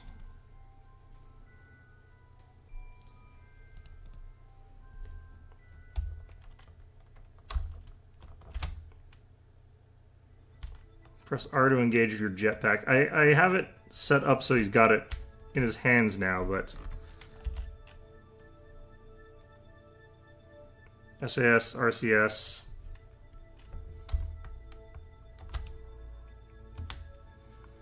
Do I also... I guess probably the same button as jet?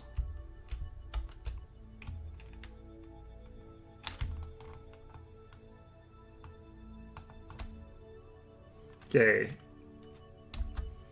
So... It doesn't really seem to be enough to push up this thing, unfortunately. Too heavy, I think. Okay, so I need to figure out how to, like, I guess, as you said, kill the lateral movement.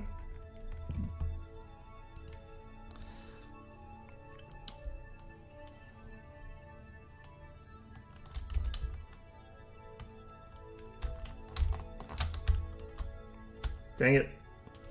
Yeah, I did shift the throttle up, unfortunately. Oh, you get quite a bit of height, but,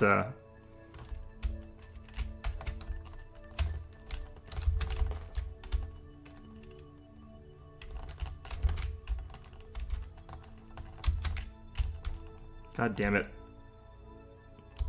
Okay, well...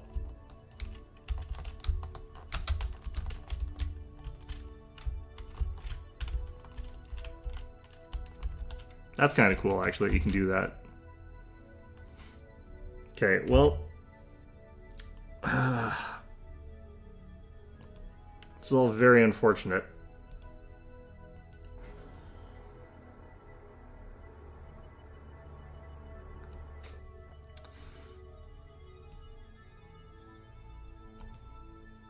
Now the question is, if I had legs that were deployed and had extra legs that deployed off of those, or ladders. 10 out of 10 Jeb controls. I love how delighted these people are to be stranded on the moon. That is, Alright, I think the only thing appropriate is we see if, like, the angle that I've got here is sufficient to let me rocket myself off the moon. Because obviously that's what you try to do in this situation. Let's try and... Can we roll onto another set of legs here?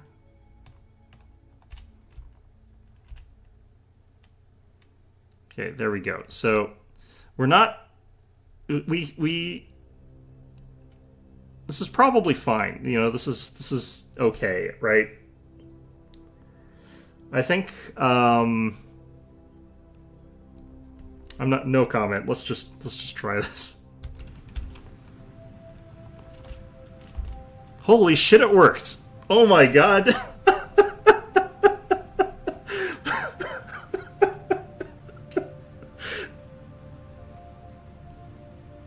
Alright.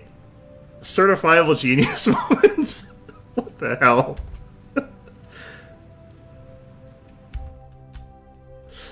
Okay, we're not getting back home, but you know what? I feel proud of that accomplishment.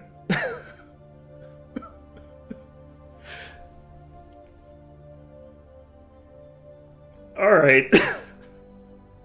We're done for today. Hope you found this one enjoyable. Hope to see you all next time.